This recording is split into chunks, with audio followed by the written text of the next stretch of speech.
You're listening to the Zine Collector Podcast, Episode 11, International Zine Month 2018.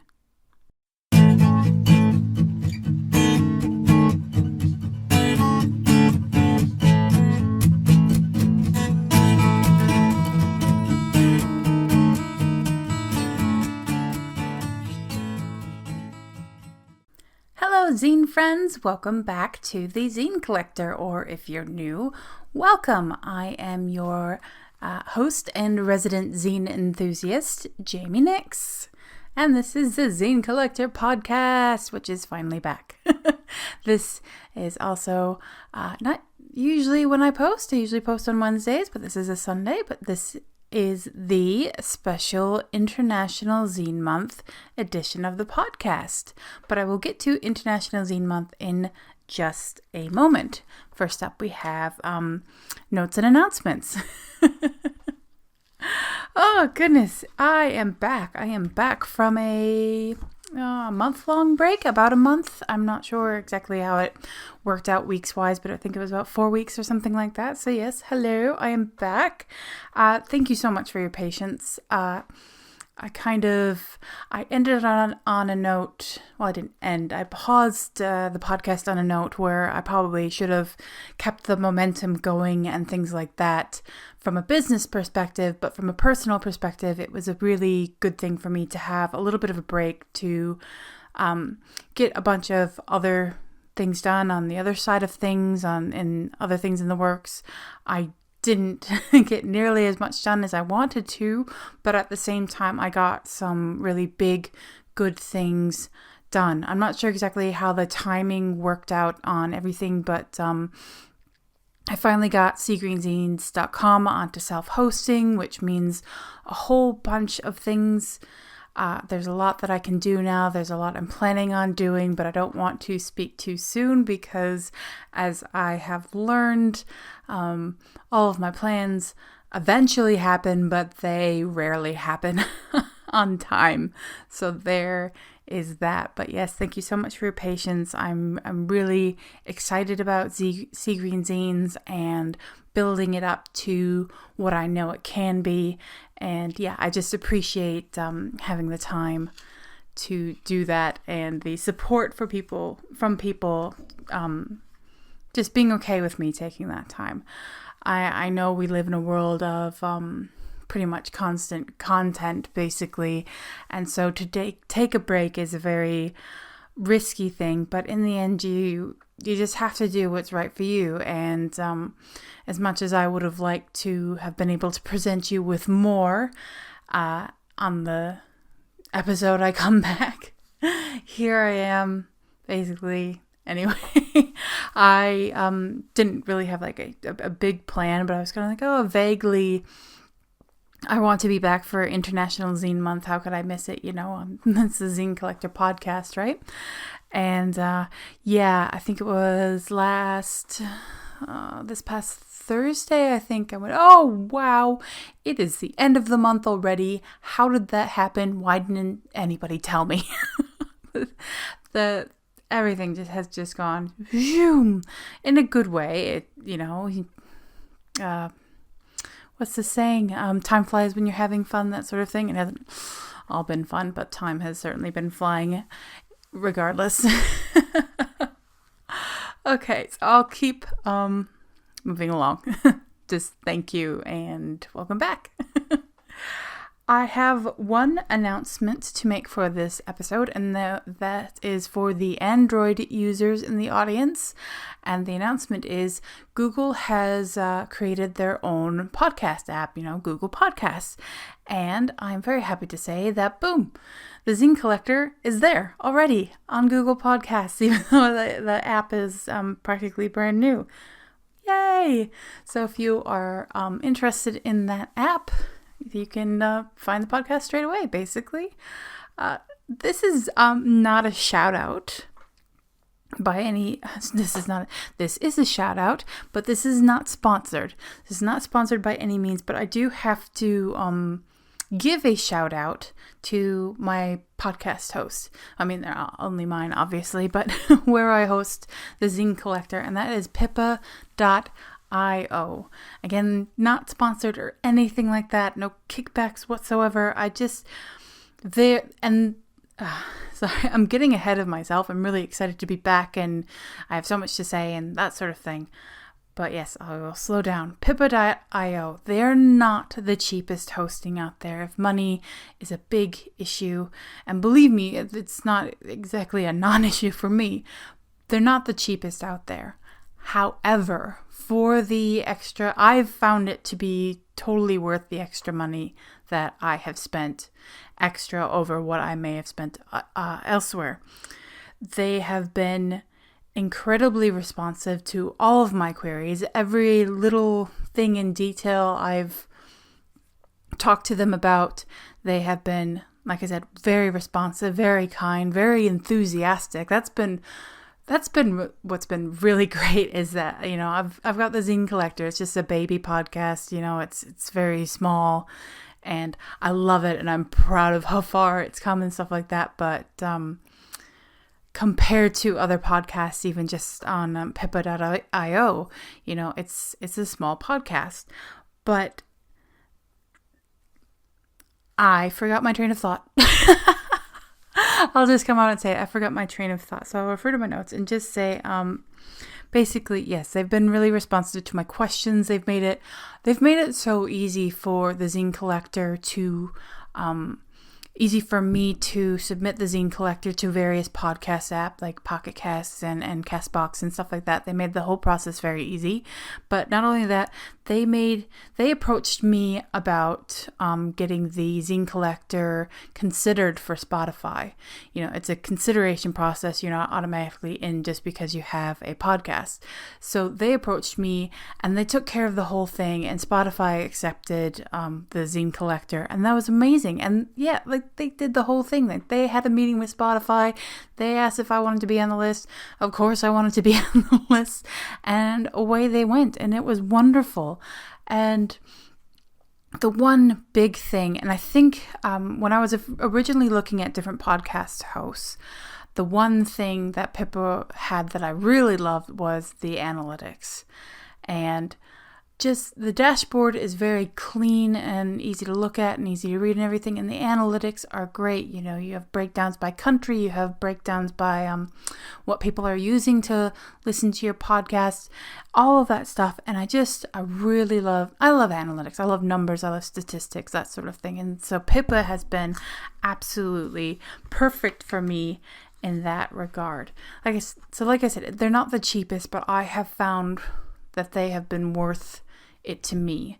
If you have any questions about Pippa or my experience with them, or even just what I'm using and what I'm doing for podcasting, please don't feel shy. I'm happy to talk about it. I just I get a little bit nervous and get a little bit too involved in my own head and worried that I'm going to be boring to people. So please don't feel shy about asking questions. Don't feel intimidated by any means. I like to think that I'm pretty nice. So yes. Anyway, the Zine Collector is now on Google Podcasts. And I'm excited. Oh, goodness. And I'm glad that Google is getting has a podcast app. They have a podcast app now. I mean, I'm sure there's a million negative things to say about Google, but there are also positive things, and I like having everything in one place.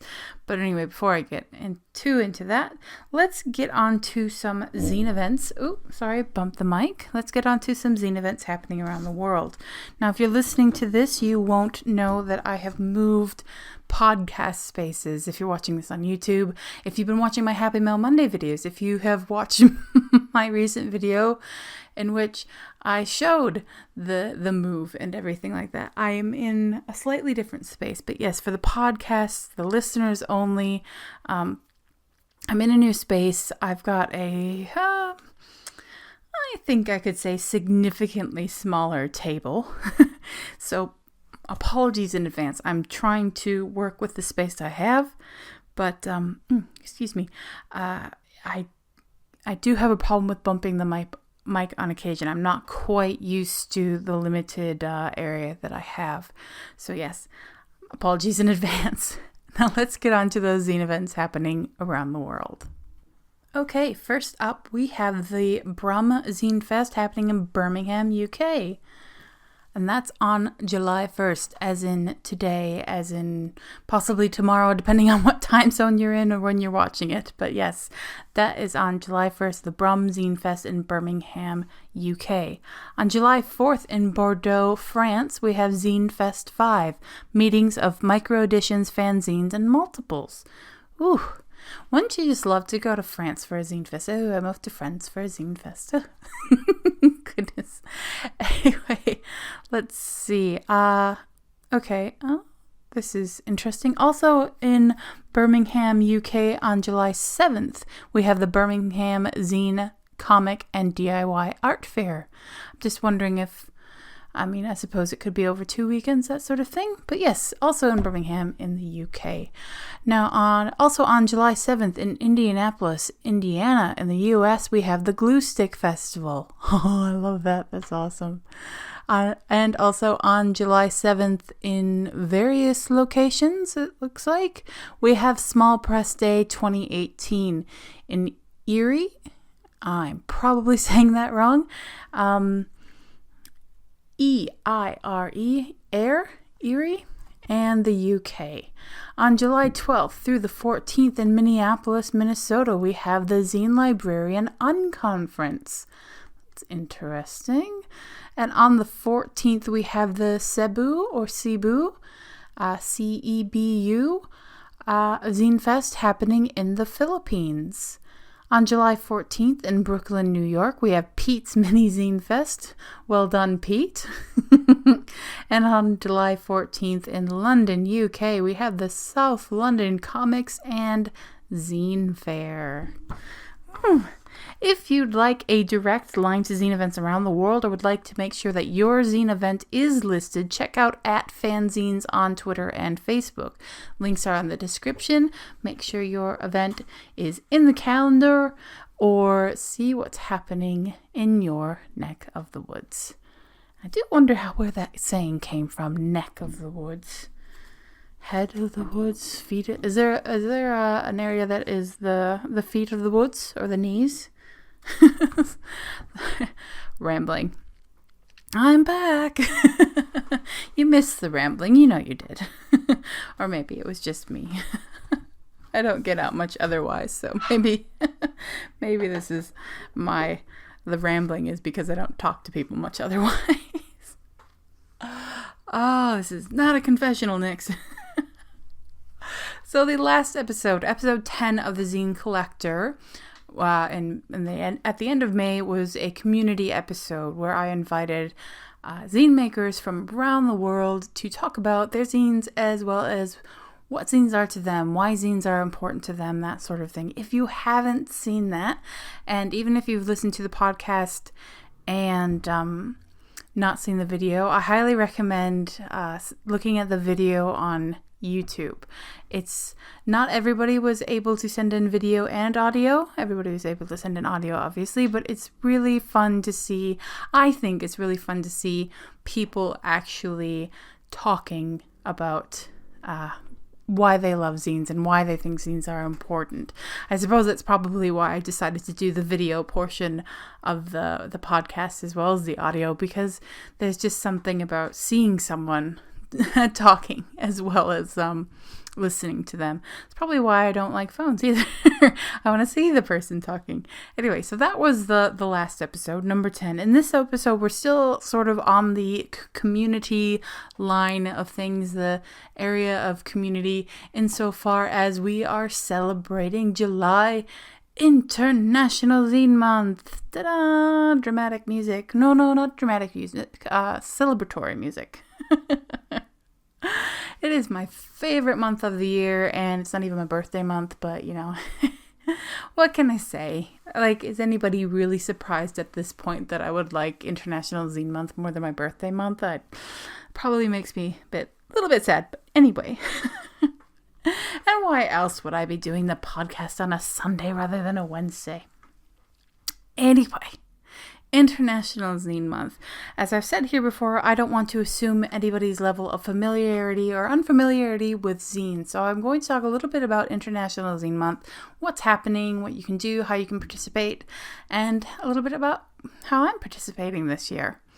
So International Zine Month started, I believe, in 2009 when Alex Reck of Stolen Sharpie Revolution fame basically found herself asking, wouldn't it be pretty cool if we had an International Zine Month? And yeah, she made it happen. So thank you, Alex, for doing that way back in 2009. Here we are, and I'm very excited if you hadn't already picked up on that. As a part of the festivities, you might say, Alex has posted a brand new, shiny, updated list of daily activities. Yes, International Zine Month is a month for joining in with activities. It's not going, yay, that's a thing, and then not doing anything. There is a list of things for you. There's suggestions. You don't have to feel pressured to do anything in particular. You might not be able to do all of the activities, but they are there for you to enjoy should you decide to participate. And yeah, there are so many things. There's one thing per day in for the month, but there are also extra credit activities too. But for the daily activities, you have things like cook with a recipe you found in a zine, and there's Zine Trade Day, and then the close to my heart, June 14th is Valentine's Day, where I'll leave it to the list to explain. But yes, I'm not going to spoil the whole list for you. That I feel like that would be the wrong thing for me to do. For extra credit, there are I'm getting ahead of myself. Along with the daily activities, there are extra credit activities as well. And these are things like read zines every day and share your progress online. Like I said, I won't spoil the whole list for you. If you'd like to check out the list to see how, when, where you'd like to participate, you can go to stolensharpierevolution.org, or if you're on Facebook, you can look for July is International Zine Month. Both of them will take you to Stolen Sharpie Revolution has the text-based list of things that are happening. Also, it has zine events happening interspersed in the list as well, to see, just in case you want to participate in a live zine event as well. Now, there's also internationalzinemonth.wordpress.com, but that hasn't been updated for a long time, so I would stick with either stolensharpierevolution.org or Facebook. So just as an aside, today is day 1. Happy July 1st, International Zine Month stuff. So the prompt for today, as an example, the prompt for today is Canazine Day. Buy, read, or share zines from Canada for Canada Day. So my participation for the day is, as soon as the podcast is done, I am going to curl up and get nice and warm because it's very cold here in Australia, at least this section of Australia. I'm going to curl up, get nice and warm, and I am sitting down with 8 little acorns, number 5 and number 6 by Canadian zine maker Miranda Elizabeth. They have made lots of awesome zines, and I am looking forward to reading these ones. But don't worry, this podcast isn't going to turn into a review cast. Now, if you can hear that, I apologize. That is my cat scratching at the door, and no, he cannot come in. So yes, that's my day 1 participation. Now, note that you can buy, you can read, or you can share. There lots of possibilities. Canadian zines are specific, but you can do a lot with them. You don't even necessarily have to own a Canadian zine. You can just share, hey, I really want this zine, and it's by a Canadian zine maker, that sort of thing. It's all good, and it's all meant for, it's like an entire month of sharing is caring. I love it. So that's what I'm doing. I've been joining in with International Zine Month for a few years now. I think I first joined in on, in 2015. You can pop onto seagreenzines.com and go to the International Zine Month category if you want to check out what I've done in past years. I haven't been able to keep up with every single day in past years. I don't know if I did last year or not, but yeah, bits and bobs here and there. And that's the thing, like, there's no pressure. Like, I'm really excited and really intense about this, but like, nobody's gonna judge you if you miss a day or can't do a day for whatever reason. Like, I can tell you right now that there are at least a few days in July that I'm very likely to miss because of personal things going on, but you never know. I'll keep trying, but nobody's judging. It's all meant to be fun, and please don't let my my enthusiasm intimidate or otherwise put you off from participating. Oh goodness. So yes, you can go to the website and check out and see what I've done in the past. I think, let's see, this is the first updated list since 2015. So basically, starting in 2015, I use the same list every year. Nothing wrong with that. But yeah, so new list for 2018. Very exciting. So having done all that, having participated over the years, I'm afraid there is one thing that I haven't really done, that I've never done International Zine Month or otherwise, and I feel bad because, like, goodness, I feel weird having never done this. Not that you should if you haven't, but drum roll, I have never done, well, actually, inappropriate drum roll call. I have never done, drum roll, a 24-hour zine. Yes, I know. I feel like my training is incomplete. My very zine mother title is under question. How could I possibly have that title and not have done this 24-hour zine, this staple of zine culture? Oh goodness. So yes, this year I will be participating and doing a 24-hour zine, which is pretty self-explanatory. You make one zine in 24 hours. That's what it comes down to. I do believe, actually backing up, it's a 24-page zine in 24 hours.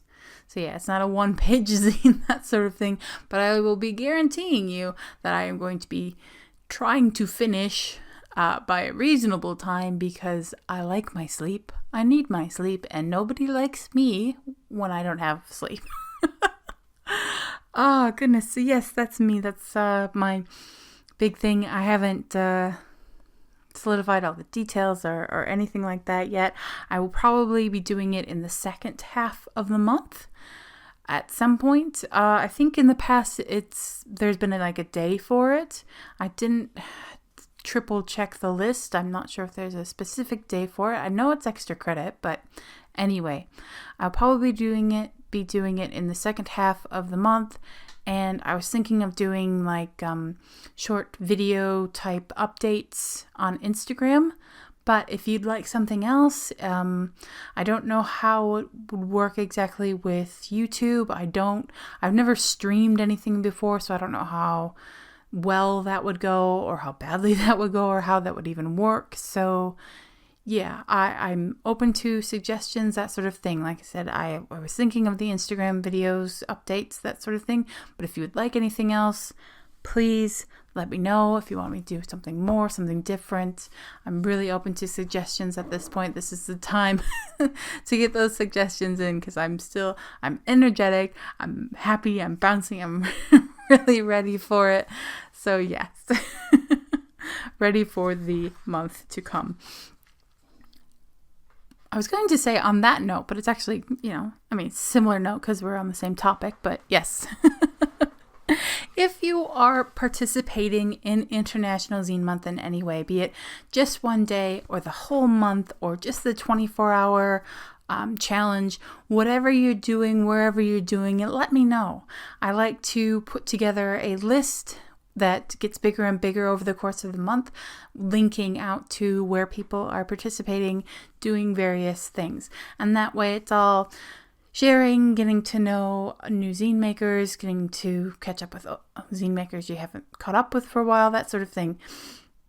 People aren't always necessarily doing what's on the list. They are celebrating in other ways too. So it's a sharing of ideas as well. Yeah, it's just really exciting. It's kind of like a month-long cocktail party without the gross hors d'oeuvres or annoying small talk. Is that an okay comparison? I hope so. Oh, goodness me.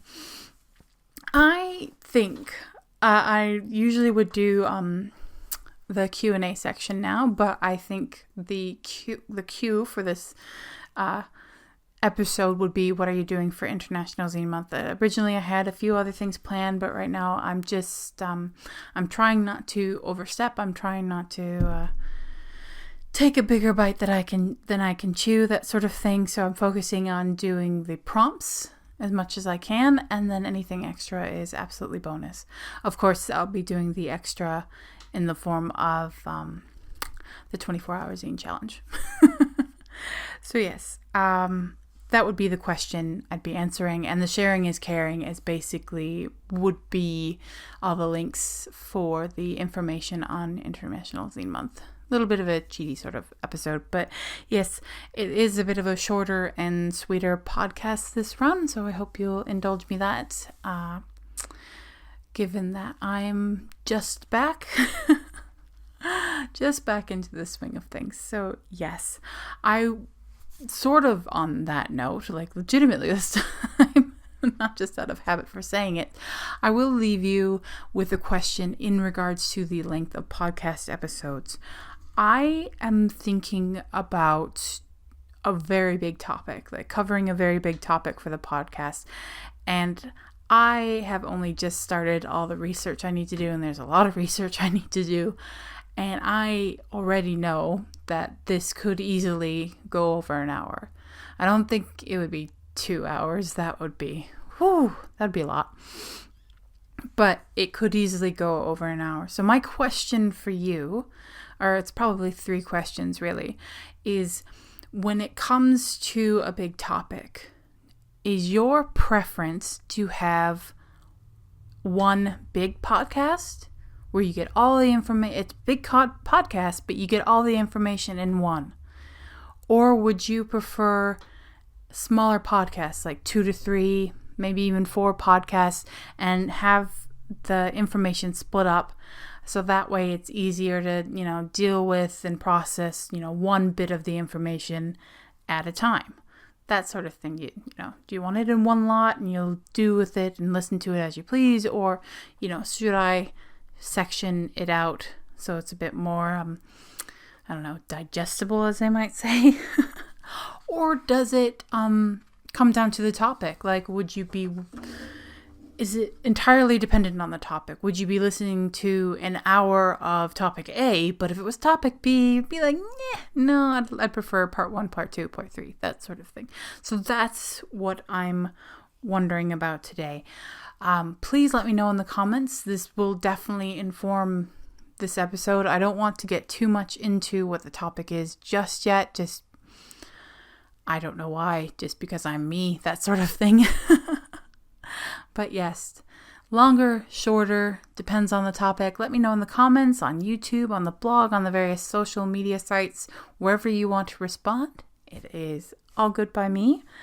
Yeah, that's about it. That's what I'm really curious about, because I have just started this chipping away at this iceberg of a topic, and I think it's really important, and I really want to cover it, and I've been wanting to cover it for a long time.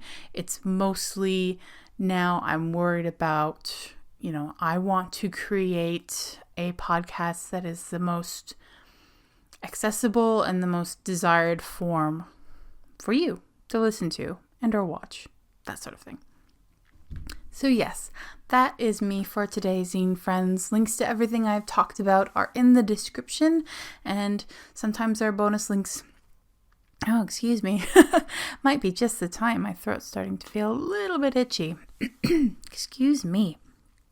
As I said, links to everything I talked about are in the description, and sometimes I have bonus links as well if there's anything related. I can't say right now whether or not there are bonus links, but you never know. Be sure to stop by seagreenzines.com, where I review zines every Thursday and Friday. And speaking of zine reviews, last Friday I reviewed Self-Care. Last Friday? I believe it was last Friday. I reviewed Self-Care for Zinesters by Miranda Elizabeth. I will link to that in the description because I feel like that's a really important zine. And there is, within that review, there is a link to Miranda's related blog post that covers a few of the things that are in the zine. And I think it's really important to read. And the reason I posted the review right before July is because I know I personally can get really excited about things and get really into things and ignore my self-care. And if you've read my reviews or been around for a while, you know that I read a lot of self-care zines, a lot of them. And this is definitely one of the top ones, one of the ones I would recommend the most. This would be a zine I would happily and forever put in a distro if I had a distro, that sort of thing. So yes, check out the review. Link will be in the description, and the link to Miranda's blog post will be in the review post. Etc., etc., etc. Remember that all opinions I have expressed are only that. They are just opinions. There are no gatekeepers in the zine community, nor should there be. The music for this podcast, Spanish Summer. Oh gosh, I feel like I'm going a million miles a minute. I hope I'm not putting anybody off by going too fast. I'm just really wound up right now. The music for this podcast, Spanish Summer by Audionautics, is licensed under a Creative Commons Attribution license. This is the Zine Collector. I'm your host, Jamie Nyx. I hope you've had a wonderful time. I hope you have a wonderful week ahead. And happy International Zine Month! Yes! I am not sure whether I will be back on the 11th or the 18th. It all really depends. Like I said, I have some personal things going on that will keep me away from the podcasting desk, but we will see how things go. I will shoot for the 11th, but plan on at least being on the 18th. Hope for 11th, 18th, possibly more likely. We'll see how things go. So yes, have a wonderful week ahead. Have a wonderful fortnight ahead. Have a wonderful, happy International Zine Month. And please don't forget to get back in contact. To get in contact if you are participating. I am happy to share your various links for your various projects on Sea Green Zines and my other social media. So yes, that's me. Have wonderful times ahead, and I will catch you next time. Go make some zines.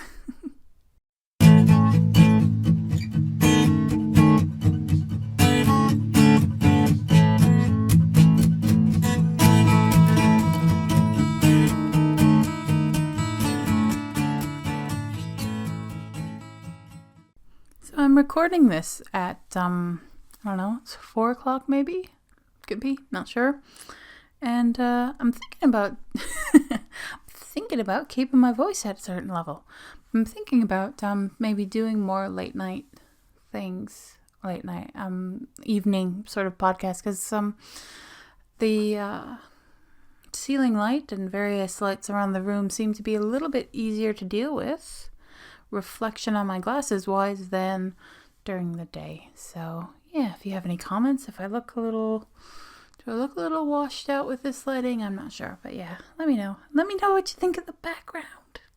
Do you want a tour or anything like that? Do you want to see close up of my badge pin collection, that sort of thing? Let me know. Oh gosh. It's going to be a long but amazing month. You're listening to the Zine Collector, Episode 12, Selling Zines Online, Part 1, Etsy Changes.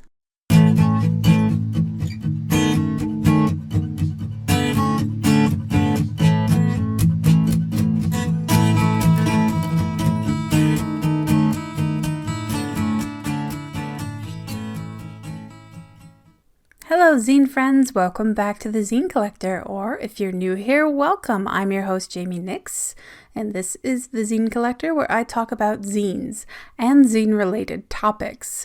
Today's topic isn't directly zine-ish, but it is, I feel, zine related, so let's get into it. But first, of course, we have notes and announcements. And the first one is just more of an idea that I'm tossing around, and that is shaking up things here at the podcast. Maybe not shaking them up as such, but basically I am open to your feedback. If there is a segment that you're really not feeling and don't think that the podcast needs, then let me know. If there's something that you would like more of or like included, then yes, definitely let me know.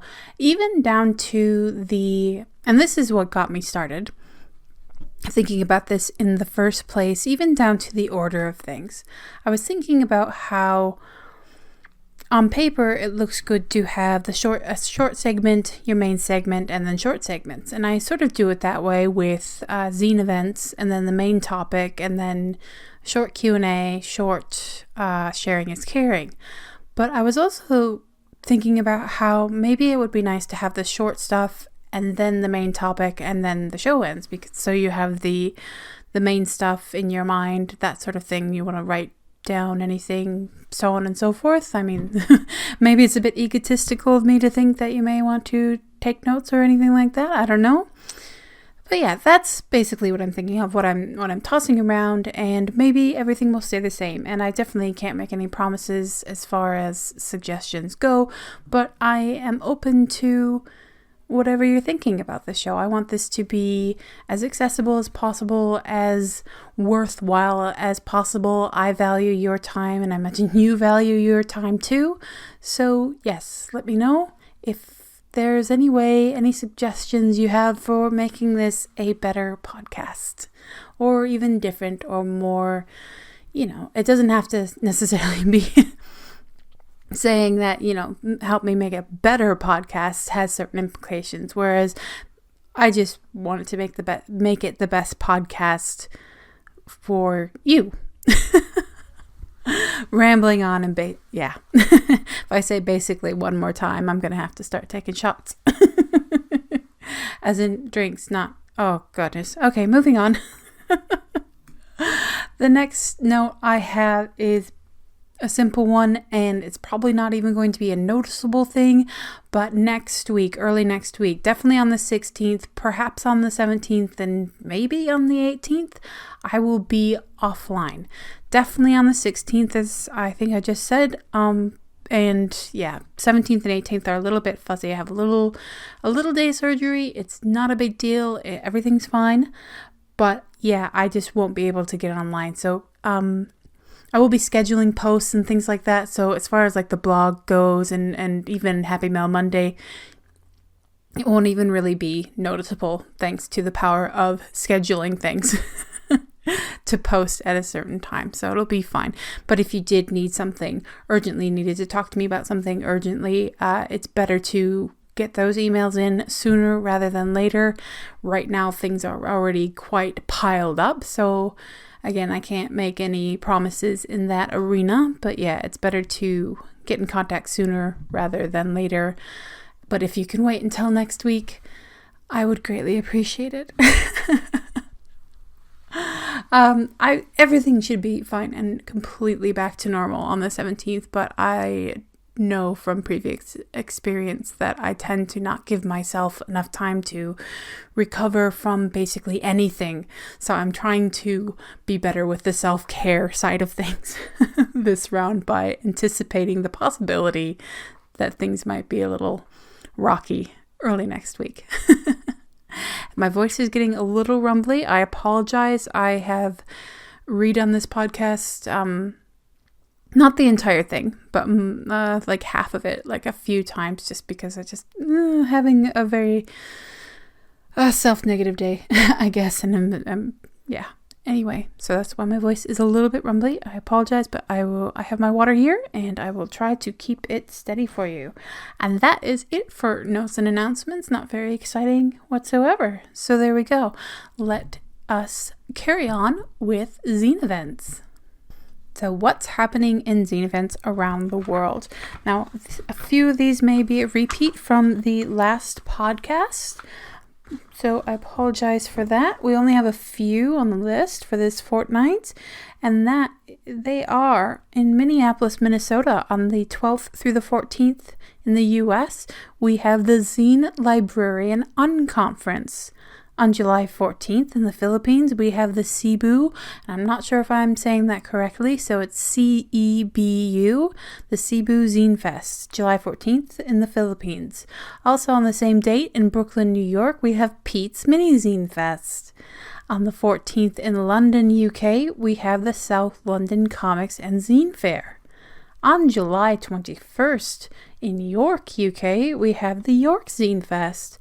And on July 21st and 22nd in Berlin, Germany, we have the Queer Zine Fest Berlin. Lots of fun things happening around the world, and there is a lot more where that came from. If you would like a direct line on zine events happening around the world and would like to make sure that your zine event is listed, be sure to check out @fanzines on Twitter and Facebook. Links, as always, are in the description. In the last episode of the podcast, I talked about International Zine Month, what it is, a bit about how it started, how to participate this year, so on and so forth. Zine Month, International Zine Month, July is very, as you can imagine, a very exciting month for me. I'm very happy. There's lots to do there. And with a fresh new list from Alex Rec this year, it's been even more exciting than usual.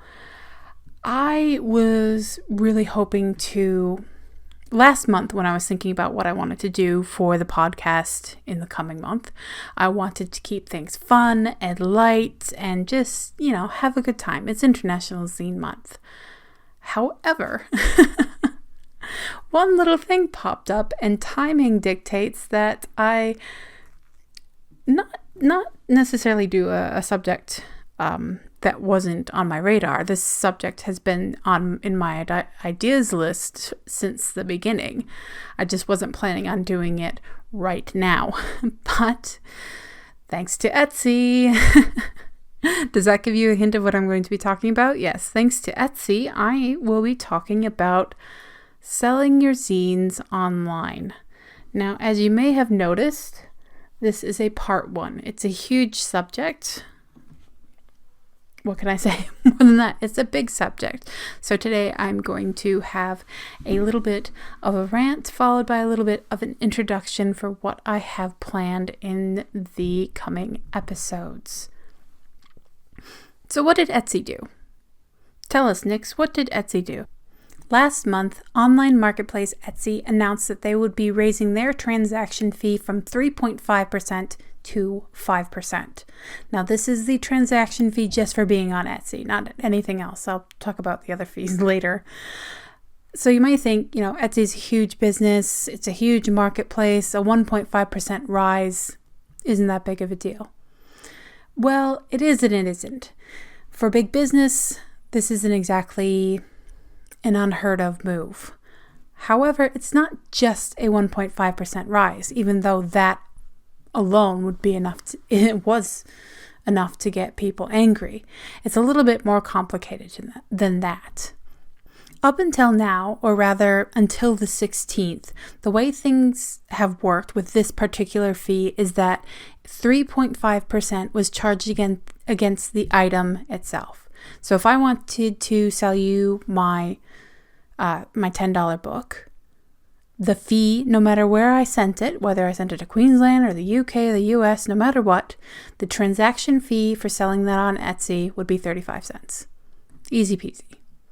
However, with this fee rise, not only will it be 5% instead of 3.5?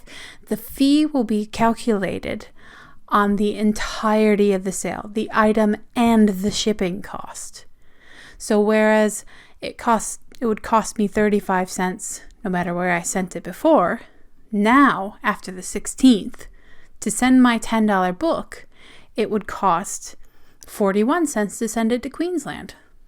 Not bad. However, the fee would change to $1.69 if I wanted to send it to the US or the UK. That's nearly 5 times the amount for the fee when you include the shipping. So let's take a bit of a closer look at that. The difference between sending my $10 book overseas on the 16th will go from 35 cents to $1.69. That's a difference of $1.34. Am I really that upset about $1.34? Well, actually I am, and for 3 reasons. First of all, $1.34 might not be much to some people, but to other people it's a huge amount. $1 can get you a 5-pack of 2-minute noodles, aka 5 meals, aka significant to more people than you might think. Reason number 2, that fee is $1.34 US. It doesn't matter that they have Australia or Etsy Ireland or Etsy Australia. You are paying the fees in US dollars. Now, if your currency is better than the US, then awesome. However, I'm in Australia, and Australian dollar isn't too different, but it's definitely more than $1.34. It is not on par. So there's that. And the third reason is that that's a fee on one sale. That's the thing to think about. $1.34 might not seem that much. If you're hearing that, that's my printer, and I apologize. So yes, that is the fee on one sale. If I sold 10 books overseas, that's $13.40 worth of fees. And that, my friends, is a lot of 2-minute noodles. I was reading an article by Market Watch, and I'll have the link in the description, and in it they talked to Etsy seller Christine Fox, and she reported that last year, just between November and December of 2017, she paid over $1,000 in Etsy fees. Now, I don't have her exact figures, so I don't know how much is overseas and how much was anything, basically. She didn't give exact figures. But the one thing you can guarantee that isn't going to change in this situation is that on the 16th of July, she's going to be paying a lot more than $1,000 in fees. So maybe you can't relate to me in my annoyance over $1.34, but surely you can relate to, or at least understand, Christine's upset over something she already pays $1,000 for monthly on average, increasing. Now, I'm annoyed at this, but I am not angry to the point where I can't see the benefit in it. At least insofar as them extending the fee to shipping as well as the item.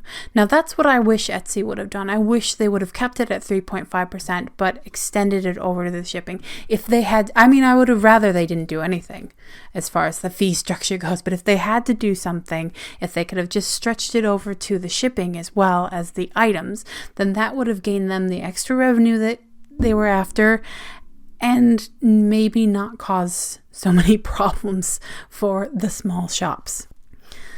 The thing about the shipping is that while it is annoying in that it will cost us all more, not shipping wise, but it will cost the shopkeepers more to have the transaction fee calculated with the shipping, it does stop what I have over the years always thought of as the eBay shipping thing, which is where they kind of lure you in with a really cheap product, and then you suddenly find out that shipping will cost, your next month's paycheck and your left kidney, that sort of thing. Like, oh gosh, the weird shipping stuff I have seen on eBay. That's anyway. So I understand it from that aspect, but that doesn't mean that it doesn't hurt. It definitely hurts. Last year, Australia Post raised shipping fees, and I personally saw that my overseas sales took a massive dive. I didn't get any overseas sales for quite a while after that shipping change, and this just feels like it's adding to it. Like it's this lack of caring, a lack of thought about anyone outside of your own bubble. Yes, I understand that Etsy's a business, but they're a business that has been built on saying you can have a shop and you can have a shop and you can have a shop and everyone can have a go. And yeah, they don't have to pay attention to what Australia Post is doing, but they should. They should care about what's going on in shopfronts' lives, because in the end, the buyers are not Etsy's customers. The shopfronts are Etsy's customers. The buyers are the shopfronts customers, and yes, Etsy gets a cut, so on and so forth. But they should care, because in the end, the people who sign up to have shops, if nobody signed up to have a shop, then Etsy would have to have its own shop, and that would just bring up its own thing, and that's not what Etsy does. So yes, they should care, and yes, I am upset because I am one of the small shops. I know that some people will think that I'm making a big deal out of a small issue, but if it was one thing, if it was one fee, then I would go, okay. And even with being able to see the value in extending the fee to the shipping, it doesn't mean that it's any more affordable. It doesn't suddenly make it all okay. It doesn't suddenly mean that, ooh, baby, I might go for the name brand 2-minute noodles. It doesn't mean anything other than it's harder. So let's take a look at why this feels like not just one fee, but feels like yet one more thing stacked upon everything else. And how do we do that? Well, I have a handy dandy little list here of Etsy's other fees. So let's take a look, or rather take a listen. So along with the, as of July 16th, 5% transaction fee for being on Etsy, you also have listing fees, 20 cents per product that needs to be renewed every 4 months or when you sell out of a product. Processing fees that vary by country. Processing fees that vary by payment type. Additional taxes based on your country, VAT, GST, so on and so forth. A currency conversion fee if you sell in a currency that is different to your bank account's currency. Additional fees if you sell on Etsy wholesale rather than a regular marketplace. Advertising and promotional fees for various services, should you so desire to use them. And the newly monthly subscription fees if you'd like to join in with one of their plans that they're introducing. Like I said, saying Etsy is still one of the most affordable marketplaces doesn't change the fee structure or the long list of fees. It doesn't make it magically easier to bear by any means. According to CNBC, Etsy earned $136 million in their last quarter. In the last quarter of last year alone. That was one quarter, 2017, $136 million. And over $1 billion in gross merchandising sales. I don't have their figures, obviously. I don't know the ins and outs of their businesses. I don't know what their books look like. So I don't know how much they needed or didn't need this move, needed or didn't need this price rise. But from where I'm sitting, and I admit that I am sitting in a very biased position compared to Etsy, I can't help but think this definitely wasn't a necessary move. Now, according to the Market Watch article I talked about before with Christine Fox, Etsy has about 2 million users, 2 million stores. Now, even if every single store only had one listing, just one, that means they're still making $400,000 every 4 months on listing fees alone. Now, that's $400,000 USD every 4 months just for listings. That doesn't include any other transaction fees.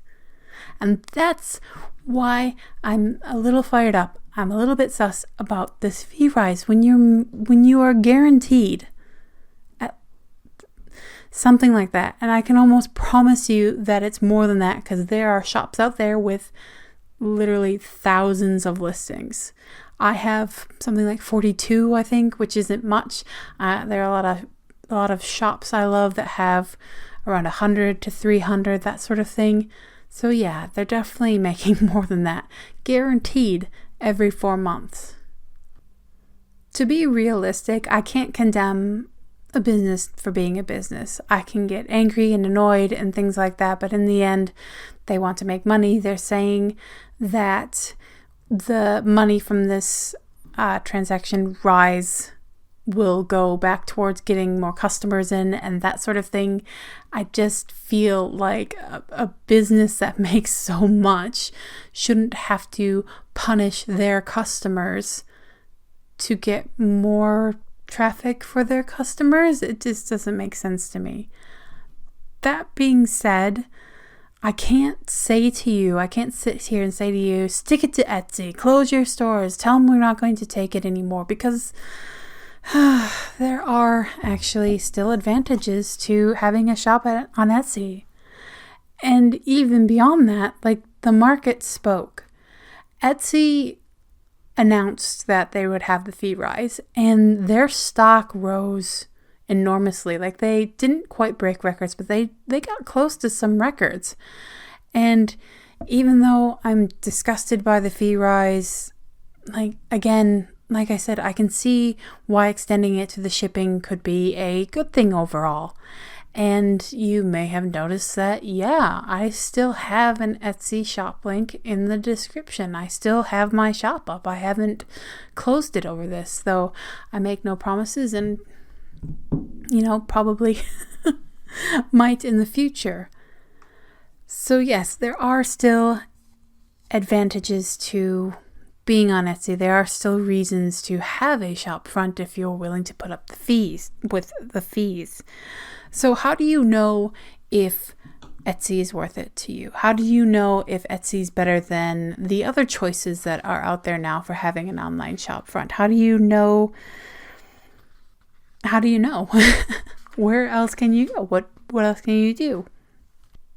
When people have asked me about self-publishing books over the years, what to pay for and what to do for yourself, that sort of thing, I've told them that it's always time versus money. The same thing applies to when you're selling your zines online. Instead of weighing up whether you want to spend the time learning how to make your own book cover or spend the money hiring someone else to do it, instead of weighing those options with selling zines, do you want to spend the time building your own market, or do you want to spend the money on fees on a site like Etsy that already has a market, already has a population, already has traffic? I feel so, oh goodness, I feel so not punk talking about this. I know that zines have a very punk history and things like that, and I know this is very not punk, but here we are. In the coming episodes of this podcast, I will be talking about your various options for selling online, various storefronts, various self-hosted, what I'm calling semi-self-hosted. And as you can imagine, it's a pretty huge topic, which is why I have broken it down into parts. I don't know how many parts it's going to be at this point. It might just be part 1 and part 2, but I'm thinking it'll probably be at least 3. Anyway, so whether you are wanting to whether you're just starting and want to open your own shop, or whether you have a shop and want to know about other options, see if there's something that's a better fit for you out there, I want to present you with the information I can and help you to make the right decision for you or your shops. When it comes to selling zines, whether it's online or offline, there are a lot of different components. There is the distro option. Maybe you want to sell through distros, and distros also are online and offline. There are various taxes involved and all that sort of thing. There are a lot of components that can go into dealing with a business, like getting a business name, getting a domain name, I'm not sure what it's called in the US, but in Australia you have your Australian business number, your ABN, and all that sort of stuff. This series isn't going to cover those things. I'm basically just looking at the various options. I'm not getting into that more technical having a business side of things. So if you would like me to, I don't imagine you do, but if you would like me to, definitely let me know and I can. But yes, in the episodes to come, I'll just be looking at the various options. And the same goes if you'd like me to look at something specific. I have what I feel is a comprehensive list of different options when it comes to selling online. But if there's something specific that you want to make sure is on the list, that I take a look at, that I go through, so on and so forth, definitely don't be shy. You can let me know that, hey, I found X and I'd like to know how it compares to everything else, so please put it on the list. Definitely feel free to do that. And I'm afraid that's where I am going to end it today, Zine friends. I'm going to keep it a bit short and sweet, though. It's not necessarily a short episode, but yeah, I am going to postpone the Q&A, and the sharing is caring for now. There's heaps going on, and basically I need more questions for the Q&A. So if you have any questions or even any recommendations for the sharing is caring segment, definitely feel free to get in touch. And let me know about the Etsy situation. Does it affect you? Do you not care? Are you looking for somewhere to put your shop and not sure if Etsy is right for you? Are you against the whole online shop in the first place for zines? Let me know. I'd love to know your thoughts. I'd love to have just a bit of discourse, a bit of discussion on how things are rolling out for you in your life. So thank you so much for joining me for another episode of the Zine Collector. I hope it's interesting. Like I said, I feel very anything but punk discussing all these sorts of things, but yeah, I think it's important, especially, and not just because of the Etsy thing, though the Etsy thing definitely, like I said, pushed it forward in terms of the timeline.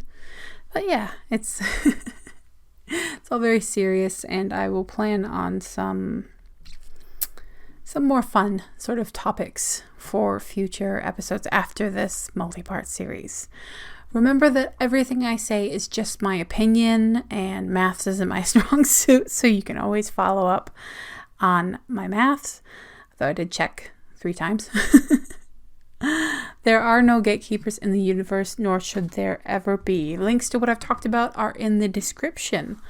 And yeah, I'll have links to the Market Watch article, the CNBC article, and various other things that I have mentioned, of course. So be sure to stop by seagreenzines.com, where I review zines every Thursday and Friday. The music for this podcast is Spanish Summer by Audionautics and is licensed under a Creative Commons Attribution license. That's me, my friends. That's me, Jamie Nyx, for another fortnight. Crossing fingers. Should be totally, fully, absolutely recovered by the 25th in time for the next podcast. So yes, until next time, have a wonderful fortnight. Take it easy. Be kind to yourself. Yeah, you boop. Enjoy International Zine Month. Make some zines. And until next time, mwah.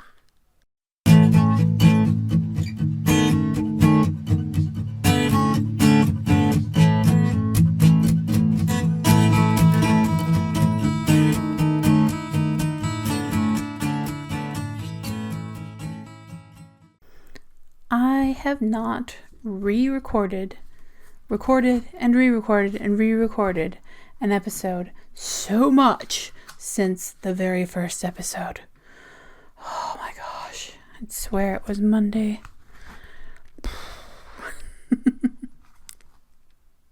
You're listening to the Zine Collector Podcast Episode 3, Selling Zines Online Part 2, Etsy.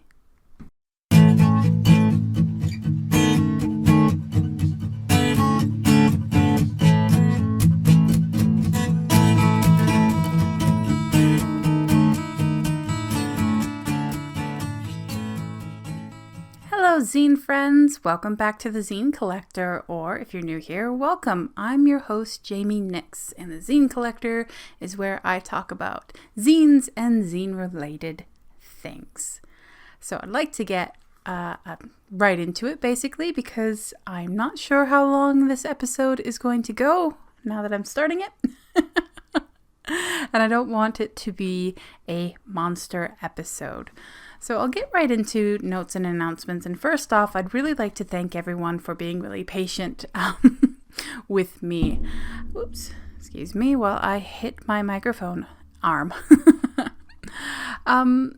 Episode 12 was supposed to go up a little while ago, a week and some back, but life kept getting in the way, things happened, so on and so forth.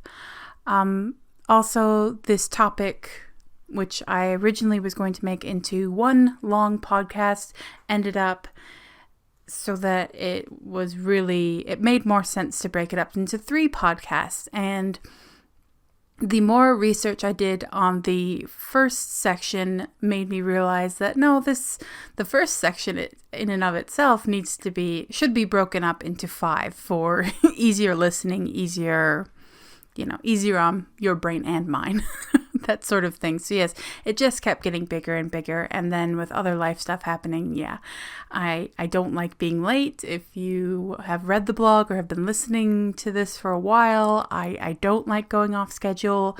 I like to be consistent. So yes, believe me when I say that this was about the earliest I could get back into it. And oh goodness, so it's been a little bit woo. Yes, it's been a little bit woo with International Zine Month happening last month. Things were really intense, good. Things were great. I had a lot of fun, but they were very intense, and so I'm just catching up on various things, including the podcast, as we begin the month of August. And another reason that I decided to break this up into more episodes rather than one bigger one is that I actually asked people on Patreon, here on the podcast, on the blog, that sort of all the places, and everyone who got back to me said unanimously that they preferred shorter episodes, things broken up, and I totally get that, and I agree with that, absolutely. And I hope you enjoy it in this format, because shorter episodes are definitely easier on me as well. So you may be wondering, okay, so you have a long series coming up. Why are we getting a podcast on Monday?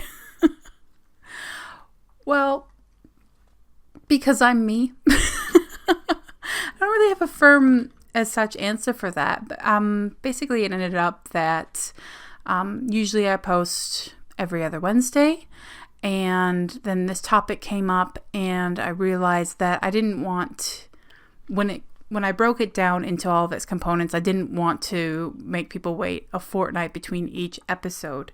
I didn't originally intend on posting so out of schedule. I thought maybe every Wednesday, but then I thought, no, you know what? It lined up that this first section, and it ended up being 5 episodes long. And so I thought, why not do a Monday through Friday? Just get all the information out there, and then maybe have a week or 2 weeks break between the next section. And I mean, that's obviously up to whether you want me to continue with this series or not, but I guess we'll find out. So I'm probably talking way too long about something that you'd rather me just get to the topic. But yes, that's what my thinking has been. And I just thought, five episodes, Monday through Friday.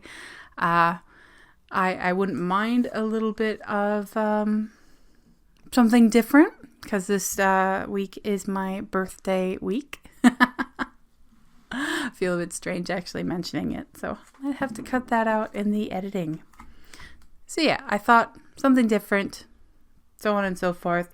So let's get to the actual topic at hand.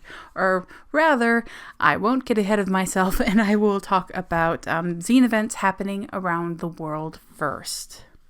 I have 3 events to mention in this episode, and they are the Swindon Zine Fest happening August 18th in Swindon in the UK, the Street Cat Zine Fest happening on August 24th in Lancaster, Ohio, and also Andrew, an organizer from the Bloomington Zine Fest, contacted me. The Bloomington, Indiana Zine Fest will be happening on October 20th. Registration closes on September 30th, so be sure to check out the links in the description and get those registrations in. And as always, there are plenty more zine events where that came from. Be sure to check out @fanzines on Facebook and Twitter to get a direct line on zine events happening around the world, and to make sure that your zine event is listed on the World Zine Event calendar. In the last episode, I talked a bit about the Etsy fee changes that went into effect a few weeks ago. I wasn't and am still not really happy with such a big and successful company charging more in the name of offering subscription services, which we as sellers have to pay for anyway, all in the name of getting more customers through. That being said, I won't get into it again. You can always listen to episode 12 if you want to hear what I sound like when I actually get a bit feisty about something. The fee rise inspired me to move up my plans for a comparison series. I had thought that at some point I'd want to do maybe not a guide as such, but just, like I said, a comparison series for where can you sell your zines online, what place may be best for you, looking at all of the possibilities. Maybe not all of the possibilities. I'm sure there are some I've missed, but this week will be looking at the main ones that are basically main, but only in my view. There might be other ones, some big ones that I've missed or otherwise looked over. But yes, so I will be comparing 5 marketplaces. Because I dug into Etsy last episode, I thought it only fair to start the comparison series with Etsy. But before I dig in again, I want to chat a little bit about how I'm looking at these options and how I'm comparing things. When I started doing research for this series and looking at the online options for selling, I decided to first break everything down to 3 categories: marketplaces, semi-self-hosted, and fully self-hosted. This week I'll be looking just at the marketplaces. In the last episode, I talked about how when it comes to selling, where you choose to sell will in general come down to an issue of time versus money. The marketplace options of those 3, the marketplace option is, again, generally along the lines of spending more money in the form of fees and such in exchange for saving time. Time being the time you'd spend setting up a shop, and as well as the time that you would spend bringing traffic into your shop. When it comes down to it, there are a lot of reasons why you may prefer to choose a marketplace over semi-self-hosted or fully self-hosted. It may be that you just want a place to put up your listings and have them there. It may be you're not interested in HTML and SSL certificates and you don't want to learn that sort of thing, and no judgments here if that's how you feel. And maybe it could be on the design front. Maybe you don't want 260 different shades of pink to wade through when deciding the background color for your shop front. Maybe, like I said, maybe you just want to be able to list the things for sale in a place and leave it at that.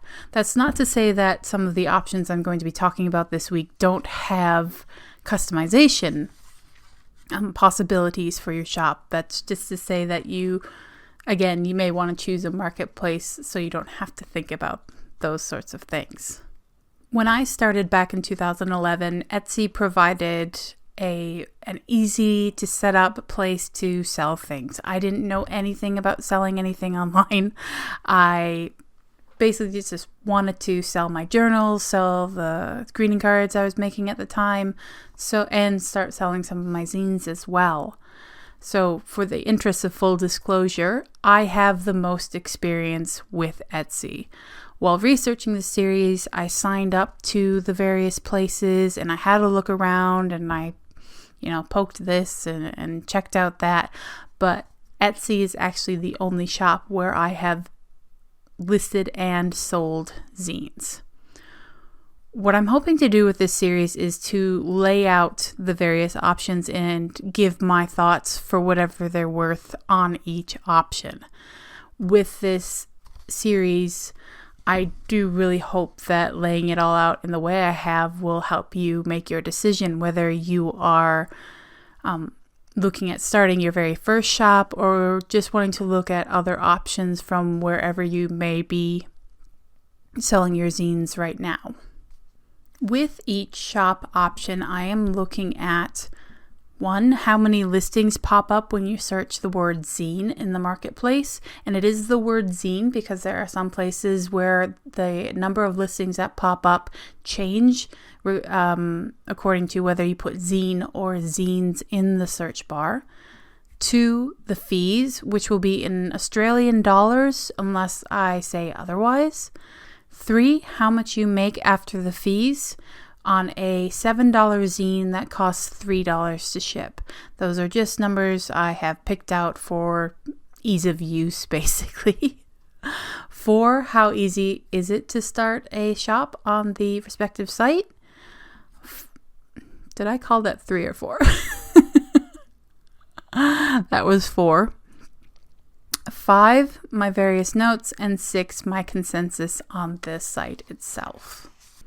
Also keep in mind that I am human, so if something interests you and you think that might be a place you want to have a shop, double check things, investigate the features that are important to you. There may be things I missed, there may be things that are important to you that I don't focus on, or things that aren't so important to you that I do focus on. And always remember that things change over time. Whether you're watching or listening to this a week from now, a year from now, anything like that, make sure you are clear on the current terms of wherever you are signing up because they can and do change. So let's talk about Etsy again. For this podcast, I'll be talking about Etsy.com, the actual marketplace. Etsy does offer Etsy Pattern, but Pattern actually falls under the semi-self-hosted category. When you search the word zine on Etsy, you get 22,555 results as of today. That number is by far the highest number of results for any of the marketplace options. And that result doesn't change whether you use Zine or zines. You really can't argue with Etsy's traffic, and that makes it a really good source for organic, aka by chance, by search result sales.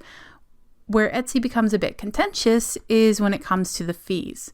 So if you did listen to the last episode, you'll have to bear with me for a little bit of repetition in regards to those fees.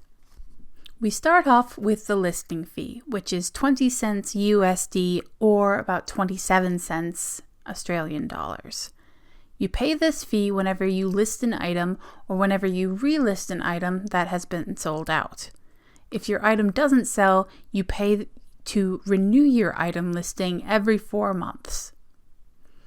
Next up is the 5% transaction fee, which is calculated on the total of the item plus the shipping. After that, there are also payment processing fees that are based on location. Fun fact, Australia, Canada, and New Zealand are the 3 lucky countries that have different fees for domestic shipping and international shipping. In Australia, it'll cost you 3% and 25 cents Australian for domestic orders, and 4% and 25 Australian cents for international orders. There's also the VAT, aka the value added tax. This can come to play depending on your business status and your location. In Australia, we have GST, the goods and services tax, that runs at 10%. But again, that does depend on your business status and how much you make annually. Now, I don't want to be quoted on an exact amount, but there is a threshold in Australia at which point you do have to, as a business, apply for GST. But below that, no worries. The last fee is a 2.5% currency conversion fee, but it's kind of an optional fee because it only comes into play if your bank account currency and your shop currency are different. If I have an Australian dollar bank account, but I charge USD on my site, then I'll be needing to pay that 2.5%, but only if they're different. There are also optional subscription fees as well. Advertising and promoted listings as you so choose. There's also the $10 USD a month to be changed to $20 USD per month starting in January 2019, which will get you additional selling tools. What those are, I'm not sure. 15 listing credits per month, which comes to a value of $3 USD, $5 USD worth of promo listing credits, and a few other features. The thing that annoyed me about these credits is that they don't roll over. If you only use 7 free listings out of your 15 free listings, then 8 free listings will just disappear. They do not roll over. It's a small thing, but I guess, if I'm being honest with myself, I am fine with finding reasons to be annoyed with Etsy, as petty as that may make me.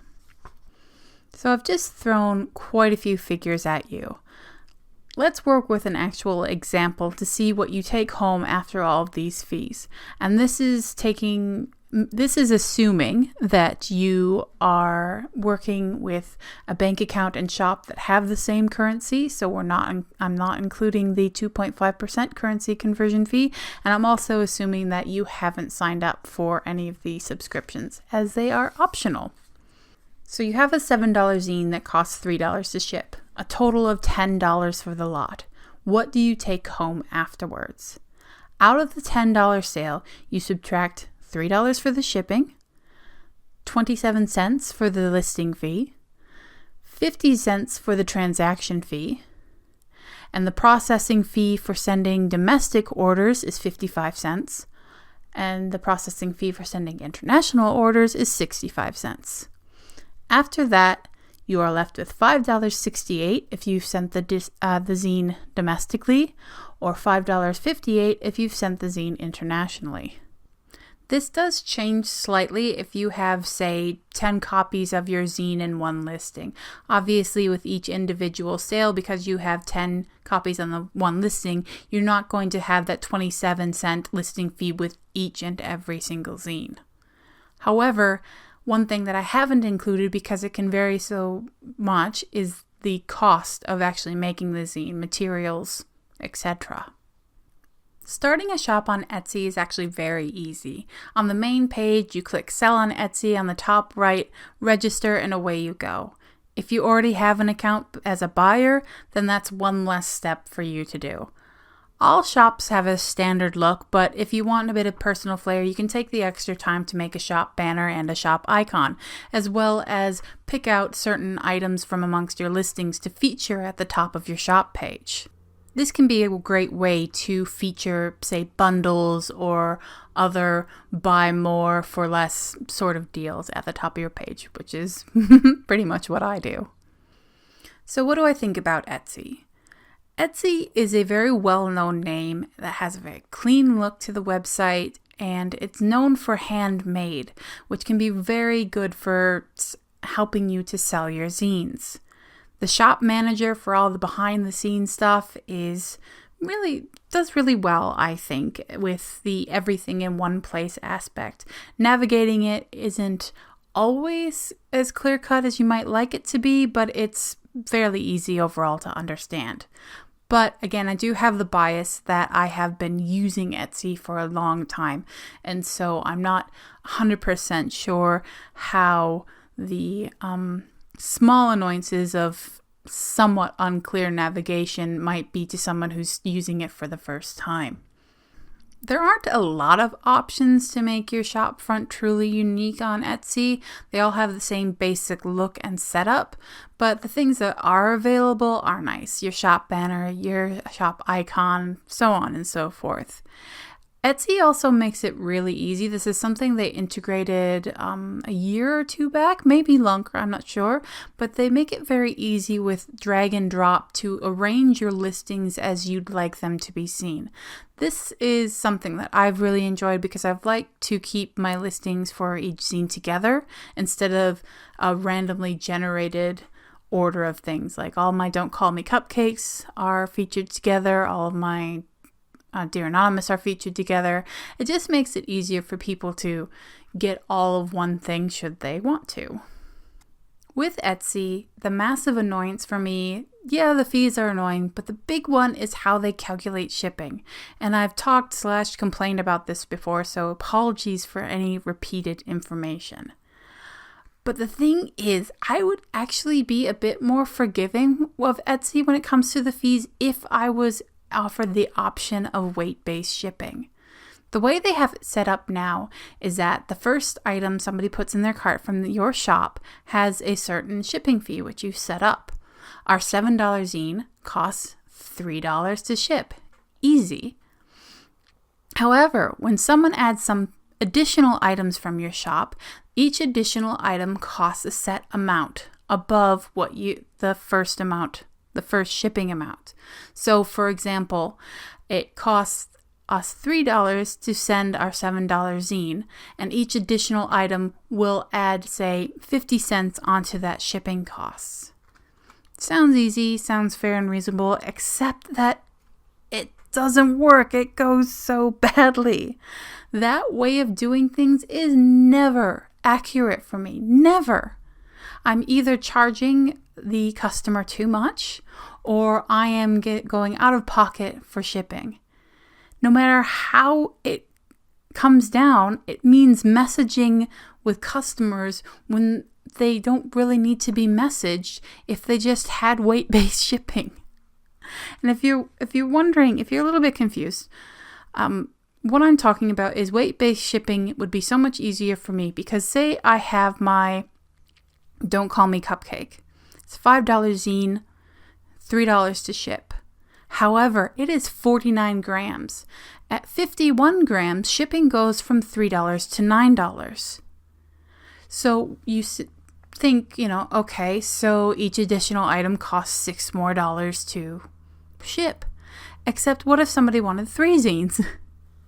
And suddenly, if they want 3 zines, they're being charged $3 to ship the first one, and then an additional $6 per each additional, which comes to $15, which is $6 above what they need to pay. And I'm realizing that I'm spitting out a lot of numbers, and I apologize. But yes, it's my big annoyance. If I could just calculate based on weight, life would be easier, and I wouldn't have to bother customers so much about shipping costs or spend additional money making custom listings for people.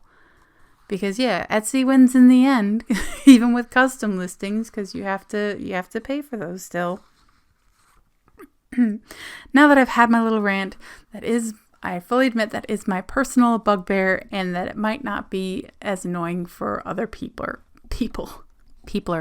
See, I'm wound up, and I'm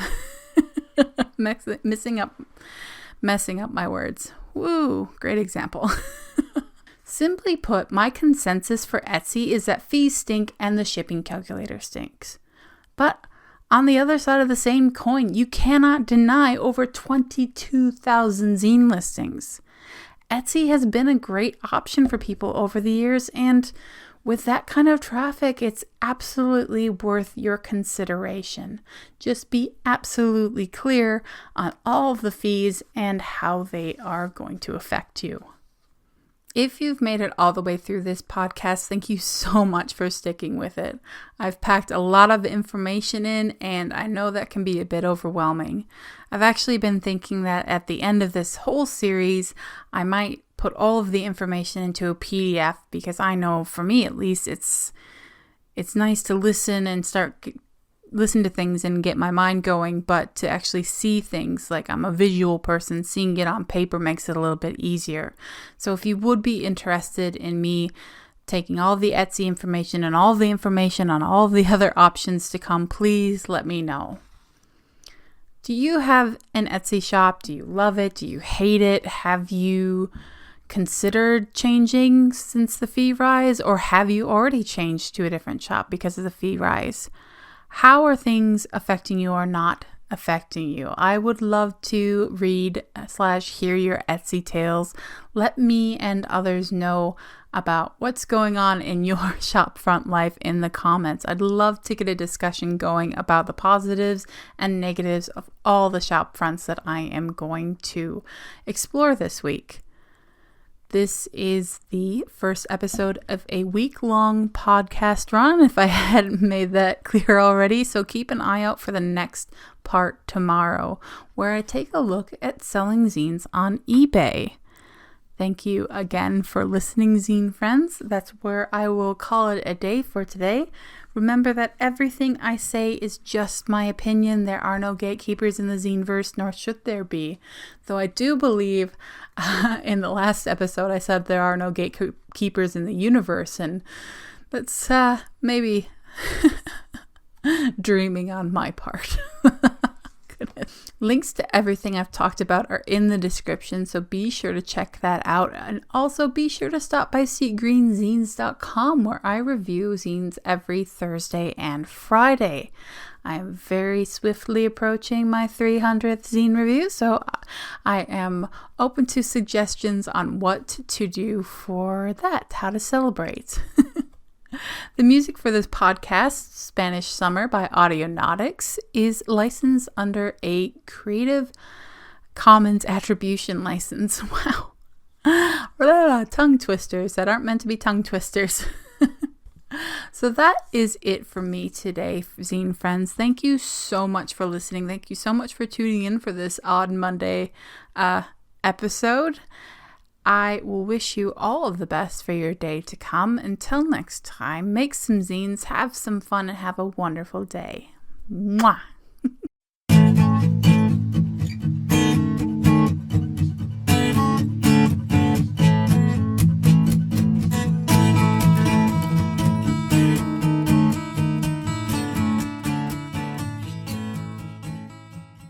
How much wood could a woodchuck chuck if a woodchuck could chuck wood? I don't know the rest of that one, but I really think I should. Boom. You're listening to the Zine Collector Podcast, Episode 14, Selling Zines Online, Part 3, eBay.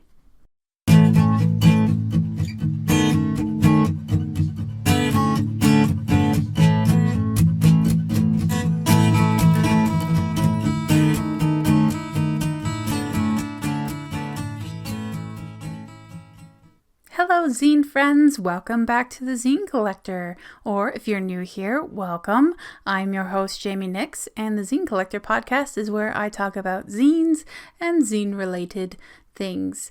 Today is the second day of a week-long podcast run where I examine different marketplace options for selling your zines online.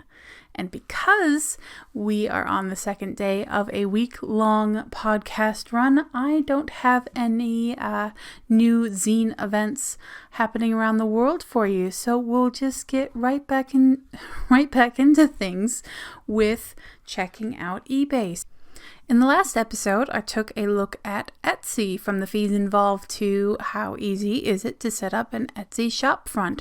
I recommend listening to that episode first if you haven't already, because I explain a bit more about my plans for this series as well as how I'm looking at these online selling options and comparing them. Let's hope that this episode won't leave me as tongue-tied as yesterday's did. In this episode, I'm taking a look at eBay. Now, eBay isn't exactly my first thought when it comes to places to sell zines online, but I have actually taken a look at it a few times when looking for specific zines as well as books about zines, so I figured I'd include it anyway. As always, with this series, keep in mind that dollar amounts are in Australian dollars unless otherwise stated. When you search for the word zine on eBay, you get 171 listings as of today. That drops down to 91 listings if you search for zines instead of zine. I did have to go into the books and magazines category, not just taking the results of the general search category, because the general search brought up a lot of listings for hay fever medication and for metal handle levers, which I thought skewed the results a bit. Because of all of the marketplace options I'm looking at this week, eBay comes back with the fewest listings, which isn't exactly surprising to me at least. When it comes to the fee structure, eBay is definitely more complicated than Etsy. For the purposes of keeping things a little bit more simple, or at least as simple as possible for the podcast, I'm going to assume that you're not going to auction your zines.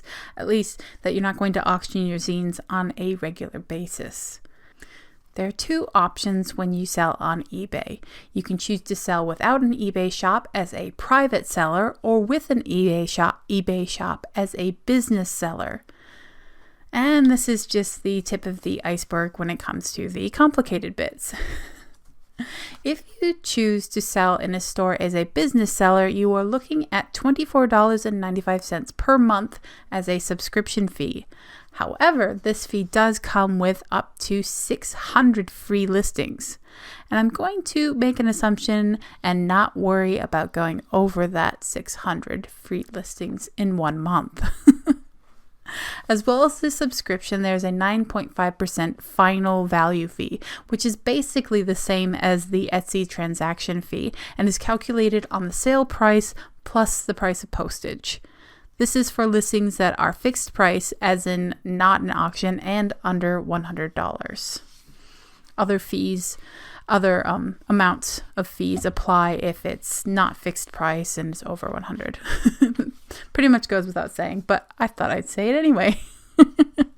If you choose to sell as a private seller without the subscription fee or the eBay store, you have listing fees, but only after you've used up 40 free listings that you get every month. If you go past the 40 free listings, you pay $1.65 per listing.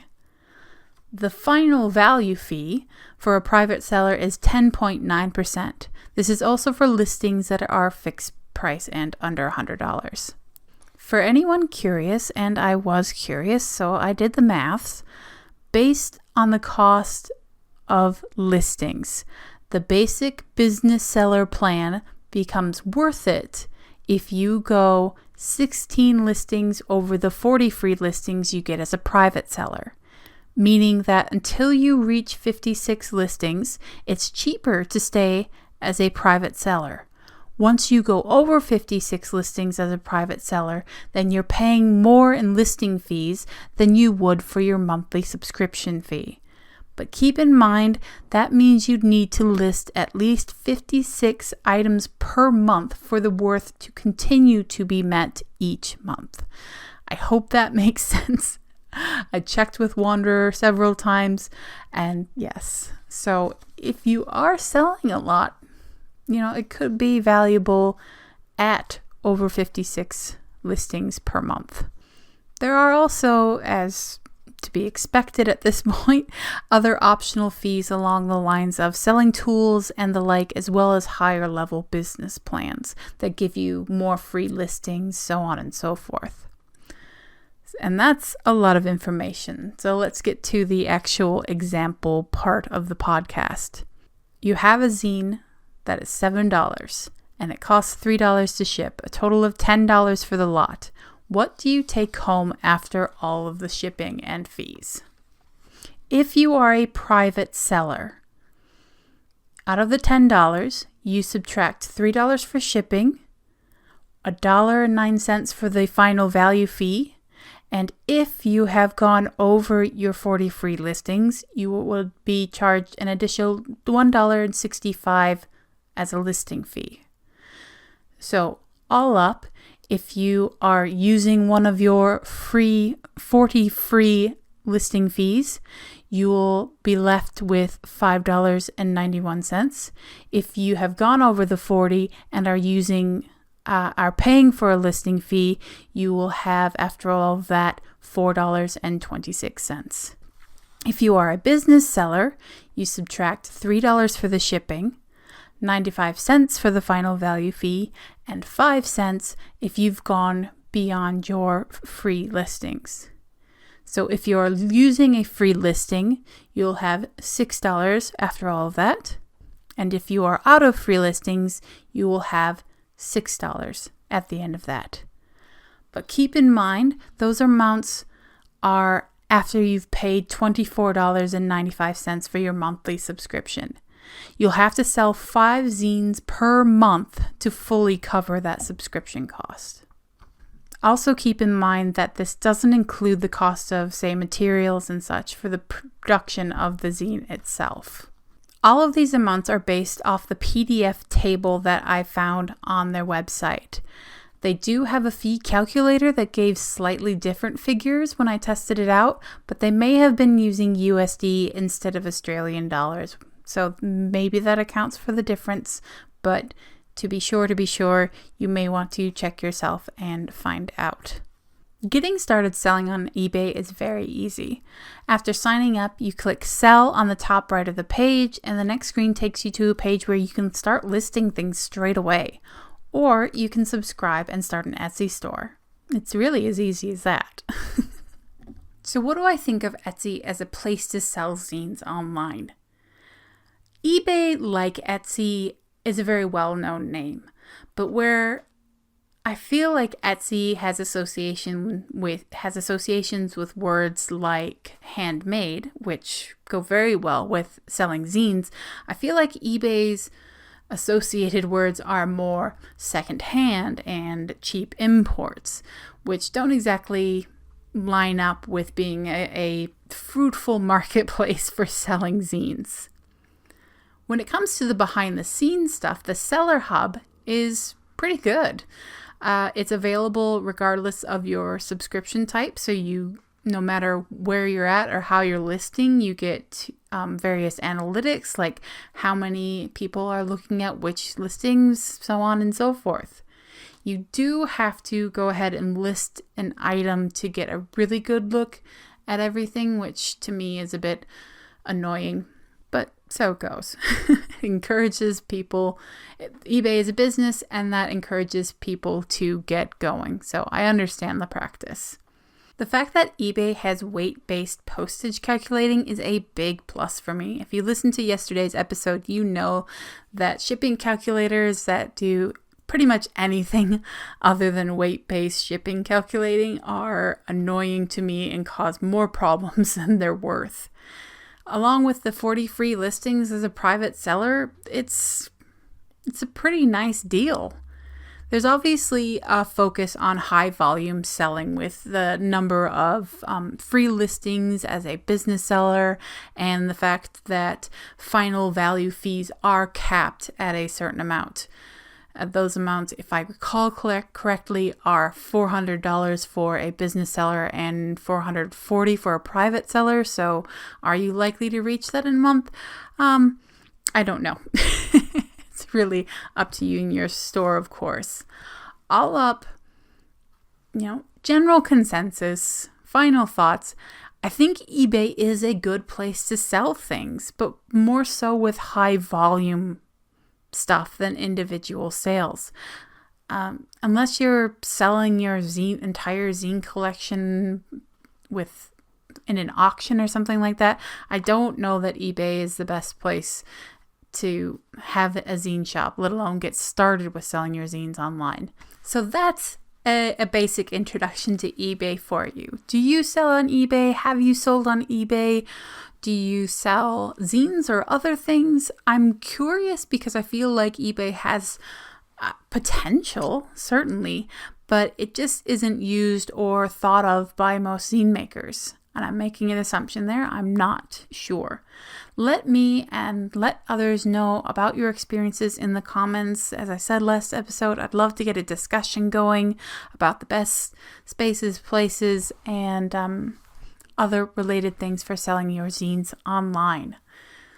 This is the second episode of a week-long podcast run, so be sure to check out yesterday's episode on Etsy if you haven't already, and keep an eye out for the next part tomorrow, where I will be taking a look at store envy. Thank you so much for listening, and yes, if you've made it this far, yes, just thank you. I know it's a lot of information and it can be a bit much, but I do hope I'm giving you good overviews of potential places to sell. Remember that everything I say here is just my opinion. There are no gatekeepers in the zineverse, nor should there be. And there's obviously always a lot more information, a lot more to dig into with all of these online marketplaces. Links to the things I've talked about are in the description, so be sure to check that out. Also, be sure to stop by seagreenzines.com, where I review zines every Thursday and Friday. The music for this podcast, Spanish Summer by Audionautics, is licensed under a Creative Commons Attribution license.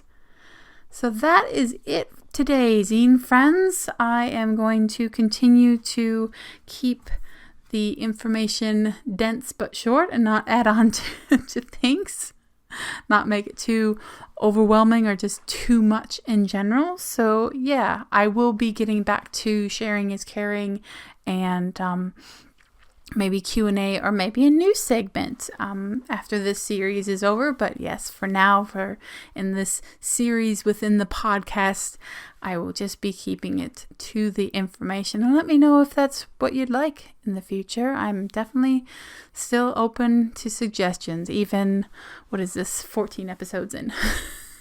or 14. Sorry about that. Bit brain melty. Anyway, so until next time, I will wish you all the best for a wonderful day ahead. Thank you once more for listening and or watching. And until next time, have fun, have a lovely day, go make some zines. I will see you / talk to you soon. Bye. Mwah.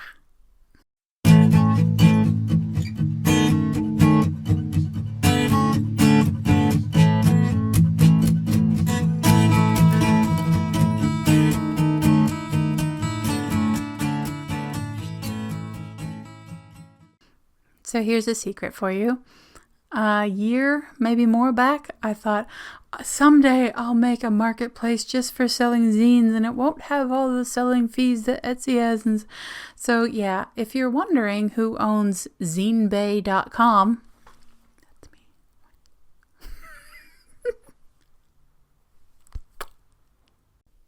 You're listening to the Zine Collector Podcast, Episode 15, Selling Zines Online Part 4. Store envy.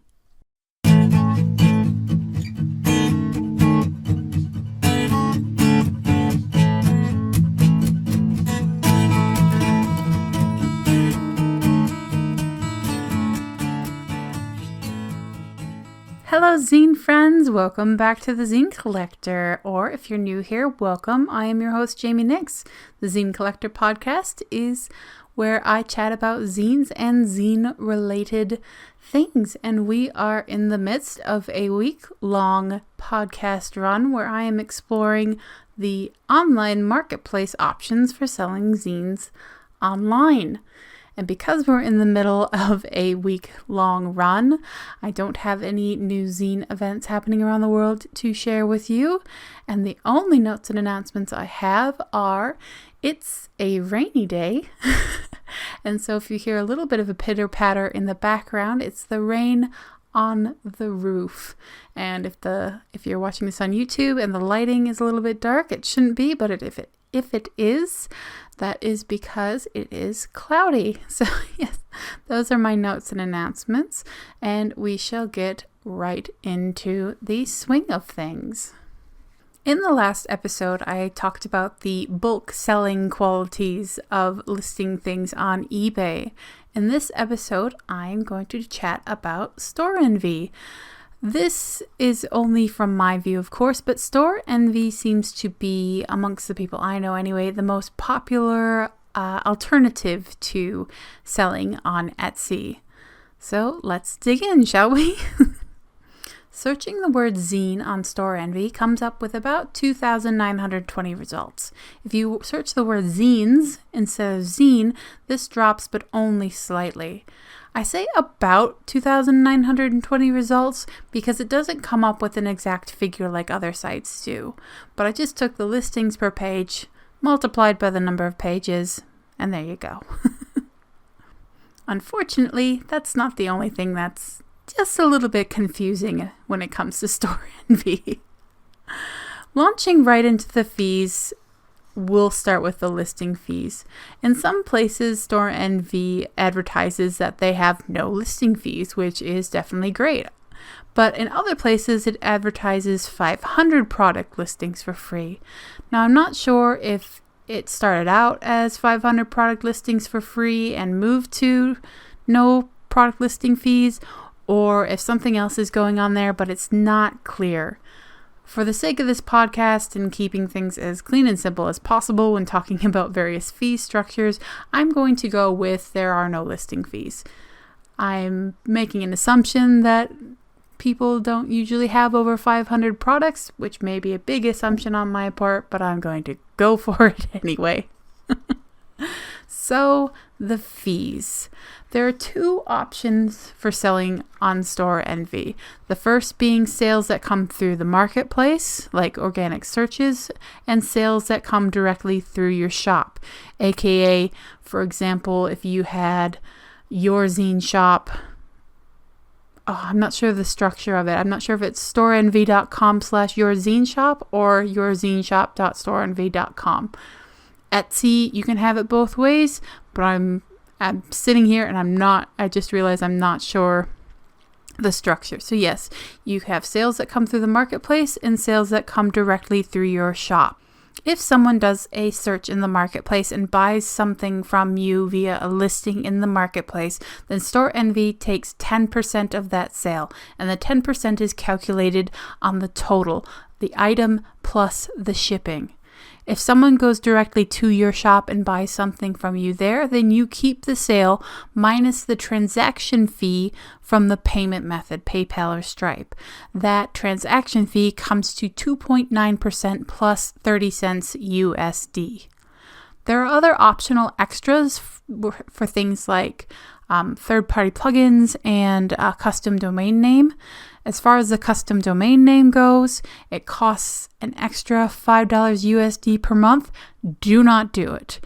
With this series, I am trying to present options and let you make your own decisions. I'm not trying to particularly steer you or tell you what to do, but with that particular fee, do not pay $5 a month for a domain name. That is way too expensive. I get deals on various domain names that can cost me $12 for 2 years. $5 a month is just way too much, especially in USD. Moving on. Usually, so far with this series, I would convert the 30 cents USD to Australian dollars for calculating the take-home amounts. Unfortunately, Store Envy is a United States dollars only kind of shop. The listings are in US dollars, the payments are in US dollars, so much and so on and so forth, Listings, payments, bills, transaction. So what I'm going to do is basically say, you know what, if I sold on Store Envy, I'd just switch over to I'd have to switch over to USD anyway. So for calculating the take-home amounts, I'm going to say that I would sell my $7 zine for $7 USD and that the shipping cost will be $3 USD. So on to using that example. My $7 zine, $3 to ship. If you sell your zine through the marketplace, out of the $10, you'll subtract $3 for the shipping and $1 for the marketplace fee. Easy peasy. And that leaves you with $6 USD. If you sell the zine through your shop, you subtract $3 for the shipping and 59 cents for the transaction fee. That leaves you with $6.41. This doesn't include the cost of creating the zine itself, materials, paper, ink, so on and so forth. When it comes to signing up for a shop on Store Envy, like the other options, it's very easy. There's a join button at the top of the page, and there's an open your own store link in the middle of the page, just slightly below the join button. The sign-up process, though, is a bit more annoying. Out of all of the options I explore this week, Store Envy wants the most information out of you. They want your street address, your business name, your business type, for example, an LLC, a sole proprietorship, so on and so forth, and your phone number. I was not happy about this at all for a number of reasons, which easily, slides me right into my notes about Store Envy. I'm a bit precious about my personal information, so I didn't appreciate being required to give quite so much of it over just to sign up. I imagine there are reasons for it, but they're already ruling out people who don't have a street address. And yeah, that does happen. There are people who live regionally who don't have street addresses and rely on post office boxes. And post office boxes aren't allowed as your address when signing up for Store Envy. Not only that, but it has an address detection tool. So you can't just put in, 123 Green Street in whereverville. It actually detects real addresses.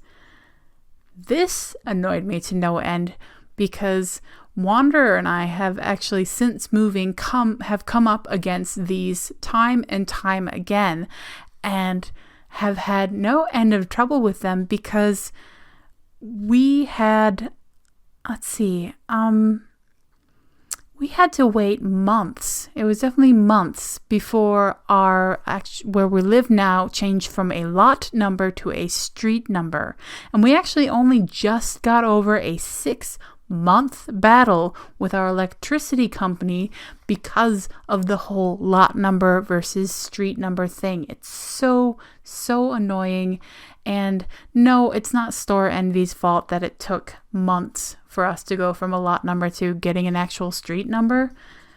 But it does color my opinion of all of the information you have to hand over. I didn't like it. I wouldn't have liked it before I moved. And yeah, the whole moving process does put me in a more biased position, but at the same time, I don't imagine I'm the only one who doesn't appreciate having to give over a street address. When it comes to Store Envy, I do appreciate the fairly simple fee system. It feels a bit like it doesn't feel like a bit. It is a relief after the eBay table of fees that I had to wade through to figure out how much you take away based on the various options. The behind the scenes dashboard is easy to navigate as well, giving quite valuable analytics like visits and what items are your best sellers.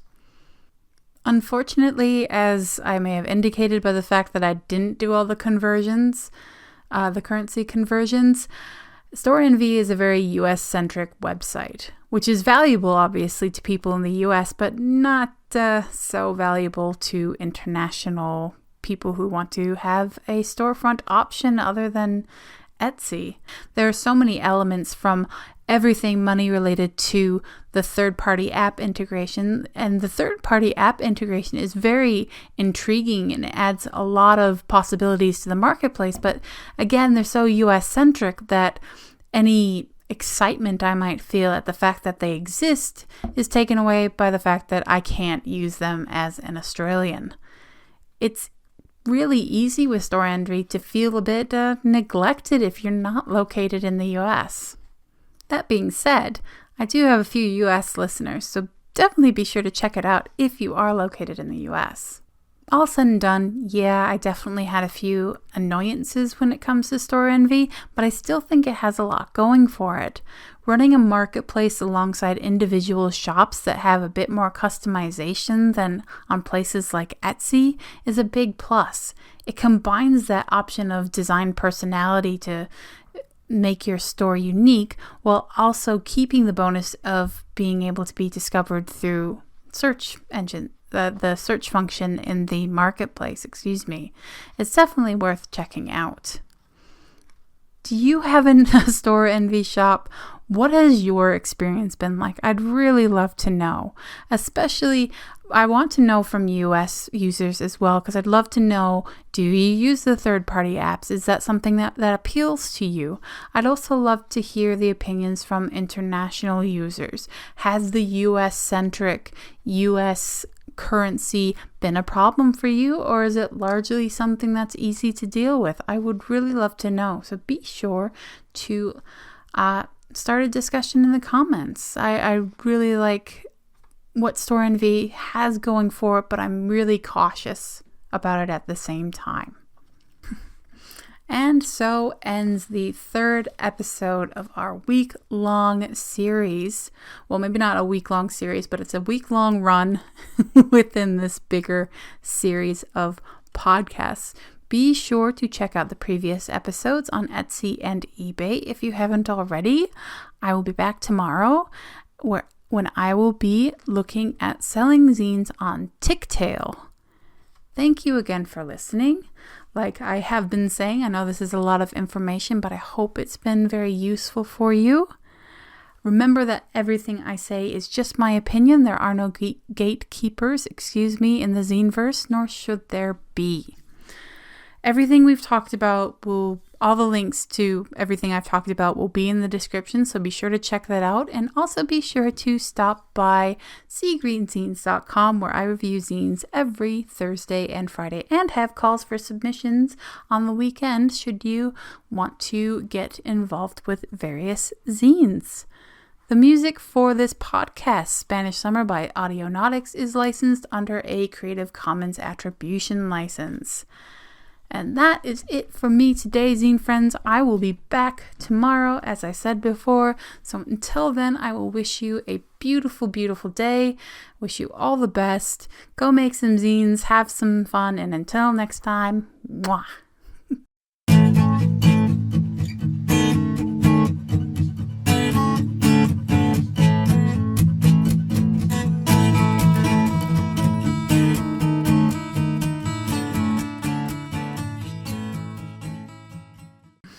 No lie, I keep forgetting what episode number I'm on, what number we are in this week long. Like, my week is just a blur. It's really numbers and everything. I think I've fried my brain for numbers for a while. That is for sure. You're listening to the Zine Collector Podcast, Episode 16, Selling Zines Online, Part 5, Ticktail.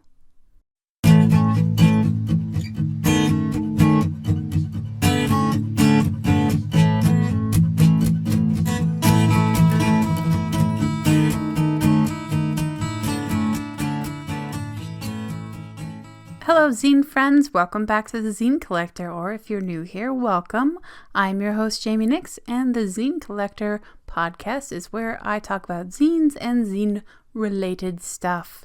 And we are in the latter half of a week-long podcast run all about various online marketplaces that are options for selling your zines online. Because we're in the middle or tail end, tail end. That was a bad pun. Anyway, because I am doing a week-long run, I am not going to repeat the same two zine events over and over. And I'm also skipping over the Sharing is Caring and the Q&A sections for this episode as well as tomorrow's episode. So if you have any suggestions for either, I'm going to have a lot to make up in those directions. So yeah, let me know. On to Ticktail. In the last episode, I talked about store envy, an intriguing option for online sellers, but a little bit US-centric and thus a little bit limited for sellers who live internationally. In this episode, I will be talking about Ticktail. Keep in mind that any dollar amounts I mention are in Australian dollars unless I mention otherwise. A search for the word zine on Ticktail brings up 798 listings. Ticktail is actually the first place I noticed that there was a difference between listing results based on whether you put in zine or zines, causing me to actually go back to previous research for other places and see if it made a difference. When searching on Ticktail, it makes a dramatic difference, with 798 listings dropping to 63 listings if you search for zines instead of zine. That's not great. It's something that seems a little weird to me, to say the least, but not exactly something that's going to be a decision maker for me personally when it comes to deciding where I sell my zines online. Ticktail makes it clear from the start that it has no listing fees no matter how many products you list.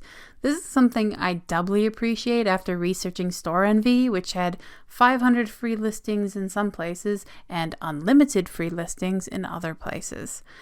I also really appreciate how Ticktail has all of the fees spelled out very nicely, very clearly, easily understood right there on the page with all of the other information about starting a store on their website. Like Store Envy, Ticktail also has two fee structures with setup, one for sales that come through the market and another for sales that come directly through your shop. For example, someone who buys directly at ticktail.com/yourzineshop. Unlike Store Envy, however, your custom shop will cost you a monthly subscription fee. So what are we looking at? With sales that come through the marketplace, there's a 10% marketplace commission on the total order amount, that's the item or items and shipping, plus a 3.5% transaction fee plus 35 cents Australian on top of that as part of the transaction fee. With sales that come directly through your custom shop, there is a $9 USD, about $12.16 Australian, monthly fee for a custom shop. The same 3.5% plus 35 cents Australian applies for the transaction fees. Like other marketplaces, Ticktail also offers optional fees. There is the Ticktail Plus option for $90 USD per year that offers you additional perks and things that you don't get with the $9 USD per month subscription service. There are also third-party apps like print your shipping labels at home and things like that can make it easier for you as a shop owner. So what is our takeaway after these fees? So say you have a $7 zine that costs you $3 to ship, coming to $10 total. For a sale that comes through the marketplace, you subtract $3 for shipping, $1 for the marketplace commission, and 70 cents for the transaction fee. That leaves you with $5.30. For a sale that comes directly through your shop, you subtract $3 for the shipping and 70 cents for the transaction fee. That leaves you with $6.30, but don't forget about the bit over $12 per month you're paying to have that custom shop. But on the other hand, unlike the 5 zines per month you need to sell to make your eBay subscription worth it, you only need to sell 2 zines per month to cover your subscription here. We also need to remember that this doesn't include the cost of materials and such for making the zine itself. It also looks like payments are made into your bank account, so those should be made in your currency, saving any currency conversion fees. But I couldn't quite find clear documentation on how the actual payment works. With the Start a Shop button in the top right of the screen, right next to the Login and Sign Up buttons, it's very easy to sign up for a shop. Pop in your name, your email address, and a password. Then you're right into adding shop information and starting your first listings. So what do I think about Ticktail? As I mentioned before, I appreciate the list of clear fees right along with the clear list of features. Any marketplace that makes those hard to find or even a little bit difficult to find starts off on a weird, strange, slightly uncomfortable note, at least as far as I'm concerned. One feature that I really like about Ticktail is that you can upload images and video on your shop. I'm not sure how much I would use that feature personally, but I can see a lot of interesting ways that people could use that to further their sales. They also have a real-time chat feature, so you, like it says, in real time can chat to your customers. That makes my anxiety skyrocket, but I can see that that would be a valuable asset for a lot of shop owners. Ticktail also makes it very easy to connect your shop to Instagram, something that I personally think is incredibly useful because I love Instagram. But that's also why I find it a little bit odd that they don't advertise that feature more. I found it by chance, so it makes me wonder if they're not advertising it more. Is there any trouble with the integration? That sort of thing. I didn't have the time to connect it or get into it, basically because Ticktail is not something I'm personally going to use, so I didn't want to set up the connections, but it's definitely worth checking out if Ticktail is bad pun alert, if Ticktail is ticking off the boxes for you. Oh gosh. Bad puns. Bad puns. The big thing that made Ticktail really stand out to me is that they advertise that it's easy to import your shop listings from Etsy or Shopify. Their tutorial is a bit out of date, for Etsy at least, but I managed to figure out how to do it in a couple of minutes from my Etsy dashboard. And if you're interested, it's Settings, Options, Download Data. Importing them is actually very easy. Once you have the file, you just click your Products tab and then click Import. Load the file and away you go.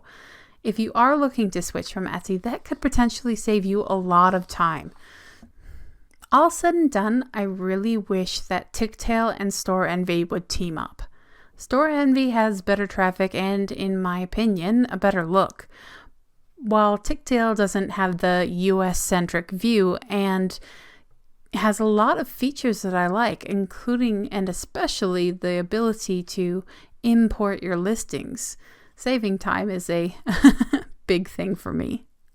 I feel like the benefits of Ticktail on their own are good benefits at the start, but they don't really justify covering the costs of having to pay for your own custom shop over time. But that is just my opinion. Do you sell zines on Ticktail? Do you sell anything on Ticktail? Did I miss out on any great features that you love there? Let me know about your Ticktail experiences in the comments section. I would love to get a discussion going because I'm wondering if I'm missing anything when it comes to Ticktail and any other shops from mentioned in previous episodes. So now we have come to the end of the 4th episode. Be sure to check out the episodes previous to this one if you haven't already. And I will be back tomorrow looking at the very interesting, intriguing Gum Road. Thank you so much for listening, zine friends. There's a lot of information on offer here, and I hope it has been of use. But again, it's just my opinion. Remember, there are no gatekeepers in the Zineverse, nor should there be. Links to everything I've talked about are in the description, so be sure to check that out. And also be sure to stop by seagreenzines.com, where I review zines every Thursday and Friday. Whew, goodness me. The music for this podcast, Spanish Summer by Audionautics, is licensed under a Creative Commons Attribution license. And that, my friends, is the final end of the episode. Thank you again for joining me. It's been quite a journey, and it will continue to be so. Thank you a million times. It's so much information, but yes, I appreciate you listening and or watching. So until tomorrow, I wish you all the best, wish you a lovely day, and until next time, make some zines, have some fun, all that good stuff. Mwah!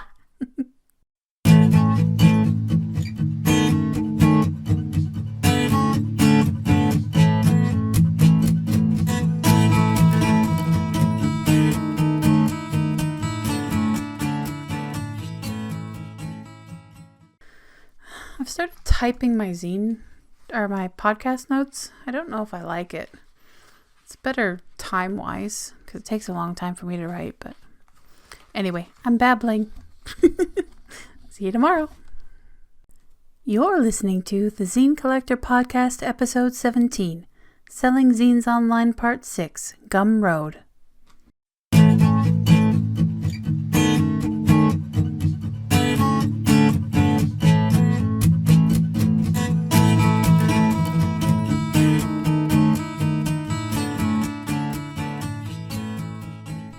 Hello and happy Friday, zine friends. Welcome back to the Zine Collector, or if you're new here, welcome. I am your host, Jamie Nyx, and the Zine Collector podcast is basically where I talk about zines, more zines, and zine-related things.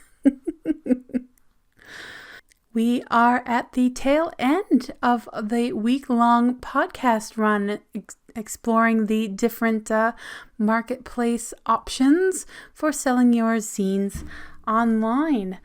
And yeah, that's basically it, because it's been a week-long podcast run. I am skipping over the zine events, the sharing is caring, and the Q&A segments, but they will be back. Trust me. They will be back, I promise. But alas, I don't actually have any announcements as such, so let's get right into it, shall we? So in the last episode, I talked about Ticktail, a marketplace I wish would team up with Store Envy, because I feel like if they took the best bits of each of them, then they could be a very big, real, good contender for Etsy. In this episode, I'm going to take a look at Gumroad, a bit of a strange marketplace, but one that I find very interesting and one that I think has a lot of potential, a lot of interesting options compared to the other options. It doesn't feature on the main page, but Gumroad does have a marketplace feature. Searching the word zine in the marketplace brings up 865 listings. But search for zines and you see a dramatic drop, like with Ticktail, with 865 listings dropping to 106 listings. I still find that such a strange thing, but I guess it's something to be aware of now in your various internet wanderings. Like other options we've looked at, Gumroad has fee structures depending on whether you sell through the marketplace or directly through your shop. For example, on the marketplace or through gumroad.com/yourzineshop. This becomes a little bit more complicated because they also have a free option, something I only discovered in the help section after signing up. So while they do advertise the main $10 a month thing, you can sign up and explore things without having to pay anything. So far in this series, I've put things into Australian dollars when I can, using USD when needed or when it's simply easier to do so. However, with everything, including the fees, being in USD, it's easier to work with USD, US dollars, rather than converting every single element. You can set your currency to your home currency when using Gumroad, but all charges are finalized and processed in US dollars. If I sold on Gumroad, I'd strongly consider selling in USD.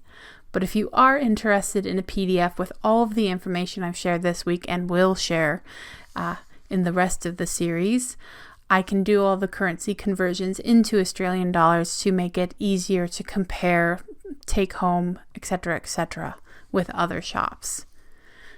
So on to the fees. We start off with no listing fees no matter how many products you list, so that is an excellent way to start. But the fee structures are a little bit odd, but we'll get there. As I mentioned, there are different fee structures depending on where the sales come from, much like other marketplaces. When you use their free option, as in you're not paying the monthly fee to have your shop, a sale direct through your shop comes with an 8.5% plus 30 cents on top of that transaction fee. A sale through their marketplace comes with an 18.5% transaction fee, with the 30 cents on top of that. Ouch. With their standard account, which they advertise on their main page, you have a $10 USD per month subscription fee. Your transaction fees for sales that come through your shop are at 3.5% plus 30 cents. If a sale comes through their marketplace rather than directly through your shop, an additional 10% is added on top of that. So 13.5% rather than 3.5%. So how does that translate into actual sales? Here are the 4 different breakdowns. With a $7 USD zine that costs $3 USD to send, coming to a total of $10. When you're using the free option, a sale that comes through the marketplace, you would subtract $3 for the shipping and $2.15 for the transaction fee. That leaves you with $4.85. If you're using the free option and a sale comes through on your shop, you subtract $3 for the shipping and $1.15 for the transaction fee. That leaves you with $5.85. With their standard option, a sale that comes through the marketplace, you would subtract $3 for the shipping, 65 cents for the transaction fee, and $1 additional fee that comes with sales that come through the marketplace. That leaves you with $5.35. If the sale comes directly through your shop, you subtract $3 for the shipping and 65 cents for the transaction fee. That leaves you with $6.35. Remember that with the standard shop options, they do not include the $10 per month subscription fee. But with either way, wherever the sales are coming from, you only need to sell 2 zines per month to cover that subscription. And keep in mind that none of these amounts include the actual materials, etc. cost of making the zine. It does come across as a lot of options and a lot of fees, but when you actually lay them all out and compare, it's not too bad. When you just need to look at it on paper. The marketplace element, though, is the one thing that's really confusing to me, but I don't want to get ahead of myself just yet, so I'll stop that thought there. Starting a shop with Gumroad, like all the other marketplaces, is very easy. There's a little blue Start Selling button on the top right of the main page. You sign up with an email address, you click products at the top of the page once you're logged in, and away you go. It's all laid out, easy to understand, easy to get started, basically. So what do I actually think about Gumroad on the whole as a place to sell zines? For me, Gumroad is a really strange place, but it's one that has a lot going for it. I know I said that about Store Envy, and that's still true, but Gumroad has a lot of interesting features that no other marketplaces are offering. And it makes it stand out as something different, something a little bit more versatile in different ways. But first, I did want to mention what I don't understand when it comes to Gumroad is that they seem to not only discourage people from using the marketplace, but actively discourage people from using the marketplace. It's not on the main page, and you wouldn't know that they even had a marketplace just by looking. Like, I found out by accident. I clicked on the features tab on the main page and it came up with a search bar, and I thought, well, what's that search bar? And then I typed in zine and found, oh wait, yes, they do have a marketplace. So combining that you almost have to accidentally discover the fact that they have a marketplace and tacking on a 10% additional fee means that not only are you keeping people from finding your marketplace, you're discouraging in a way, your sellers from even discussing the fact that there is a marketplace. Now, I imagine there's a business reason for that they would rather have people buying through the shops, but I really feel that discouraging people from the marketplace and discouraging sellers from letting people know there is a marketplace, that takes away the organic sale element, the random discover element. As a buyer, I actually was looking through zines and I found it very annoying that I found a bunch of listings and I could see and buy an individual zine. But if I saw a zine that I wanted and I wanted to see what else that shop made, what else that person made, I couldn't easily get to the shop. It's not like other marketplaces where you click on the listing and you have all the information and then you can click on the store name. I clicked on the listing and I could buy it right then and there, but I couldn't click on the store name. I actually ended up that I took the store name and I Googled it to find the actual Gumroad shop. Now again, this is part of the discouragement, I think, of the marketplace, but at the same time, I think Gumroad's almost shooting themselves in the foot in that way, because they could get more on fees, etc., if I was able to buy more, if it was easy to buy multiple products from one shop at one time. Like I wish I could talk to somebody at Gumroad, because I just don't understand what they're doing with this and why they're doing it. And yeah, I mean, it's a strange thing to me. Like, I don't want to, it's not a make or break thing for me, but at the same time, it's just so strange that it keeps playing on my mind. But as far as bugbears go, I do have one other thing I was disappointed with, and that is the shipping calculator style. As far as I could find, it was all more Etsy style with a base price plus X amount per item, and no weight-based option that I could see, which is really unfortunate because I'm really liking Gumroad otherwise so far. So yes, with the marketplace strangeness and the shipping calculator, all of that being said, I think Gumroad is pretty cool. They offer so many different things. Like, you can set up your own affiliate program. How cool is that? I think that is fantastic. Everything automates. You set up your affiliate program, you say, X amount of sales go to this person, and they get paid automatically. You don't have to worry about parceling out all the money and things. It's all automated. And along with affiliate programs, they also have pre-orders, they also have subscriptions. You can add a digital file to a physical product. So say someone buys your zine, they can check out the digital version while they're waiting for the physical version to come in the mail. Now, while that may not be all that appealing to you as far as zines go, this can also be valuable for ebooks. And it's, I think, something that Amazon has started to integrate a little bit into what they do. So take that as you will, depending on how you feel about Amazon. But I think it is a really cool feature. And you can even, because of those setups and things like that, you can even offer actual courses. Like if you wanted to, well, obviously, if you wanted to teach a course on something, you can offer classes, and then you can offer different buying options that offer discounts for 10% off if you sign up for 6 months or more, and 20% off if you sign up for a year or more. It makes it really versatile in that, and it lets you cater to your customers in the way that you want to. That makes it easier for both you and them.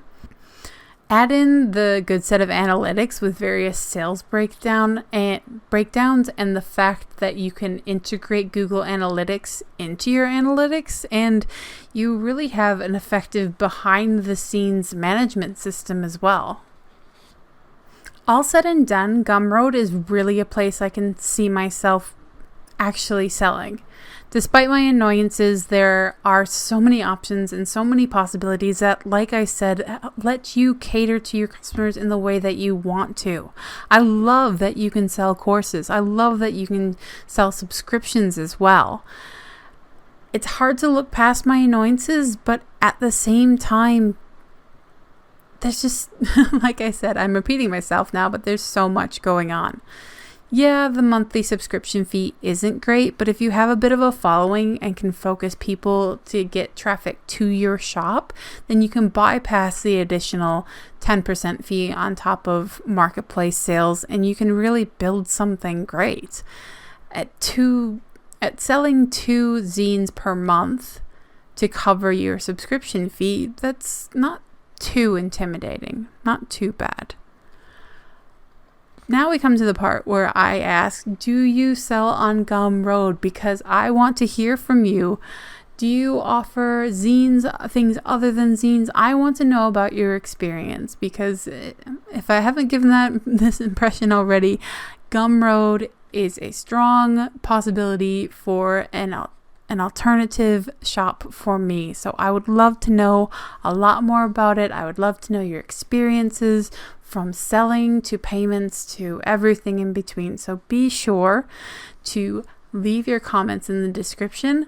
And even if you're not signed up for Gumroad, I would still love to know what you think about this option. Is it intriguing? Do you think you might switch over to Gumroad? Let me know in all the various comments sections. The rain is really gearing up out there. Goodness. I hope the mic isn't picking up too badly. Alas, we come to the end of this week of podcasts, checking out various marketplace options for selling your zines online. It has certainly, researching these various spaces has certainly brought its share of frustrations and annoyances, but at the same time, it's come with its own pleasant surprises as well. For instance, I did not realize that in all of the options I've explored this week, you can sell digital products. I know there are a good number of people out there who don't like e-zines, but for me in particular, being able to sell digital versions of my zines are very important because shipping stinks.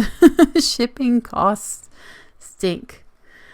If you're wondering where Bandcamp is on this list, I decided not to include it. Not because it wouldn't qualify or wouldn't work for selling zines, but I mean, it is an interesting place, but at the same time, it's very set up for and focused on music, with zines being part of the merch side of things. Whereas I wanted to focus more on places where zines would be the main attraction. And I'm not saying that's not possible on Bandcamp, but again, from my limited view of it, it's been focused on audio, music, etc. So I decided to pass it over.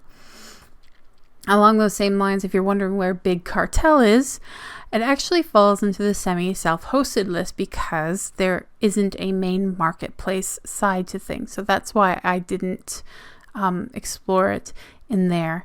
And while looking over my notes, a wanderer asked about Shopify and something I mentioned in an earlier episode of this series, and that is on the topic list to talk about in the future. I believe Shopify is a plugin, so I think it'll fall under the fully self-hosted, but don't quote me on that because I'm not 100% sure. It might fall under semi-self-hosted. But that is for future episodes. And speaking of future episodes, what do you think of the series so far? Would you like me to continue? Would you like me to look at more options? Again, along the lines of semi-self-hosted and fully self-hosted? Are you a bit sick of all the facts and figures and numbers? Do you want me to continue with this series, but maybe have a break before the next set? Do you like this setup? When it comes to this series, would you like me to do groups of 5 or 3? Or I'm not sure I can commit to 5 for each one, but yeah, just let me know. I do read the comments, and they do inform what I do on this podcast very much. So yes, any feedback you have, just please be nice. I know I've come a long way. I know I've been doing this for a little while now, a good while, and I'm a bit more confident in everything, but I'm still fluffy and very fragile. So constructive criticism, if there is any. So thank you. But one thing I would like to say before I sign off on this endeavor, well, at least for the moment anyway, is don't put all of your eggs in one basket. If the Etsy fee thing last month taught us anything, it's that businesses will do what they want when they want. The outcry from various people didn't really change anything, didn't change Etsy's plans. They're still going ahead. They still have done what they said they were going to do, and will do the other things they said that they are going to do in the future. So if you are fully invested, if you have all of your eggs or all of your teddy bears in one basket, then you are subject to the whims and wishes of that one platform. If you spread out a bit, then you can save yourself some stress and maybe even some money as well by diversifying. And I'm sure there are people who will hear the word diversify and cringe a bit, but that is the word for it, because it's safety by not investing everything in one thing. It's if something crashes, then you have it backed up on your hard drive. If Etsy becomes too much, then you still have your store, which you have been building traffic for elsewhere. That sort of thing. And that's the end of my tangent on that. And that's it for me for now, Zine friends. And that's it for the week. It is Friday. It is birthday time.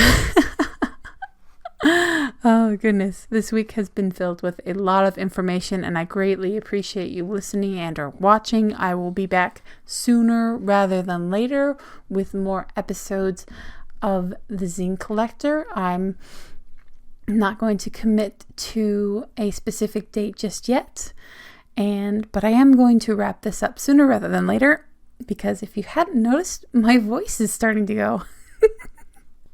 Remember, dear zine friends, that everything I say is just my opinion. There are no gatekeepers in the zine-verse, nor should there ever be. Links to everything I've talked about are in the descriptions. The descriptions for all the videos this week should be a bit chock full of all kinds of information you may find useful on your journey to deciding which shopfront is right for you. But just keep in mind that there are future episodes in the possible making with options that aren't marketplaces or have marketplace but a little bit different to Etsy, eBay, Ticktail Store, Envy, and Gumroad. So yes, be sure to check all the links in the description, and also be sure to stop by seagreenzines.com, where I review zines every Thursday and Friday, and also put up calls for submissions on the weekend should you so desire to get involved in zines and various projects that are happening in the zine world right now. The music for this podcast, Spanish Summer by Audionautics, is licensed under a Creative Commons Attribution license. And that is it for me today, zine friends. A very, very happy Friday for you, to you. Bit brain fried, end of the week, that sort of thing.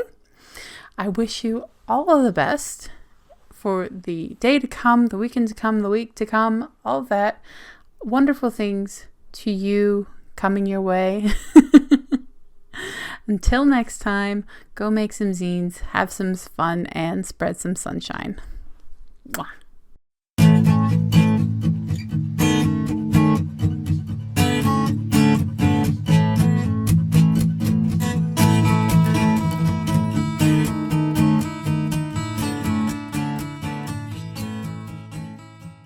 I don't know what to say. I don't know what to say. I don't know what to say.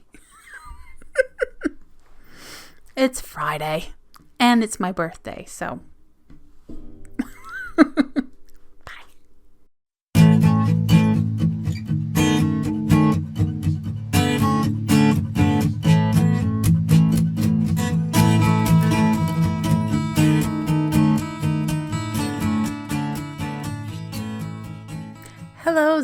friends, welcome back to the Zine Collector, or if you're new here, welcome. I'm your host, Jamie Nyx.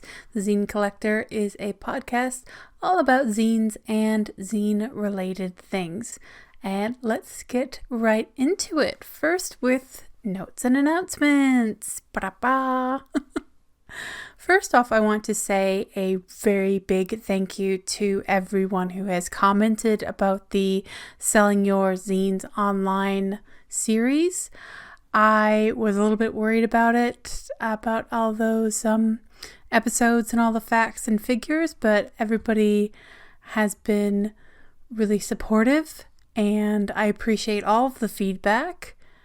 And yeah, I'm really over the moon over the prospect that the series was actually helpful.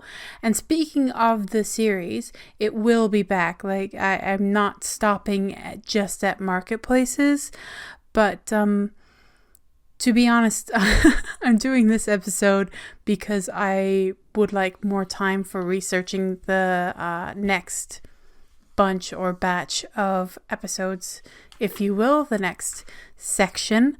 And basically, I wanted to take some time to have a bit more of a relaxed episode, take a breather from all of the facts, figures, numbers, that sort of things, and also to, I guess, stop and smell the roses, to put it in an interesting way. Maybe not so interesting, but yes, to stop, acknowledge, breathe, enjoy the sunshine, that sort of thing. But before I get into explaining what I'm on about, let's take a look at some zine events that are happening around the world. So first up, on September 9th, we have in Oakland, California, the Bay Area Queer Zine Fest. On September 15th in Long Beach, California, we have the Long Beach Zine Fest. On September 15th as well, in Minneapolis, Minnesota, we have the Twin Cities Zine Fest. On September 22nd, in Lincoln, in the UK, we have the Lincoln Zine Fest. And on September 29th and 30th, in Atlanta, Georgia, we have the Atlanta Zine Fest. Ooh, love a whole weekend dedicated to zines. And on that note, not that I have the note with me, but now that it's occurring to me, and I think it's still happening, Sticky Institute, they run Festival of the Photocopier, and this year's Festival of the Photocopier in February was huge. They were packed out, basically, and they've always offered free tables. It's first come, first serve, that sort of thing, but it's grown in popularity over the years. So what they're doing is Sticky Institute is asking for a grant so they're able to have Festival of the Photocopier over the weekend rather than just one day. And that way they can accommodate more people, get more people in, be more flexible in that way. However, they need your votes, basically. But the thing about that is that you need to be I believe, registered to vote in Victoria, the state of Victoria, in Australia. And unfortunately, I am no longer that, so I cannot help out myself. But if you happen to live in the state of Victoria in Australia, wow. Great start to the podcast. But yes, if you happen to live in Victoria, I will have some links in the description. And I'm pretty sure this is still going, for where you can vote to help Sticky Institute get this grant and thus be able to have Festival of the Photocopier over an entire weekend rather than trying to having to turn away a lot of people because they can only run it for one day. I imagine that's no fun because they always have been very accommodating and welcoming and everything. So yes, any way we can help Sticky Institute and an iconic, wonderful zine place in Melbourne, Zine Shop, everything. I highly recommend you check them out. And all of that good stuff. All that and a bag of chips. So yes, that just popped into my head as I was reading Zine events. So we'll get back on track. And I will say that there are a lot more Zine events where that came from. If you would like a direct line to Zine events that are happening around the world, or you would like to make sure that your Zine event is listed in the Zine event calendar, check out I feel like I do this a lot. Check out @fanzines on Twitter and Facebook. Links, as always, will be in the description. Oh, gosh. So for the last 5 episodes, I compared online marketplaces, Etsy, eBay, Store Envy, Ticktail, and Gumroad with the view of selling zines online. If you would like to check those out, I am going to put a playlist specifically for that series in the description, and it'll be in my playlists on my YouTube channel, just so they're part of the podcast, obviously, but just so they're easier to access if you're looking to do a little research. In this episode, as I mentioned before, I am stopping to take a breath, stopping to smell the roses, enjoy the sunshine, and have a chat. This is more of originally called this the relaxed episode, the casual cast, that sort of those things. And yeah, it's more me rambling on a bit, that sort of thing. So if you don't mind that, then keep on keeping on.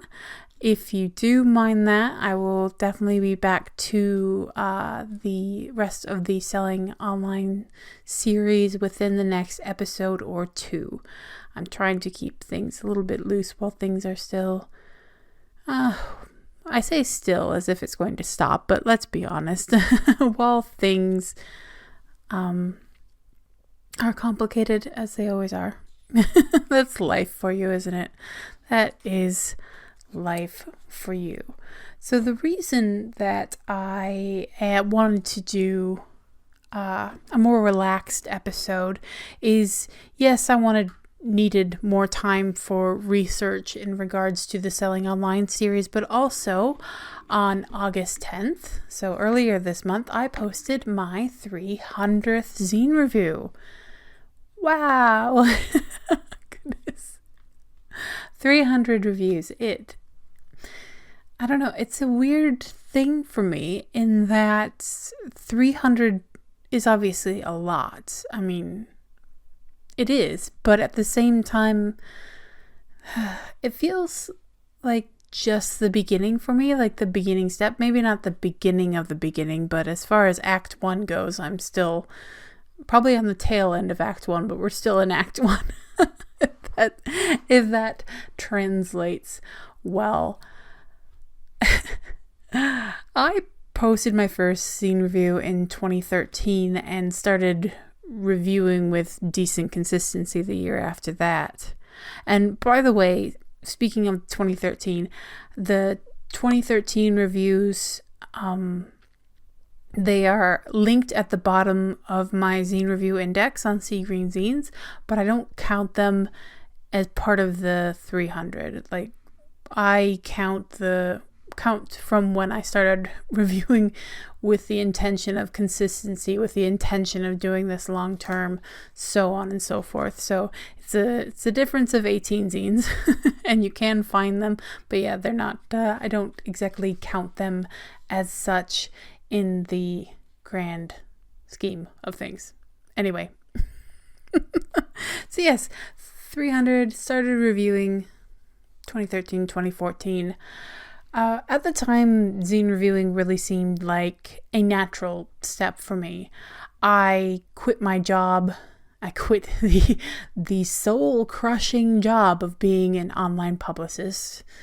And even though I stopped doing that, my mindset was still very much in the, how do I help this person get the word out about this thing that I love so much. Whenever I came across something, oh, I love this, my brain went, okay, so how do I get the word out? So I started Sea Green Zines first as a WordPress, and obviously now as its own domain. But I started Sea Green Zines because I wanted to share what I was making, share the zines I was making, and kind of participate in the community that way, even though blogs weren't exactly not exactly big in the zine community, but I like WordPress, and it was a comfort spot to me, basically, to have a blog on WordPress, so on and so forth. Everything just sort of fit together then. I started the blog, I started posting about my zines, I started then posting reviews, etc., etc. Around the same time, I started taking a professional writing and editing class. And I say class, but it was a course, an professional writing and editing course. And that course really informed and influenced how I wrote my reviews, how I wrote out my thoughts on zines, and what fed into my opinions on zines and things like that. Taking notice of not only the written but the aesthetic, what shaped my view of a zine, what did I notice that I wanted other people to notice, and what did I feel would be of value to anyone else who looked at the zine or might be interested in the zine. So if my reviews seem a bit long-winded, you can blame the Bendigo TAFE professional writing and editing course, because yes, they taught me a lot about structuring and giving feedback and all of that stuff. Also, fairly early on, I decided that I didn't want to post negative reviews. As far as I was concerned, if I had nothing good to say, then it just didn't get a review. Sometimes it can be a little bit of a line to walk, because there are negative reviews and then there's constructive criticism, which can be seen as negative because, things can be precious to people. They're like, I know for one, somebody could have an overall good review of one of my zines or one of my novels, but I tend to focus on that one negative thing. So with that in mind, I want to be honest. And so sometimes I am bugged by, say, something is cut off by the margins or whatnot. But if I still love the zine, then I want to let people know that there are some things that are cut off by the copy machine because mind your margins. But at the same time, there are no scathing reviews. There's nothing that I'm going to absolutely rip apart. But that's just me. That's just the fluffy Nyx that you've come to know or will come to know if you're new. At the time, it just felt like the right decision for me, and it still feels like the right decision. I could change my mind at any time and start putting up negative reviews, but I still hold to that thought that there's plenty of negativity on the internet. There are plenty of places. There are even zine review places where if you want your work rightly ripped apart, then that's where you go. But I didn't want to be that. And I don't see anything wrong necessarily with stronger, more rippy-aparty views. If you want that from a review, you can certainly let me know that that's what you want, because I have, I am a fluffy person, but deep inside I do have the soul of an editor. And even when I was in high school, I would warn people who asked me to edit their work. I would say, listen, we're friends, but when I am editing, I have no friends. People would get a bit wide-eyed, but I still kept getting work to check over, so hey, I must have been doing something right. But anyway, if you want rippy, a party type stuff, then let me know. But I'm not going to be posting it as such as a review. And that's a side ramble. I have my notes in my hand here, and that is a side ramble that I didn't write, but there we go anyway. I think I said it was going to be a little bit of a rambly episode, so here we are. Back to reviews.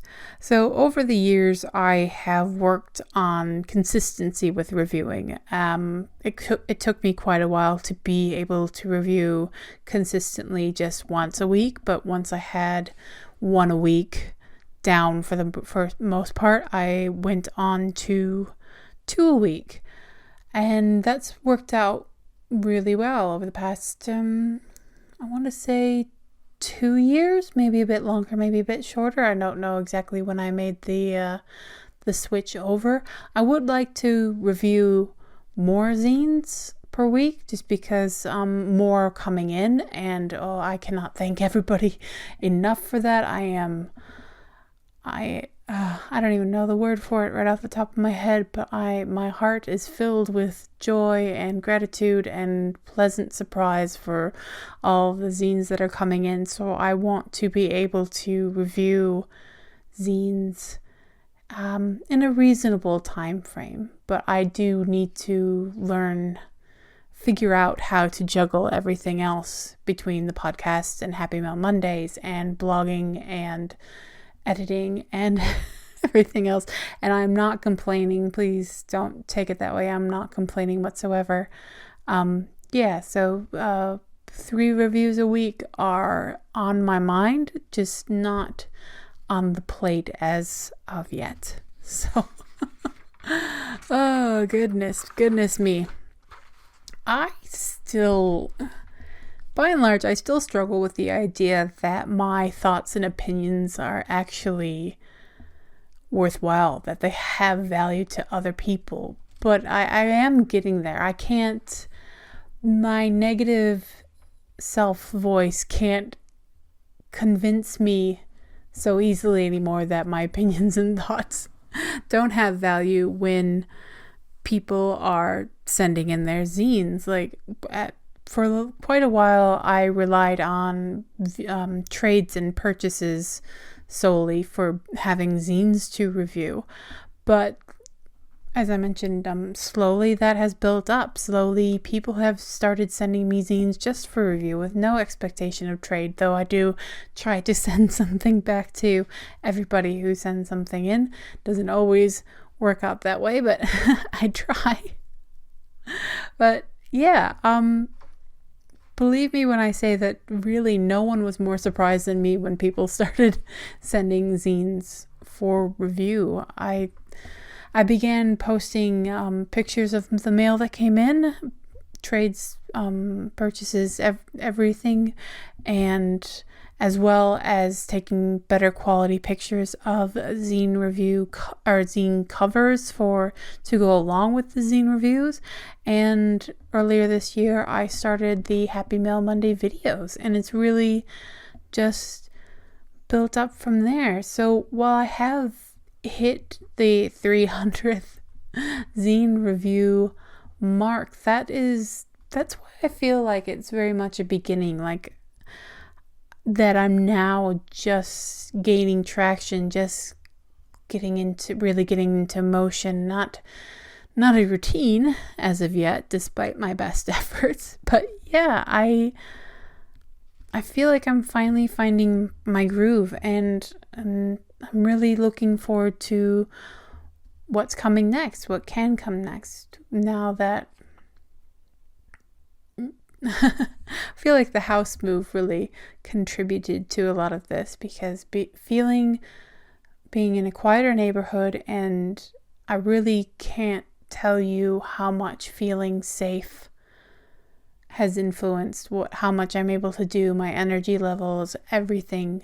Feeling safe and soon to be feeling safer as we save up and get things like the fence and whatnot.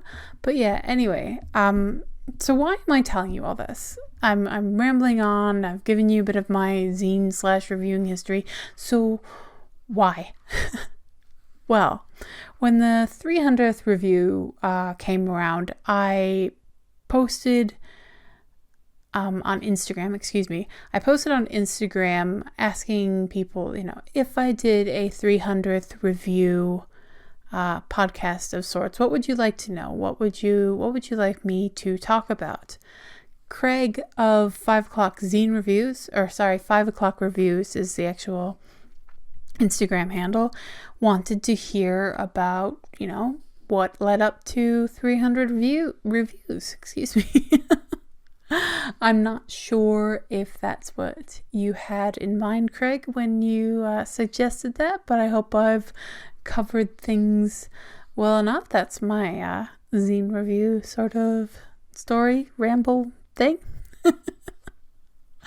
I do have 2 more questions with what should be shorter answers, that's for sure. So if you'd like to know about the first zine I ever read, about the zine I'm proudest to have made, what's coming up next for Sea Green Zines, and as well as a new Sharing is Caring, then let's keep on keeping on. The next 2 questions I have to answer in this episode are both from Yeston, and I believe I'm saying that right. The note with, it's not spelled that way, it's spelled differently to how it's pronounced, but I think I have it right, and my apologies if I don't. The note is all the way away from me at the moment, and I would like to keep rambling on, so I will hope that I got it right. So, moving on. The first zine I ever read is the zine that I have in my hands right now, and that is the Nutella Cookbook by Anna Williams formerly at least, of Wisconsin. Yes, this is the first zine I ever read, and actually the first zine I ever bought. And I say it's the first zine I ever read, but it's that's excluding all of the things that were zines but I didn't know were zines, that sort of thing, my friends and I kind of made things here and there through school. But yeah, this is this is post-discovery of the word zine. Small note, I had never actually heard of Nutella until I moved to Australia in 2006. So yeah, the whole Nutella thing, it's a bit nostalgic for me, because when I moved to Australia and discovered that they had this stuff called Nutella, and it was really, really gorgeous, and who cares if it's 50% sugar? And I love baking. I'm very into baking, so that was another big determiner for me getting this zine. So yeah, it had all the things, and I felt like it was a safe first zine. Oh, I forgot that it has recipes, but it also has, what is Nutella. Marta says, I think I ate my first jar of Nutella within a 24-hour period. So yes, I love baking. I love Nutella. I was nostalgic because of discovering Nutella after I moved to Australia, and I ended up adapting some of the recipes. My somewhat famous bickies called Peanatellas are an adapted recipe from this zine. And I don't know if you can still get it anywhere, but I will try to find it, and if I do find it, the link will be in the description. So there we go. The Nutella Cookbook, conceived and written by Anna Williams, also of Saucerville, Saucerville is a name, not actually a town name.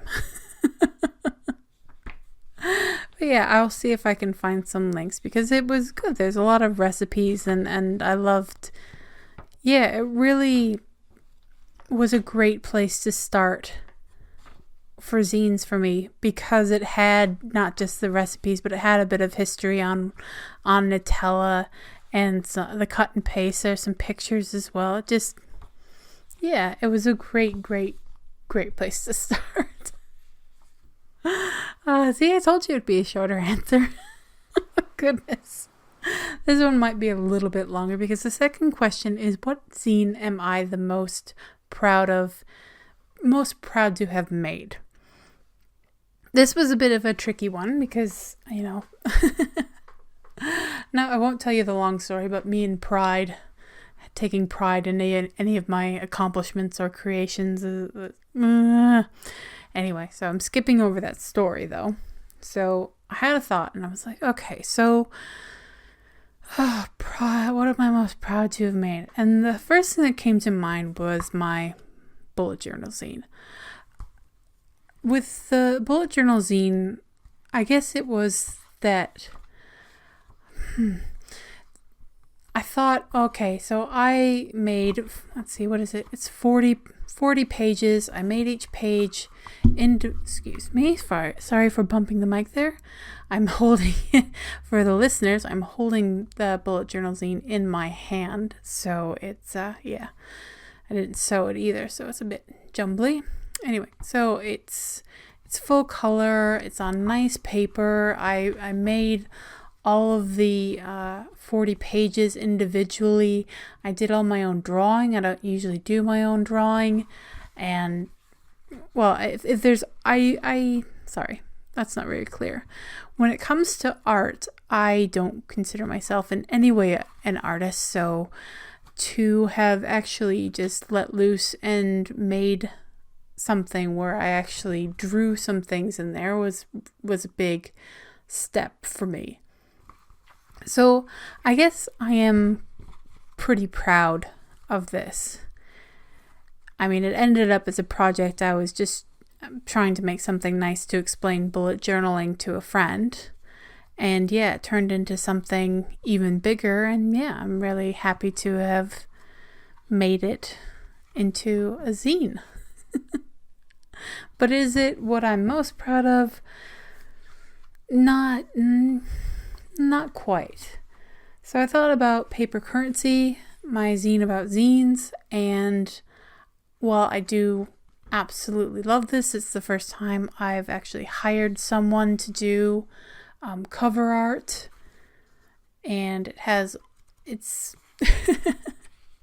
it has articles and reviews and flyers from various people, and it's the beginning of what I want to be a very long running series, and I'm proud of its beginnings. But the zine I am most proud to have made in the end is a zine that I didn't actually make all by myself, and it is called Bipolar Bear. Bipolar Bear is an A5 full color zine, collage backgrounds that are, the collages are from a tattoo magazine and whatnot. And I made the collage backgrounds, but my friend Black Wolf, I think I've mentioned her before, she wrote all the words.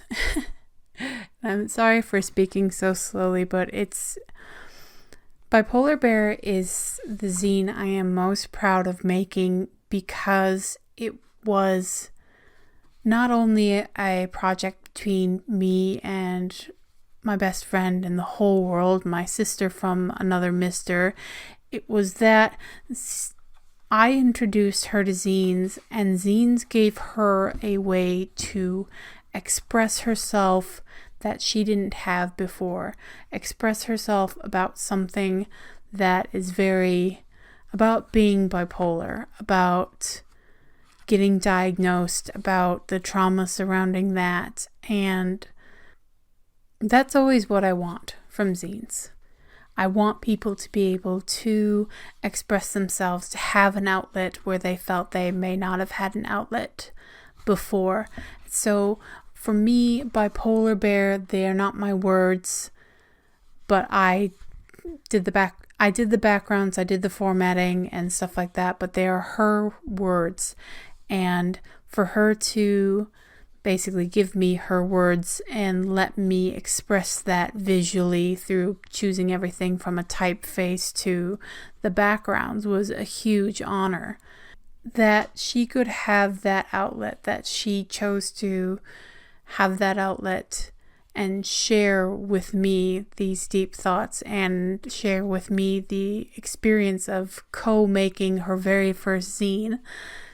Yeah, I can't help but say that Bipolar Bear is the zine I am most proud to have made. So to Yeston, I hope that answers your questions.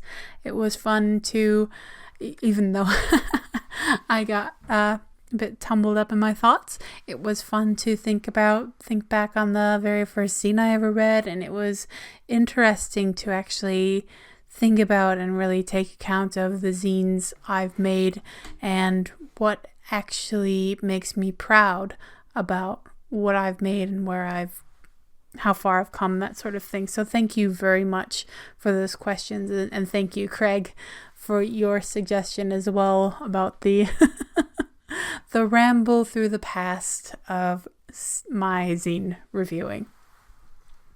So something that I thought I would add in, and even though it might make this a little bit of a longer podcast, is to let you know what's ahead for Sea Green Zines. Not necessarily big things, but I do have quite a few calls for submissions, because if there's one thing that I've really been missing while I've been trying to sort out my life, basically, it's making zines. I have made a couple of this year, but I really want to make some more. And so I have 3 calls for submissions, and I'll make up actual flyers for them and whatnot, but I thought I would announce them here just in case, sneak preview or whatnot for the listeners of the podcast and the watchers of the video podcast. So here are the calls for submissions for zines that I'm working on right now. And the first one up is for Paper Currency 2. I have the cover art. I have a lot of flyers. I have a lot of reviews ready to go. And basically what I am looking for are written pieces around 500 words about why zines are important. And if you want to send flyers, you're more than welcome to. Stepping back to the why zines are important. It's a fairly flexible theme.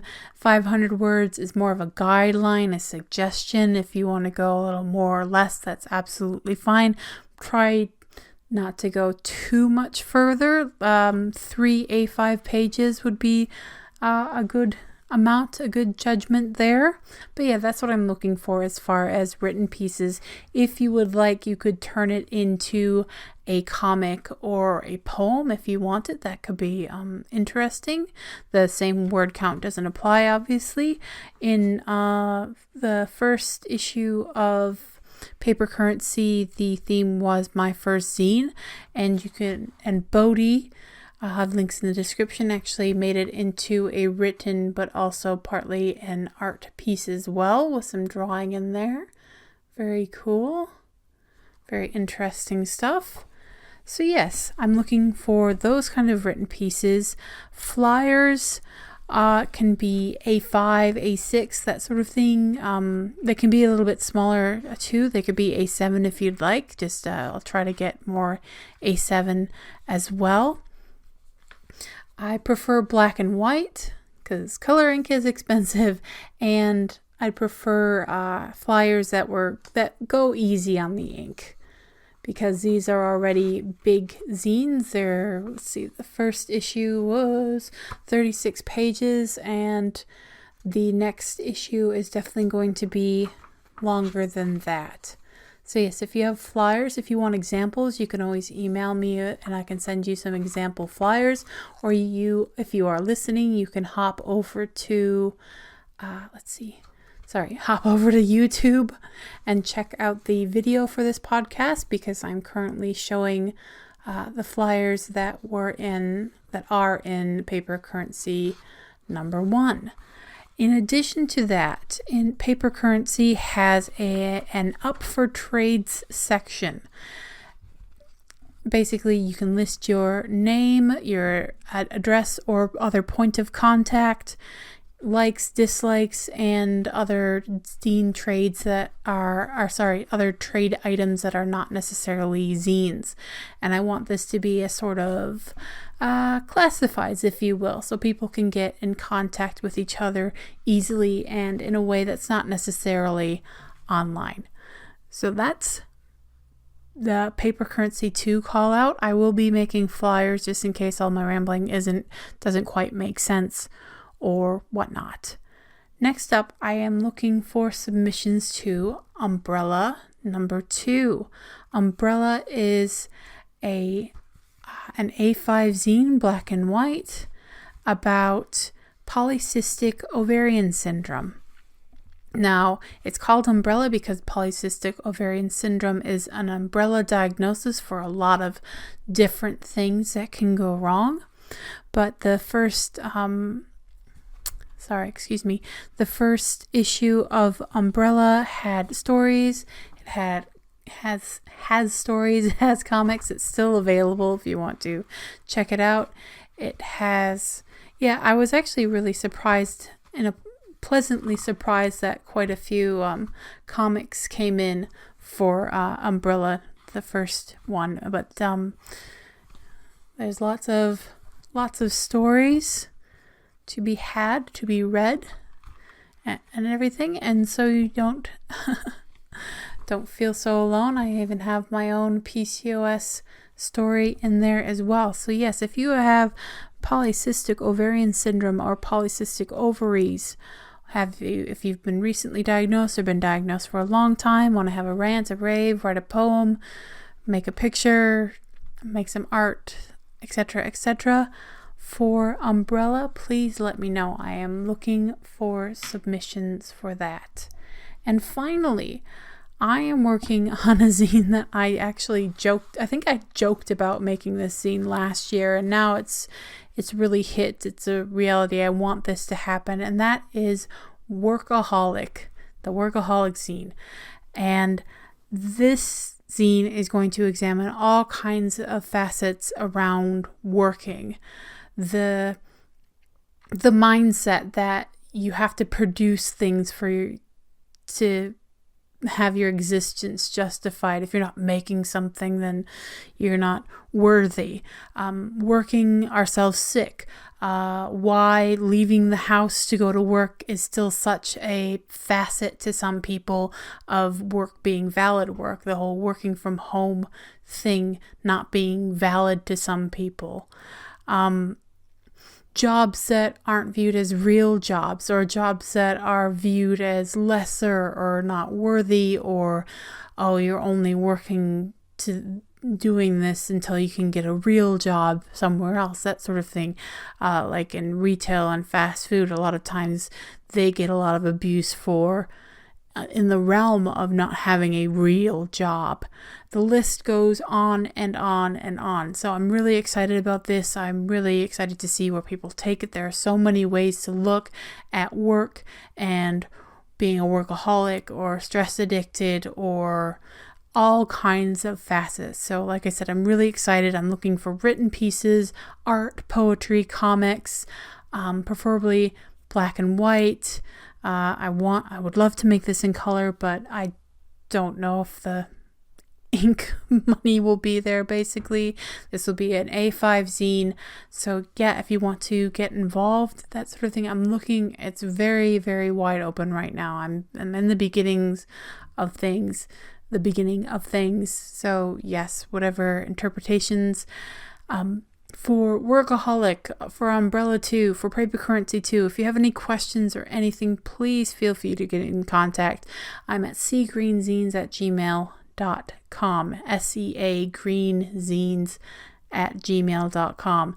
Deadlines right now are open. They'll be as they fill up, but when I make the flyers, I will have firm deadlines. I'm thinking September 30th at the moment, but we'll see how things go because yeah, it's sort of the last week of August. So we'll see how everything goes with that. But yes, the 3 zines I'm very, very excited about, very excited to work on. And generally, I'm very excited to get not back into zine making because I wasn't necessarily out of zine making as such. But yes, I'm very excited to have so many calls out. But yeah, be putting together a lot of topics that I'm very interested in getting people's opinions on, that sort of thing. So there we go. That's what's coming up for Sea Green Zines. Now I'm going to have a little sharing is caring, not a oh gosh, tongue-tied. So yes, that's what's happening with Sea Green Zines. Now it's time for Sharing is Caring, a little non-sponsored segment about zine spaces, places, and other things that I am loving in the Zineverse. And this episode, I wanted to give a little shout out to a podcast I have been enjoying called DIY or Die with Amber and Shelly. Amber is Blue, and I'm not sure if Shelly has any handles as such, not off the top of my head at the moment, but in DIY or Die, they chat about DIY, they chat about zines and art, and about mental health as well.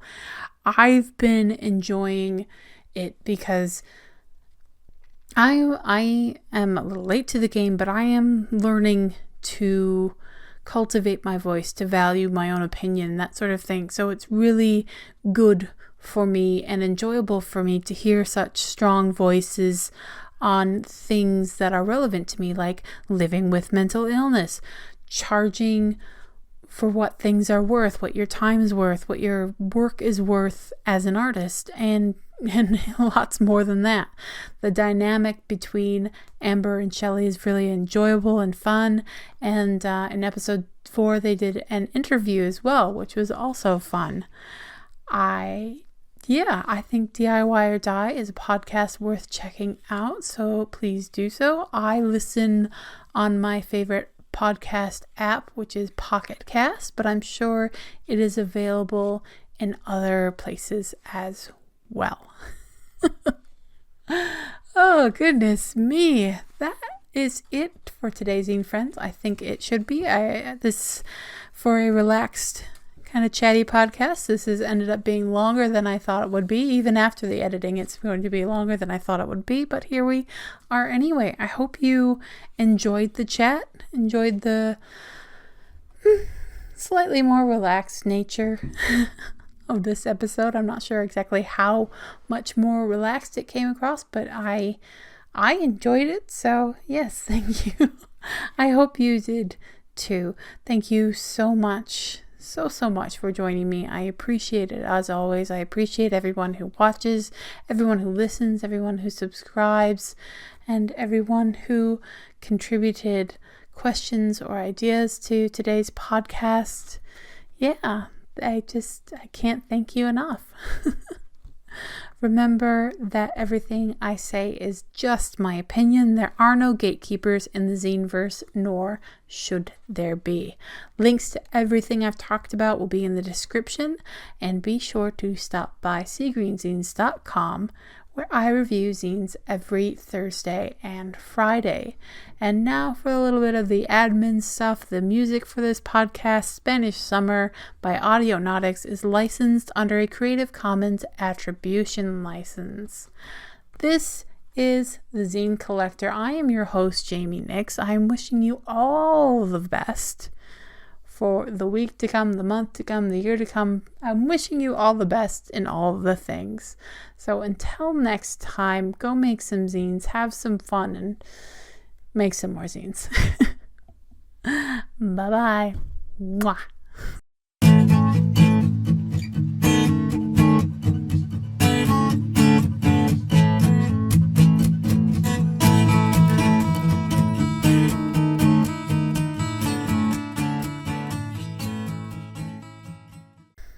I want to sing a song or something and like put the word zine in there instead of another word, but like I don't want to get a copyright strike. I don't want it. So no songs. Not that anybody should ever be forced to listen to me singing. That is faux show. You're listening to the Zine Collector Podcast, Episode 19, Selling Your Zines Online, Part 7, Etsy Pattern.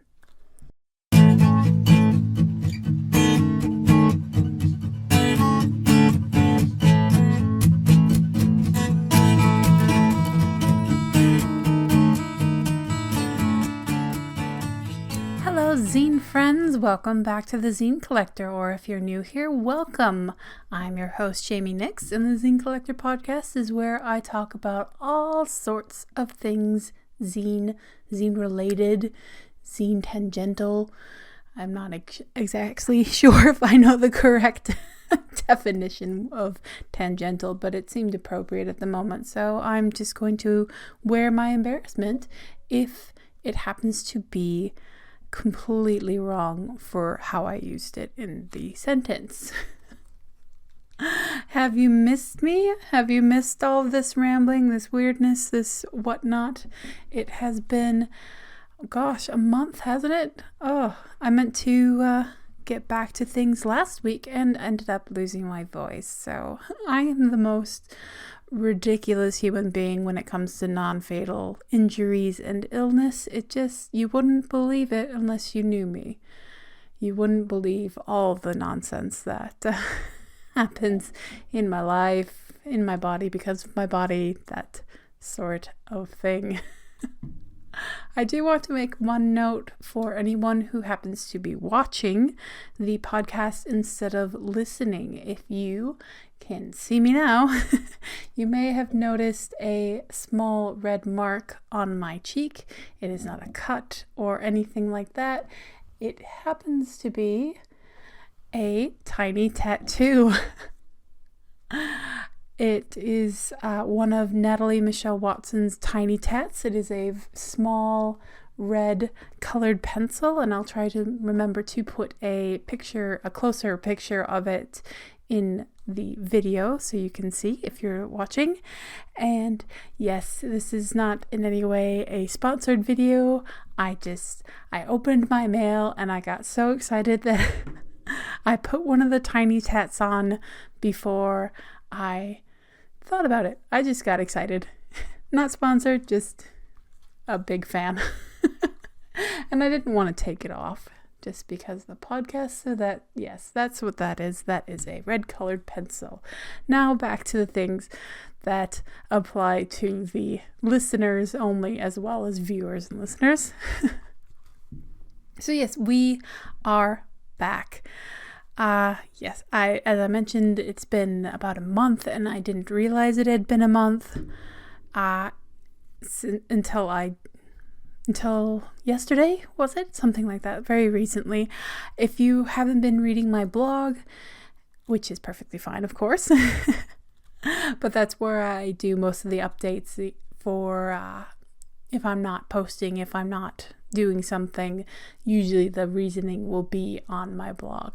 And the reasoning for the delays this month is basically, it's been a long month. I've had some health issues which have required trips back and forth to Adelaide, which is, it's a lovely drive and everything like that, but it's, for being a relatively short drive, it still takes a lot out of you. Yes, and the various things I've been dealing with have also taken a lot of my time and energy, and there's been a lot of downtime and rest time, and it's nothing to worry about. It's all being taken care of. We're getting on top of it straight away, all of that good stuff. But yes, the good news is that I am free of needing to think about it until November. No more traveling until November, all of that good stuff. So yes, fingers crossed, knock on wood, eyes crossed, toes crossed, all of that good stuff, that I am back to some semblance of normalcy, at least for the next 6 weeks, I think. So cheers to a return to regularly scheduled programming. But before I move on to the regularly scheduled programming, I would like to say a thank you to everyone who has been super supportive of my rest time, super supportive of me doing things in my own time as I can do them. It's as as you probably well know if you've been listening and or watching, I'm a bit of a gosh, what do I want to say? I'm a bit obsessed with doing the things I say I'm going to do, keeping up a constant schedule, or a consistent schedule, and yeah, this month, September, just really threw me for a loop in so many ways. And yeah, it makes it much easier to deal with all the stress, just to know that no matter how much or little I share, people trust that I'm doing what I need to do for me. And with my background, that's still very humbling and lovely, and it just makes everything a lot easier to deal with, to know that people understand that, stuff happens, and sometimes it happens in, excuse the language if it bothers you, but sometimes it happens in big old clusterfucks, and you just have to roll with it. Okay, so that ramble over, let's get on to the fun stuff, because it is going to be quite a bit of a long podcast. I think I have quite a few show notes to share with you, so let us keep rolling on. And now I have the zine events happening around the world, which I have somewhere. I have messed up the order of my cards. There we go. Sorry about that. I'm real prepared. Yep. I'm so ready to be back. So zine events happening around the world. First up is the ABQ Zine Fest 8 happening October 6th in Albuquerque, New Mexico. Also on October 6th in Bristol, we have the Bristol Comic and Zine Fair. On October 13th, we have 3 events. First, in Olympia, Washington, we have the Olympia Zine Fest. In Manchester, we have the Over Here Zine Fest. And in St. Louis, Missouri, we have the St. Louis Small Press Expo. Oh, actually, we have 4 events. Also on October 13th, we have the Durham, North Carolina Zine Machine Durham Printed Matter Festival. On October 28th and 29th in Osaka, we have Zine Day Osaka. Yay! So that is what's happening around the world, zine friends. Be sure to get involved if and when you are able, because zine events are a lot of fun. They can be very intimidating, believe me, I know. Social anxiety bug here. I understand, but I personally feel that it's definitely worth trying to get involved. If you can't, you can't. So yes, if you would like a direct line on zine events around the world, or would like to make sure that your zine event is listed, check out @fanzines on Twitter and Facebook. Links are in the description. But yes, get involved. Let us know about events happening around and all of that good stuff. So yes, as I mentioned, this is going to be quite well, I don't know at the at the moment, but yeah, I've printed off quite the number of pages for show notes. So we will get to the main content of the show. In the last episode of the Zine Collector, I celebrated my 300th zine review and answered some listener questions. That was a lot of fun. It was nice to relax in between, because the podcasts before that, the 5 podcasts before that, were part of a 5-day series exploring selling your zine zines online, and that section of selling your zines online was about marketplaces: Etsy, eBay, Store Envy, Ticktail, and Gumroad.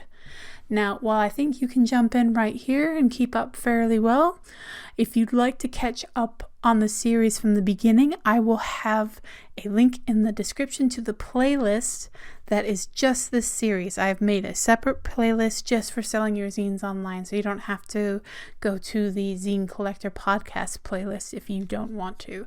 Though, of course, I'd highly encourage you to check out any episodes you've missed. But yes, there is a separate playlist for that in the show notes / description. Today, as you may have guessed by the title, I'm going to continue that series by stepping into the world of what I'm calling semi-self-hosted. There may be another term for it, but it's semi-self-hosted in that you have your marketplaces, which are hosted by someone else, and you just set up a storefront, and then you have your fully self-hosted where you're building your own store, so on and so forth. These are places that are in the middle, and I'm starting with Etsy Pattern. Before I get right into that, though, I will do a little bit of catching up with what I've done with this series so far. As I mentioned in part 2 of this series, when I started doing research for this, I felt that it was, instead of doing a 2, 3, 4 hour long podcast, it was easier to break up all of the options that I looked into. I didn't look into every single option, but all of the options I looked into fit into 3 categories: the aforementioned marketplaces, semi-self-hosted, and fully self-hosted. For this section of the series, I'll be looking at semi-self-hosted. In the realm of time and money, marketplaces generally save you time in exchange for money. Of course, there are things to consider like functionality, site traffic, and other options as well within the marketplace category, but I'm speaking in very wide terms. As I mentioned, generally, not genuinely. Semi-self-hosted sites usually take more of a time investment for the setup.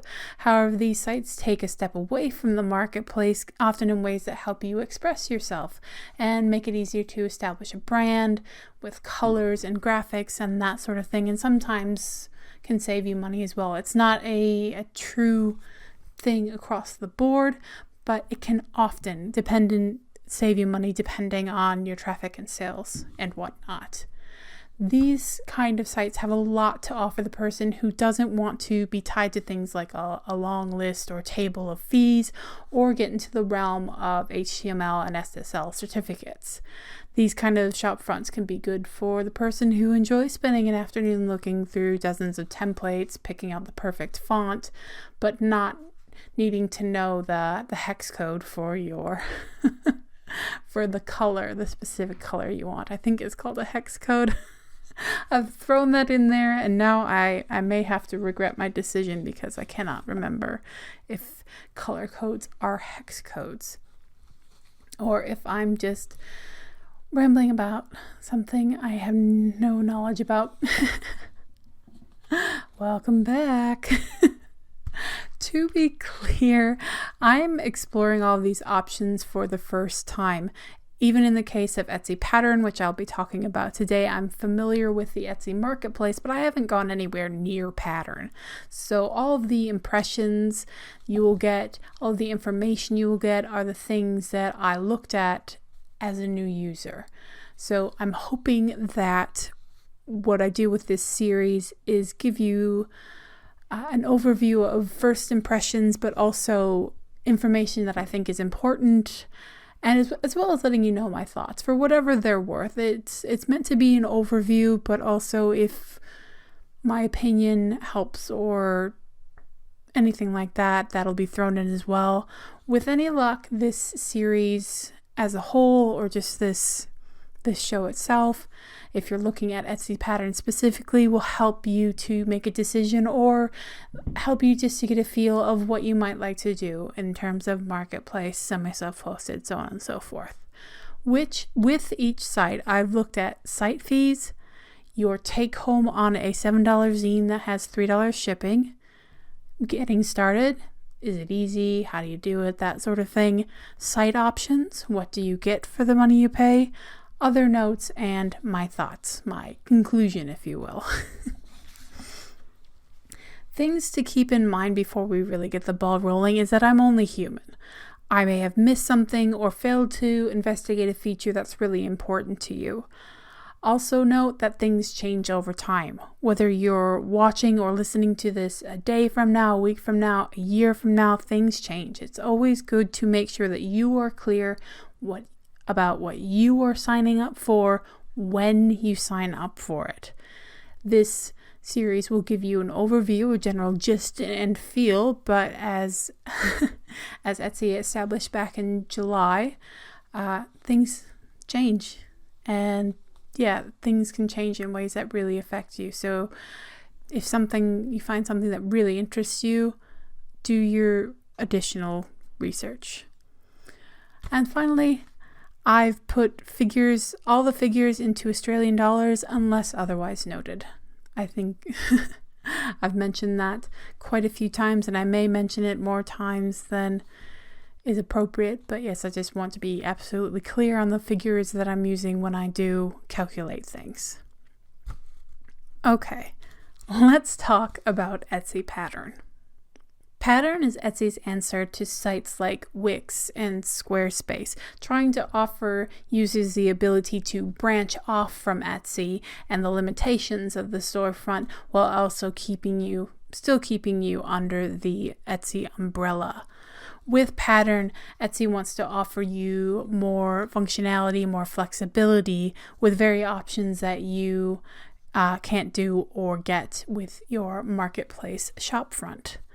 Pattern is pretty much nearly completely separate from Etsy in nearly every way, but I'll get into that side of things a little later in the podcast. Let's start by getting right into the financial side of Pattern with the site fees. But I do want to start with something that's not a fee, but actually a lack of a fee. And that is, there are no listing fees. Yay! Insert applause here. Yes, that's right. No listing fees, and your listings do not expire. While this may seem like a very common sense sort of thing for a site like this, where you have to drive all the traffic in and you're paying a fee every month, so on and so forth, I still see it as an element that works in Etsy's favor, given how much and how often listing fees are mentioned as a negative in regards to the Etsy marketplace. It is common sense, but at the same time, I honestly would not have been surprised if there was some sort of listing fee when it came to your Pattern site. I'm very glad to see that there's not. You get a 30-day free trial that starts at when you launch your shop. Definitely a positive for anyone who isn't sure about using Pattern. After your 30-day free trial ends, Pattern will cost you $15 USD per month. Just in case anyone is curious, because I definitely was, if you're looking at the money saved on listing fees alone versus the monthly cost of a Pattern shop, you would need to list 75 items per month for the cost to be an even trade on listing fees saved. So you could list 75 things per month and pay $15 USD for listings in your marketplace shop, or you could pay $15 USD per month for your Pattern shop. If you list over 75 items per month in your Pattern shop, then you go into it being more of a being into real savings rather than an even trade. On top of the $15 USD per month, the same payment processing fees that apply to your marketplace store apply to your Pattern store. Once again, Australians, Canadians, and New Zealanders are the lucky 3 countries that have different processing fees for domestic sales than international sales. For my fellow Australians, this means that it will cost you 3% of the sale and 25 cents Australian for domestic orders, and 4% and 25 cents Australian for international orders. The other possible fee that I don't think is actually a fee is the transaction fee. The reason I say I don't think it's a transaction fee is because there seems to be a little bit of confusion, but it might have been a launch day confusion.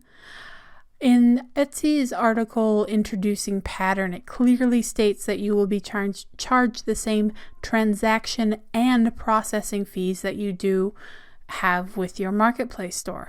However, in the Pattern legal policy that you can find online, and links will be in the description, the listings that are Pattern only that you don't list in your marketplace store do not incur transaction fees. I'm inclined to believe the document that actually has the word legal in it, or at least as part of its URL, and the fact that even the Etsy help section says that transaction fees are listed as excludes Etsy Pattern. Though I do feel a little bit cynical about it, I will take the leap of faith that the legal documents are correct and their introducing Pattern article was a mistake or something they quickly backtracked on. However, just be aware of this discrepancy. I haven't actually sold anything through a Pattern shop, so I do not know for sure. Just keep in mind that the transaction fee is 5% of the total of the item cost and the shipping, and that probably doesn't exist, but it may factor into things. Just to be sure, and to cover all of your bases. And now we go on to optional fees.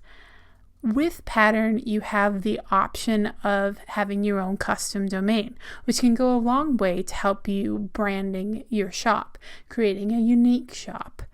While this technically is an optional fee, which is why I have it in this section, I highly, highly, highly recommend doing it. If you don't, your default URL will be your shop name .patternbyetsy.com. No. Just no. 1,000 times no. It's by far not the worst URL I've ever seen, but it's big, it's clunky, especially if you have a long shop name.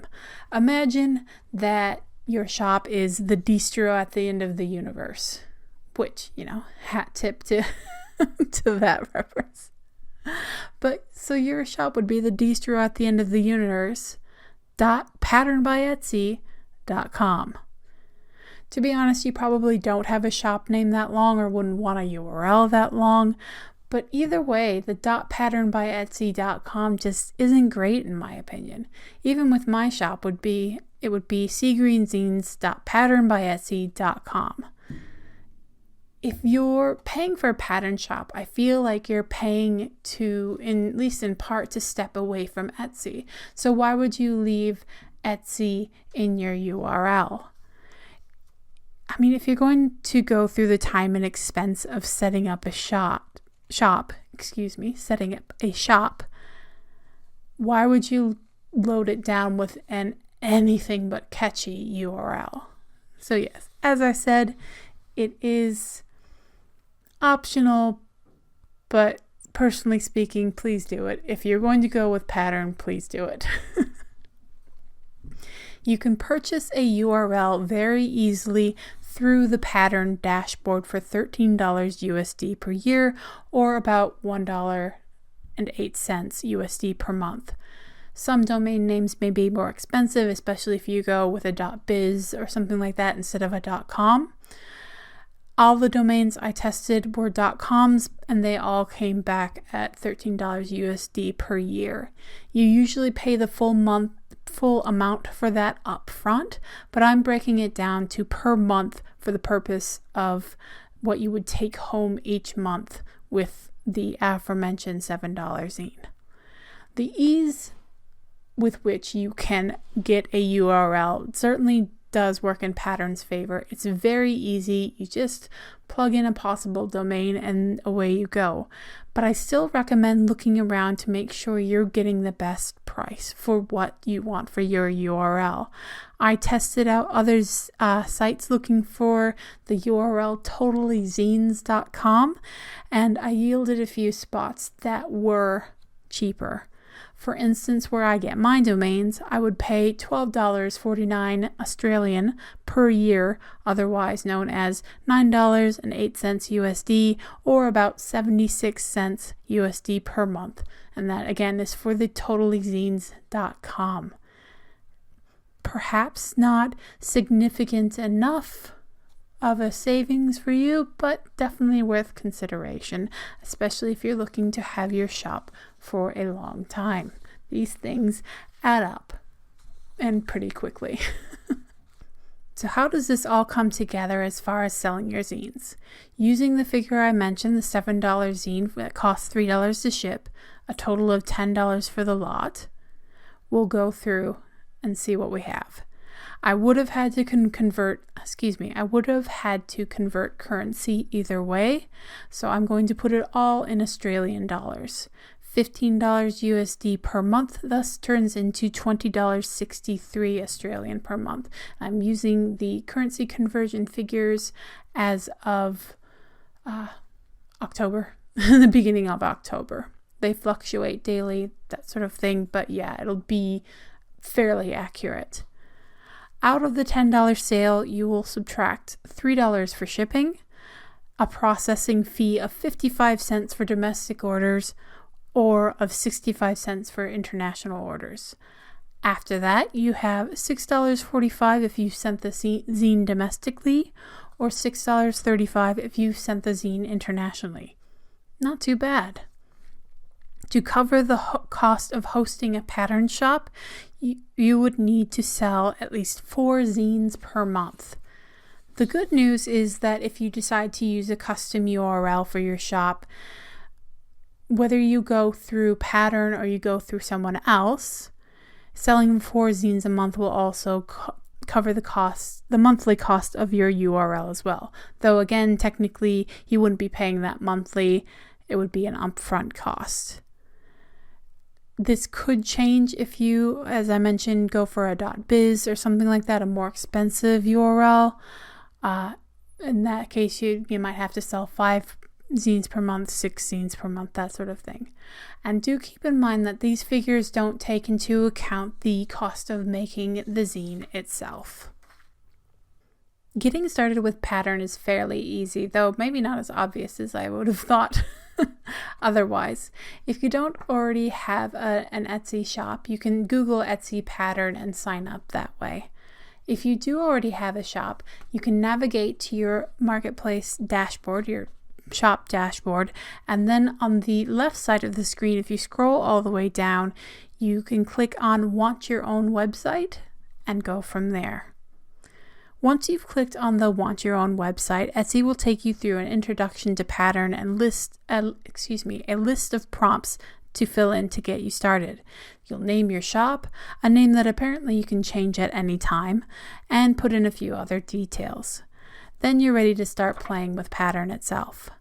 An important note at this point, and a smart move on Etsy's part, in my opinion, is that you do not sign up or pay anything when you go through this process.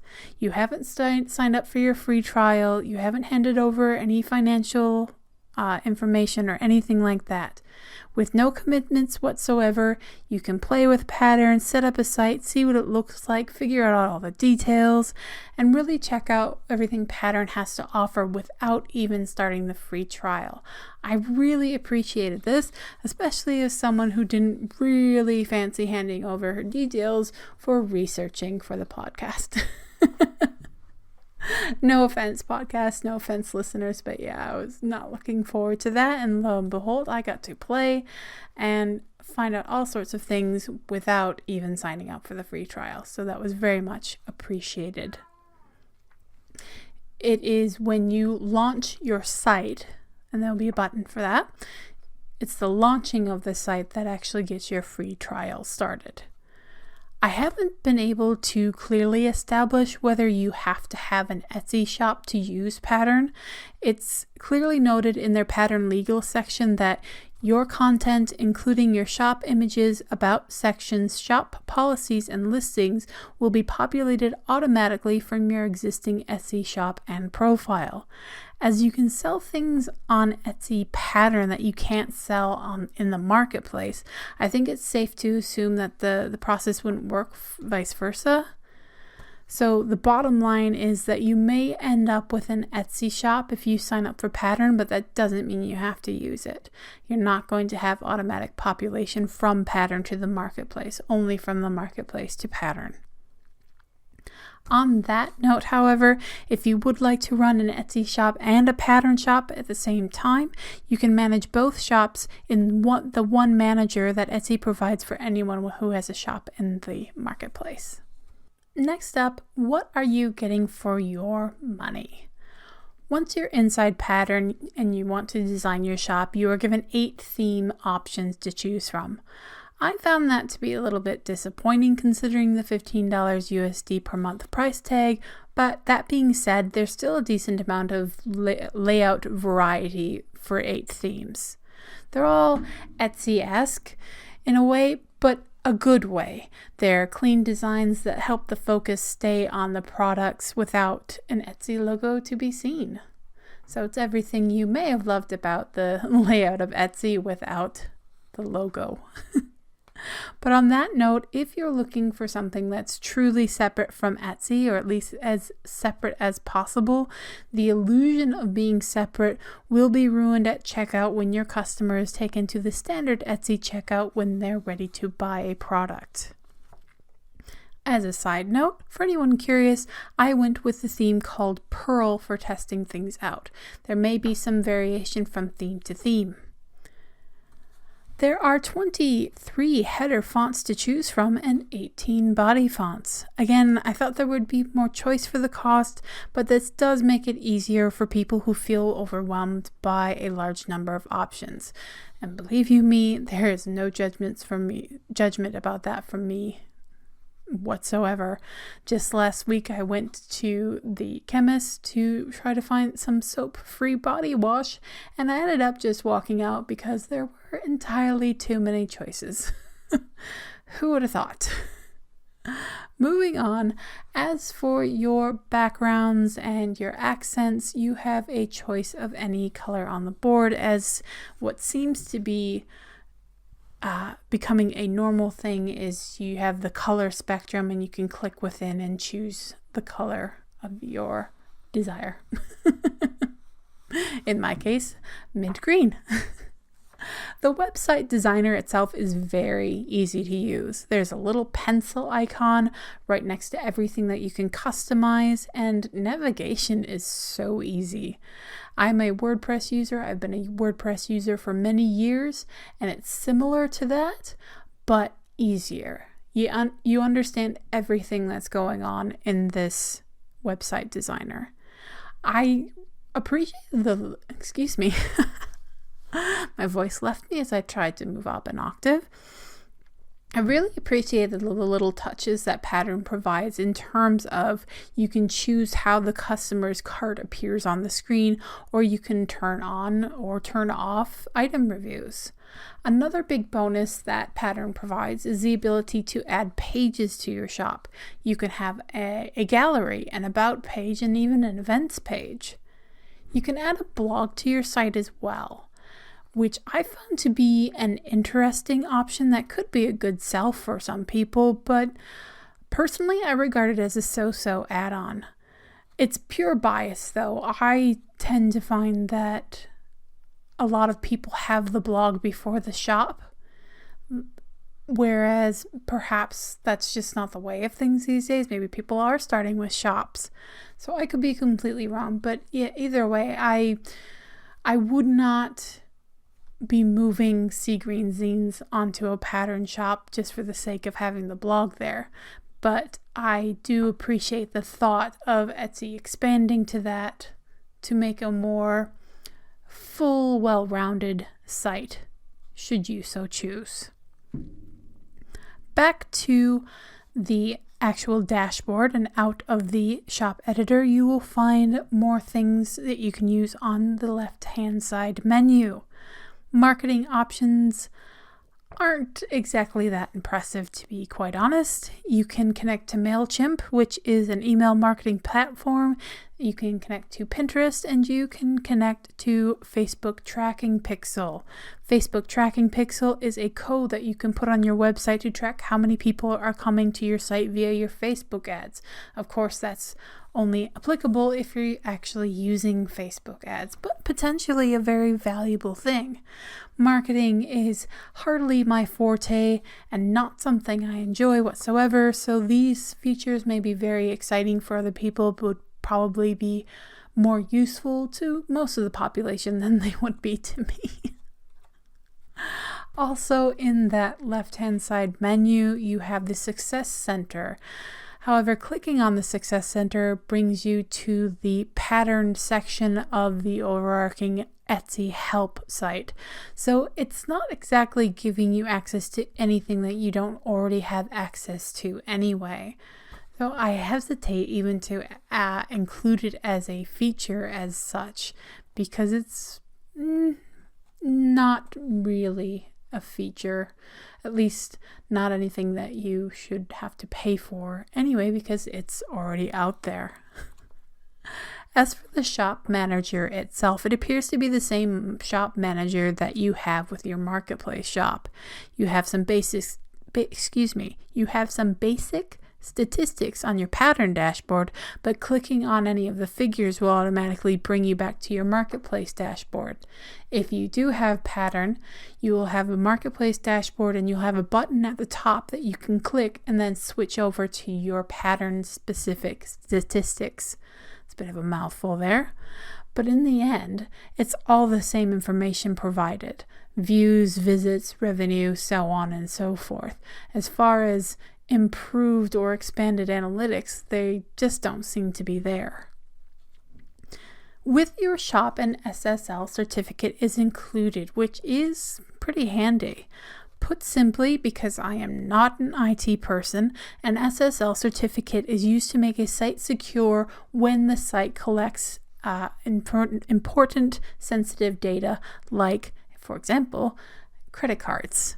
It's becoming more and more common on pretty much all websites, but it's not always a given, and it can be an expensive cost depending on whether you decide you need one for your site. And let's be frank, if you are selling and taking payments online, you do need an SSL certificate. It puts that little S near the after the HTTP, and Google doesn't. I use Google Chrome, and Google Chrome does not appear to like any sites that do not have that little secure S. So yes, it is very important. One thing I should point out with this examination of pattern is that I didn't actually launch my shop or take part in the free trial. I played with it, I examined the features, all of that, but I stopped short of actual launch. There may be other functions or bonuses with actually taking that leap. Taking the plunge and launching it may open up all sorts of different things. I'm not sure. However, if there are additional features which you only get when you actually launch your shop, then they aren't apparent. They aren't advertised. They aren't even hinted at least not anywhere that I looked on the site. In regards to other notes I have about pattern, from the business view, I think Etsy is very smart in offering pattern for the simple reason that you can sell more. With a pattern shop, you can sell things that don't follow Etsy's handmade/vintage guidelines that you have to follow when you have a marketplace shop. I personally haven't found any frustrations with this, but I can see it being an annoyance for someone who would like to sell something new or something not handmade. And it's a possible great opportunity to expand your shop, your brand, so on and so forth. When you look at just the shops, having a marketplace shop and a pattern shop, I think it's a plus compared to having two Etsy marketplace shops. This may have changed, but the last time I checked, if you have two Etsy marketplace shops, that means you have to have 2 emails, 2 logins, 2 passwords, so on and so forth to have those separate shops. But Taking the price factor into comparison, I think an easier and potentially smarter for Etsy as a business move would have been for Etsy to make it easier for shop owners to own multiple marketplace shops and make it easy to have all those details under one dashboard and to manage all of those orders under one dashboard. They give you that ability with Pattern, but you're paying $15 a month, and maybe you really would just like to have a one marketplace shop for your handmade journals and one marketplace shop for your handmade stickers, so on and so forth. I really wish Etsy would have gone in that direction. One thing that sellers have brought up as a concern is the Google penalty for duplicate content. It's something they started doing in 2001 to target duplicate sites or very low quality sites. As your Pattern store could very well be nearly a carbon copy of your marketplace store, if you are duplicating your listings in that way, it is a very valid concern. An Etsy employee stated that Etsy has worked closely with our internal SEO to minimize this risk, but a minimal risk is still a risk, and it could be something that you really want to pause and consider before signing up for Pattern. I do want to point out, though, that I am very far from being well versed in the ins and outs of SEO, so that's definitely something that you'll want to investigate on your own. Or I can look into it further if that's something you would like me to do. And one last thing, as far as my notes go, is that Pattern is still Etsy when all is said and done. If you have a marketplace shop and a Pattern shop, then you could end up losing two shops if something happens to Etsy. It appears to be a safety in diversifying your income streams, but in the end it's not, because you're still under the one umbrella. And while that may be obvious to some, it was something that only occurred to me partway through my research, so I thought I would mention it. And here we are at the conclusion. After all my rambling and notes and whatnot, here we are. My thoughts. And they are... You are paying $15 USD plus other fees per month for a prettier shop front, but more work in the form of needing to drum up your own traffic.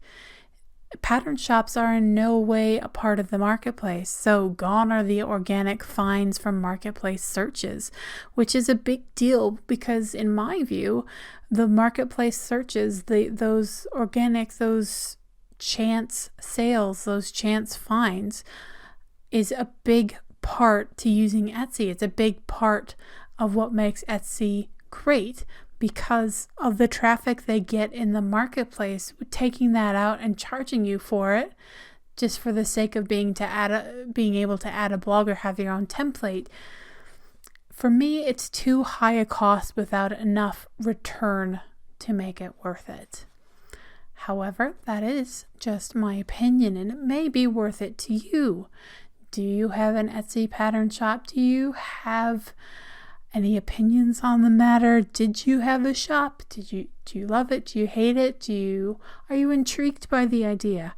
I'd love to know your thoughts and experiences in the comments. I am just one person with one experience, and there may be things I've missed. I completely admit my bias is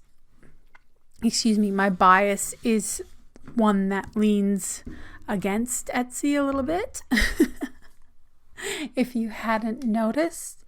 So yes, that does color my view a bit, and I may have not been as fair as I could be. So please let me know in the comments, various comment sections, if that is the case, if there's anything that you would like to bring to my attention. So that is Etsy Pattern for you. I will be continuing the series very soon with other semi-self-hosted sites. If there are any particular sites that you would like me to check out, as I haven't done all of my research for all the things before starting this section of the series, be sure to let me know. Now it's time for Sharing is Caring, my little non-sponsored segment for things that I'm loving in the zine verse. Spaces, places, and faces. It's all good, and I'm spreading the sunshine.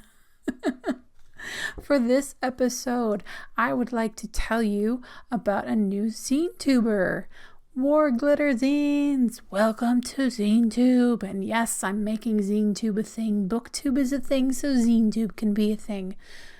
I'm declaring it. War Glitter Zines is a new zine tuber who has jumped right into chatting about zines and reviewing them as well. It is so nice to see more people joining in, more people getting involved with sharing zines, talking about them, talking about their zine experience, all of that good stuff, getting it all out there so we can connect in so many different ways. Be sure to check the show notes for this video because I will have a link to War Glitter Zines YouTube channel as well as the Instagram account, so on and so forth. Worth checking out. Lots of fun, lots of personality, all of that good stuff. And that is where I will call it a day, zine friends. Thank you again so much for joining me. It warms my heart so much to have subscribers, and special shout out to the wonderful, wonderful patrons who are now at a point where they are taking care of the cost of the hosting the podcast. That is such a relief, such one less thing on my mind, and I appreciate it greatly. So love to the patrons, love to the subscribers, and thank you so much to you for watching and or listening to this podcast. If you have any questions about zines, zine reviewing, me, so on and so forth, you can leave questions in the various comment sections. I'm on Instagram, I'm on Twitter. Instagram is probably where I will respond the fastest, even faster than how I respond to emails. So yes, if you have any questions, if I can't help you, I will research or I will send you to someone who I believe can answer your questions. Now, please remember that everything I say is just my opinion. There are no gatekeepers in the zineverse, nor should there be. As I mentioned, links to everything I've talked about will be in the show notes. Be sure to stop by seagreenzines.com, where I review zines every Thursday and Friday and post about other zine stuff on the other days of the week. The music for this podcast, Spanish Summer by Audionautics, is licensed under a Creative Commons Attribution license. This is the Zine Collector. I'm your host, Jamie Nyx. Until next time, go make some glorious zines. Mwah!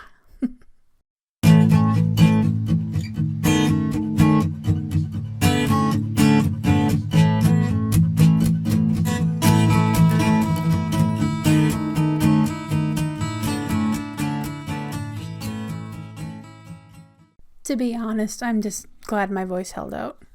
Is that sad? Is that sad that that's my life? Like, yay, I was able to talk through the podcast.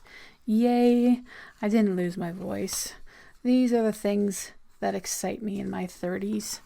I feel like that's really sad. I don't know. Mwah! Hugs and stuff. Have a great week. You're listening to the Zine Collector Podcast, Episode 20, the Community Podcast 2.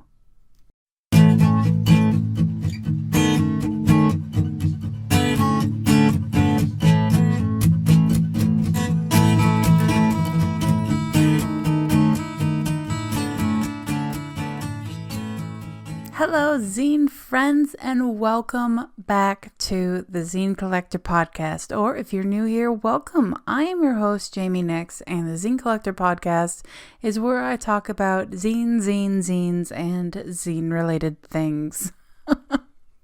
Welcome. It has been a little while again since the last episode, and I can only apologize. It has been a mix of basically Zine Remo and health stuff. I bit off a bit more that I could chew for Zine Remo, which is sort of ironic, but I'll get to that. In case you are not familiar with Zine Remo, it is the zine counterpart to National Novel Writing Month, during which there is a lovely daily activities list similar to International Zine Month, which is in July, of course. And yeah, you just do a little something every day, should you so choose to do. So screwed that one up a bit, didn't I? But yeah, so that's Zine Remo. And the irony that I mentioned before is that I came up with the daily activities list. So the fact that I was a little bit overwhelmed with things to do is by and large my own fault. Definitely some notes for next year. There will be a rest days, and just a little bit less to do as far as the list goes. That's for sure. Like I had a lot of fun this year and all of that. But yeah, after a conversation with my friend Apples and conversations with other people and just noticing my own energy levels and whatnot, yeah, it's definitely, I need a few rest days in here. So yes, this is I'm holding up my handy dandy list for things to do every day, and we are nearing the end of the month. We're nearly there. Oh goodness. But yes, things learned that will be applied next year. So that is what has been that is what has been keeping me busy. There have been zines to make and things to do, and posting every day on the blog, as well as doing reviews in addition to those posts. And Happy Mail Mondays have definitely kept me busy. That is for sure. A happy kind of busy, but busy, even the good kind of busy, can wear you down. That is for sure. On the health side of things, I won't get into the health side of things. This podcast isn't the place for it, really. I have been thinking about vlogging, so maybe I'll get into it there. But yeah, rest assured, things are being taken care of, but it requires a lot of road trips. And those are exhausting in and of themselves. So thank you all for your patience in a world that values content, the constant output, all of that good stuff. It's good to know that I have people's support at times when maybe I need a little bit more time and everything. Like quite a few people I know, I would quite easily and happily give all the understanding in the world to anyone else in the same position if I was standing outside of the position. But when it comes to me, I always think I could be doing a little bit better. Good for work motivation, not so good for self-care. So enough about that. Let us move on to the fun stuff. Now, this is the part of the show where I would usually mention zine events happening around the world. But it looks like one of two things have happened. Either there aren't any zine events happening around the world in December, or the zine event World Zine Event calendar, hasn't been updated in a while. So if you know of any zine events that are happening between now and the end of 2018, please let me know. I will be happy to share them in whatever ways I can. And the various comment sections are the place to go. I try to keep up with things everywhere. The best is probably Instagram. Instagram or email are probably the best ways to get in contact with me for anything. And Tumblr is probably the worst because while I am there, I must admit I do not check it very often. So that being said, on with the show. Goodness.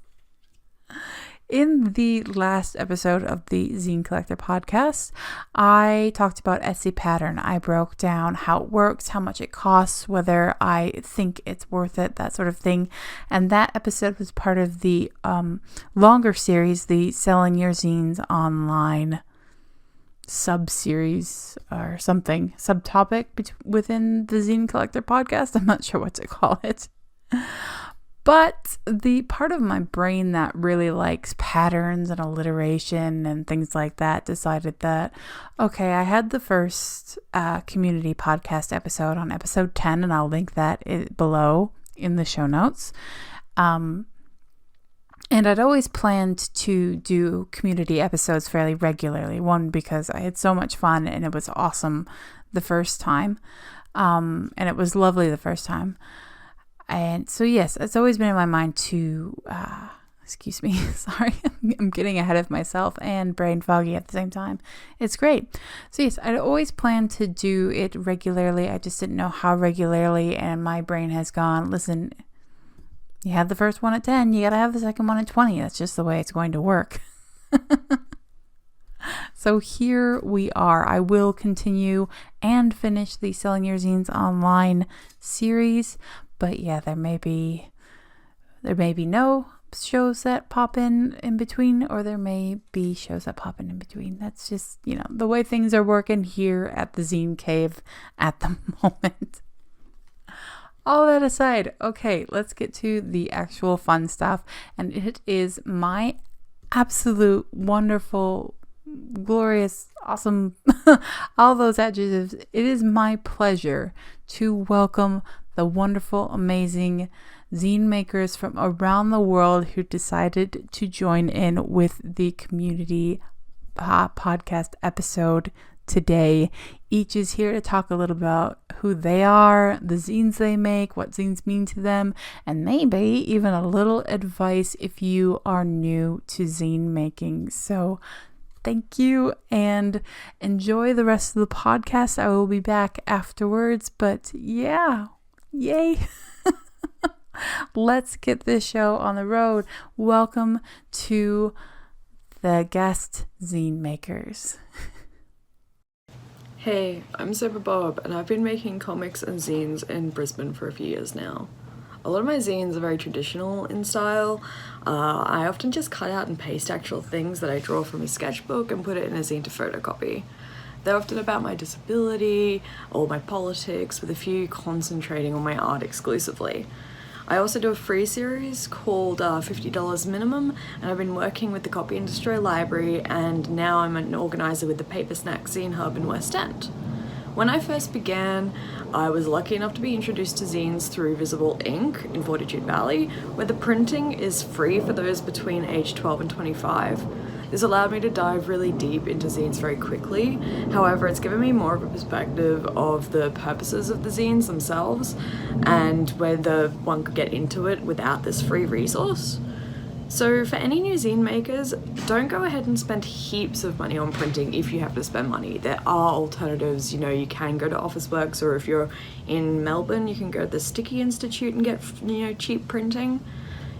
People are going to weird places. They're going to get things professionally printed with like saddle stitching and stuff, and it's not gonna work out as well as you think they are.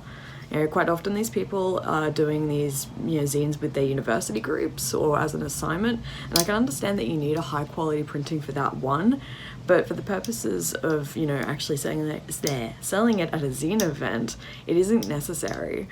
And if you're just starting out, people aren't going to buy your zine for $15 when it's professionally printed. When you don't know, what's in it, they don't know who you are, you're just a newcomer in, and you need to be more accessible. I always like using Wolfpack as an example because they manage to pay their contributors $20 each, have their entire zine printed in color, and I think sometimes they get it professionally printed, and they still manage to sell it for $10 each.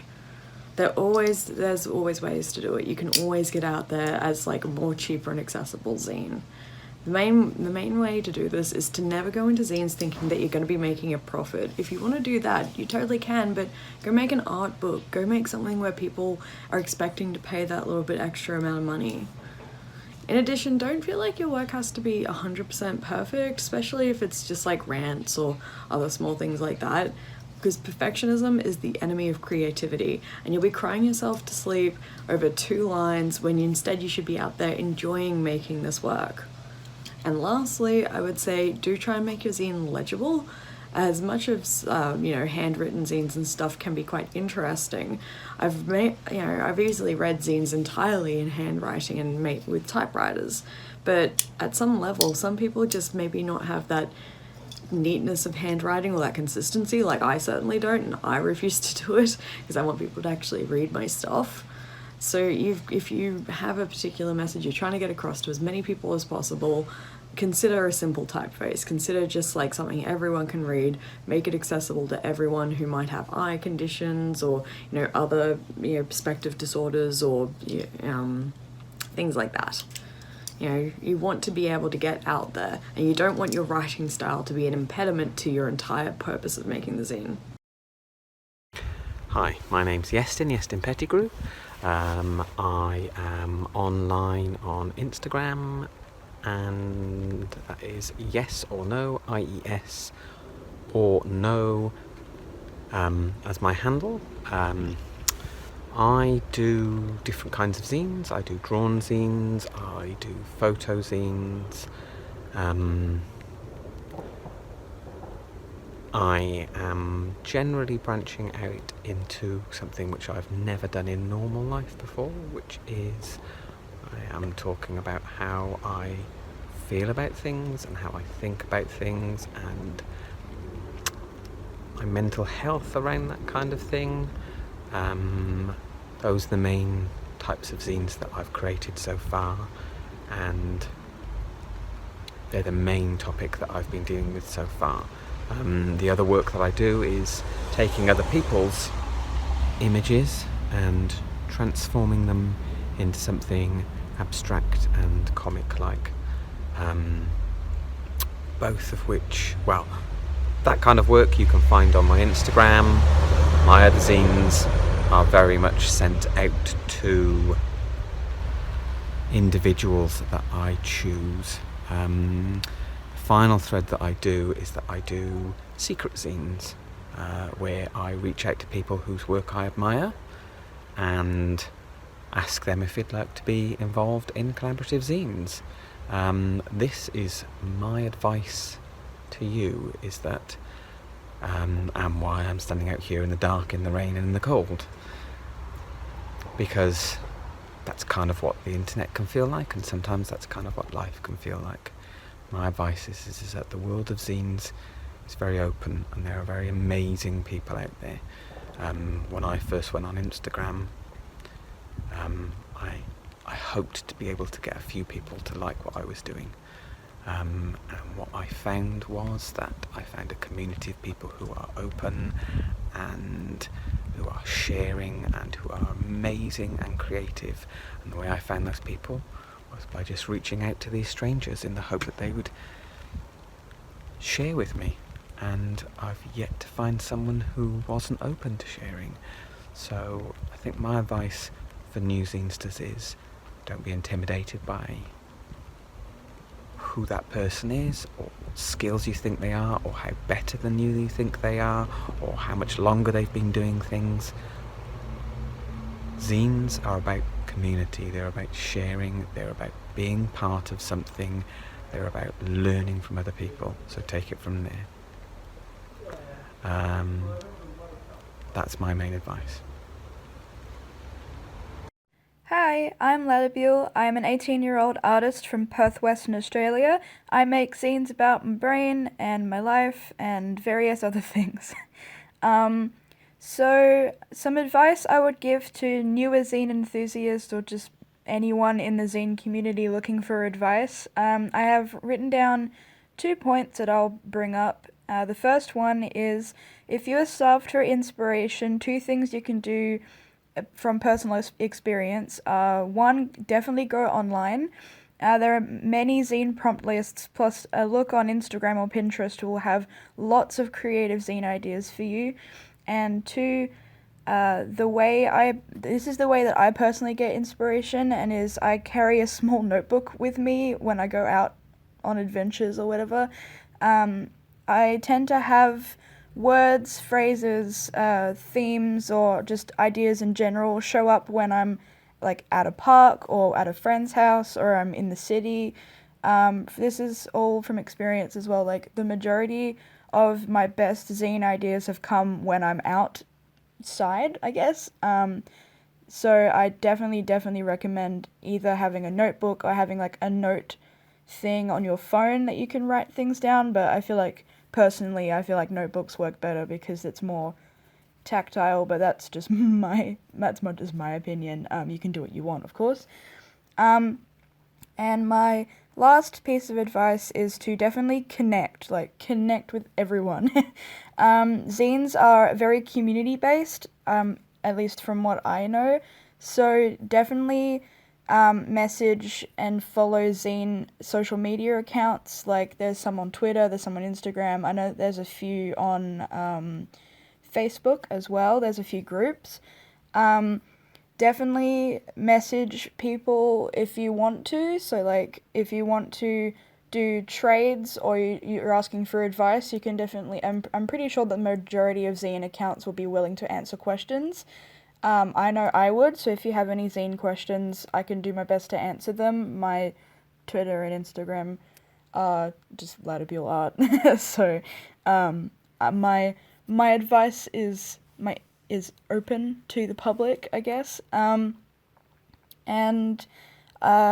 another way to connect is to find out if there are any zine events near you, and if there are, definitely go check them out because they're definitely worth a look. You'll find a lot of different zine genres, different zine techniques, and you'll also meet a lot of really interesting people, and definitely ask them questions as well. I'm sure they'll be happy to answer them. Even if it's about their zine or if it's about making your own, it's up to you, I guess. I guess that's it. I don't really have any other advice to give. They're the 2 points that I personally wish that I knew closer to, or earlier on in my zine adventure, I guess. So I wrote them down. I guess that's it, so enjoy the rest of the podcast. Greetings again from East Meadow, New York. I'm Ken Bossett, and I do a perzine called the Ken Chronicles. And this is a quarterly zine, comes out 4 times a year. Issue number 49. Number 50 will be coming out in January, which is kind of a landmark, I guess, hitting 50. I do quite a few personal things in here. I do a segment called People, Places, and Things That Aren't There Anymore, including a roller coaster from the old Coney Island. I write about trips that I've taken. This particular issue, we go up to the Adirondacks and visit a wildlife preserve. And I do reviews of books and zines, things like that. I also have a guest appearance by someone who's writing in this issue of a true story. Her mother died when she was 2 years old, so she never got to know her mother. But she met a man who actually dated her mother before she was born.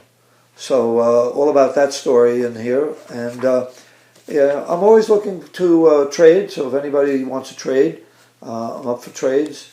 And if you'd like to buy a copy, it's $3, postpaid to the U.S., a little bit more to other places. So if you're interested, Jamie, I'm sure, will have all the information on how to contact me. And I'm looking forward to seeing some of the other people that are also talking about their zines. All right? Bye-bye. Hey y'all, I'm Allie. I am a zinester from Knoxville, Tennessee, and I review zines on my YouTube channel, which is called War Glitter Zines.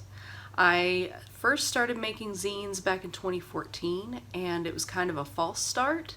I had all these lists of ideas for zines and then didn't make them because I was afraid that they were too niche and people wouldn't be into them.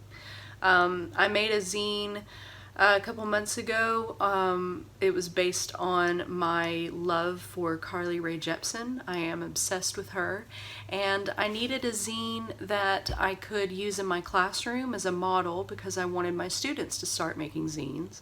And I chose Carly Rae Jepsen because my students think it's really funny that I love her. And I thought it would be a good way to kind of break the ice with them. And I was really proud of the results, so I posted them on Instagram, and the feedback that I got was really positive, and it built my confidence up a little bit. And so I started trading with people on Instagram, and people were saying things like, I didn't really understand why you would make a zine about Carly Rae Jepsen, but I read it and I really liked it. And it just kind of brought home to me that zines are just the best. They're better. And if you're interested in something and you want to make a zine about it, you should just do it. And it doesn't matter if it's a movie from your childhood that you're afraid nobody else is going to remember, because chances are somebody else is going to remember that and they're going to be into it too. So I think my advice for anybody who wants to start out making zines is whatever idea you have, it is your personal responsibility to create that and give it to the world, because otherwise the world is not going to have it. So you should just do it, because the truth about zinesters is the reason that we read and make and trade and review zines in our spare time when we're not slaving away trying to make money is because we really truly enjoy zines. And so it won't matter what it's about. We'll be excited to look at it and read it and get the opportunity to learn more about you.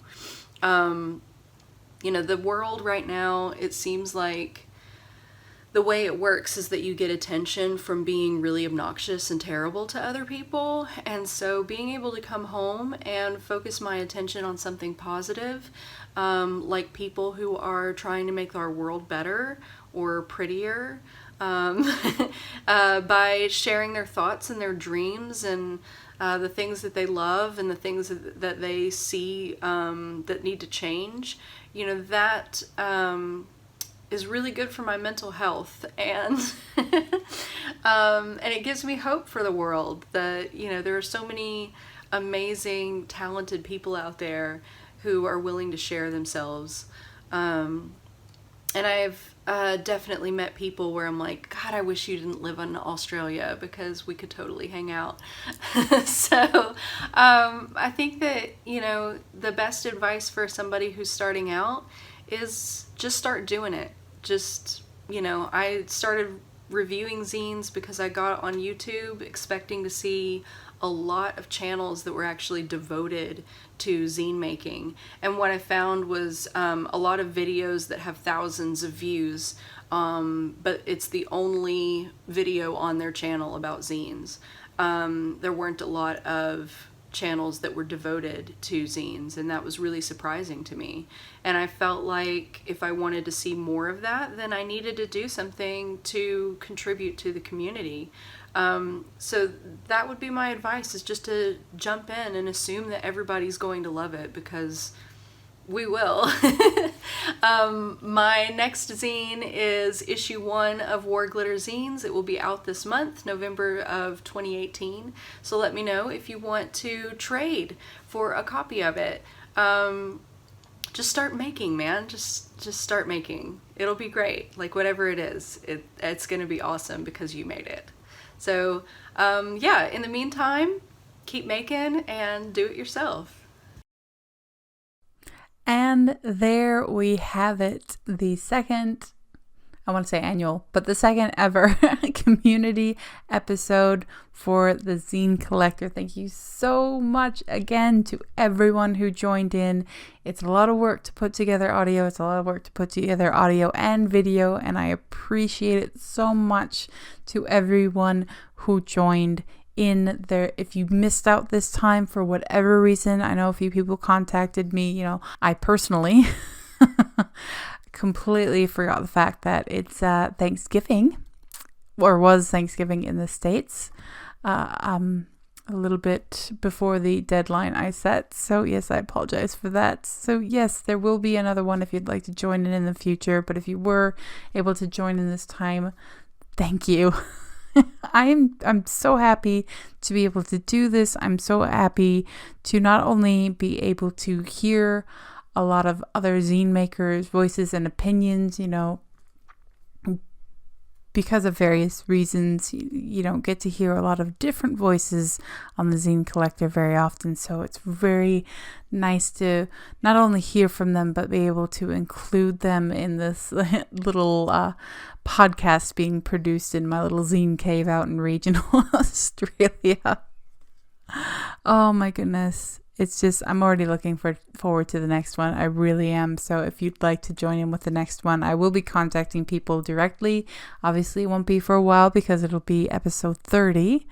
But yeah, keep it in mind. Let me know. You can shoot me an email and I will keep it in a folder and email you when the time comes around. So yes. Excuse me stumbling over my own tongue. But yeah, I'm really happy, and I'm so glad so many people were able to join. And yeah, thank you so much. And thank you, the listeners / the watchers, if you're watching this on YouTube. Thank you for your patience and for listening in and for your continued enthusiasm. It's lovely, and I can't thank you enough either. So thanks all around, and yes, that, my friends, is where I'm going to call it a day. Links to everything I've talked about and links to all the guests are in the show notes or in the description, depending on where you're watching or listening to this. I always post, when I put up a video, I pretty much always post it up on the blog as well, so you can go to seagreenzines.com if you don't want to go to YouTube, and there'll be easy clickable links in the post there, so if you want to find anyone or anything and connect with people that way. Also be sure to stop by Sea Green Zines, where I review zines every Thursday and Friday. I say every, I try to get to every, but you never know. Remember that everything I say is just my opinion, and everything everyone says is just their opinion. There are no gatekeepers in the Zineverse, nor should there be. It should be good intention and all of that good stuff. But if anybody is telling you you can't do that, then think about it. And for the good legalness that comes with using other people's music, the music for this podcast, Spanish Summer by Audionautics, is licensed under a Creative Commons Attribution license. Oh, it is good to be back. Goodness, I don't know when the next one will be, but it is good to be back nevertheless. This is the Zine Collector. I'm your host, Jamie Nyx, and until next time, go make some zines. Mwah.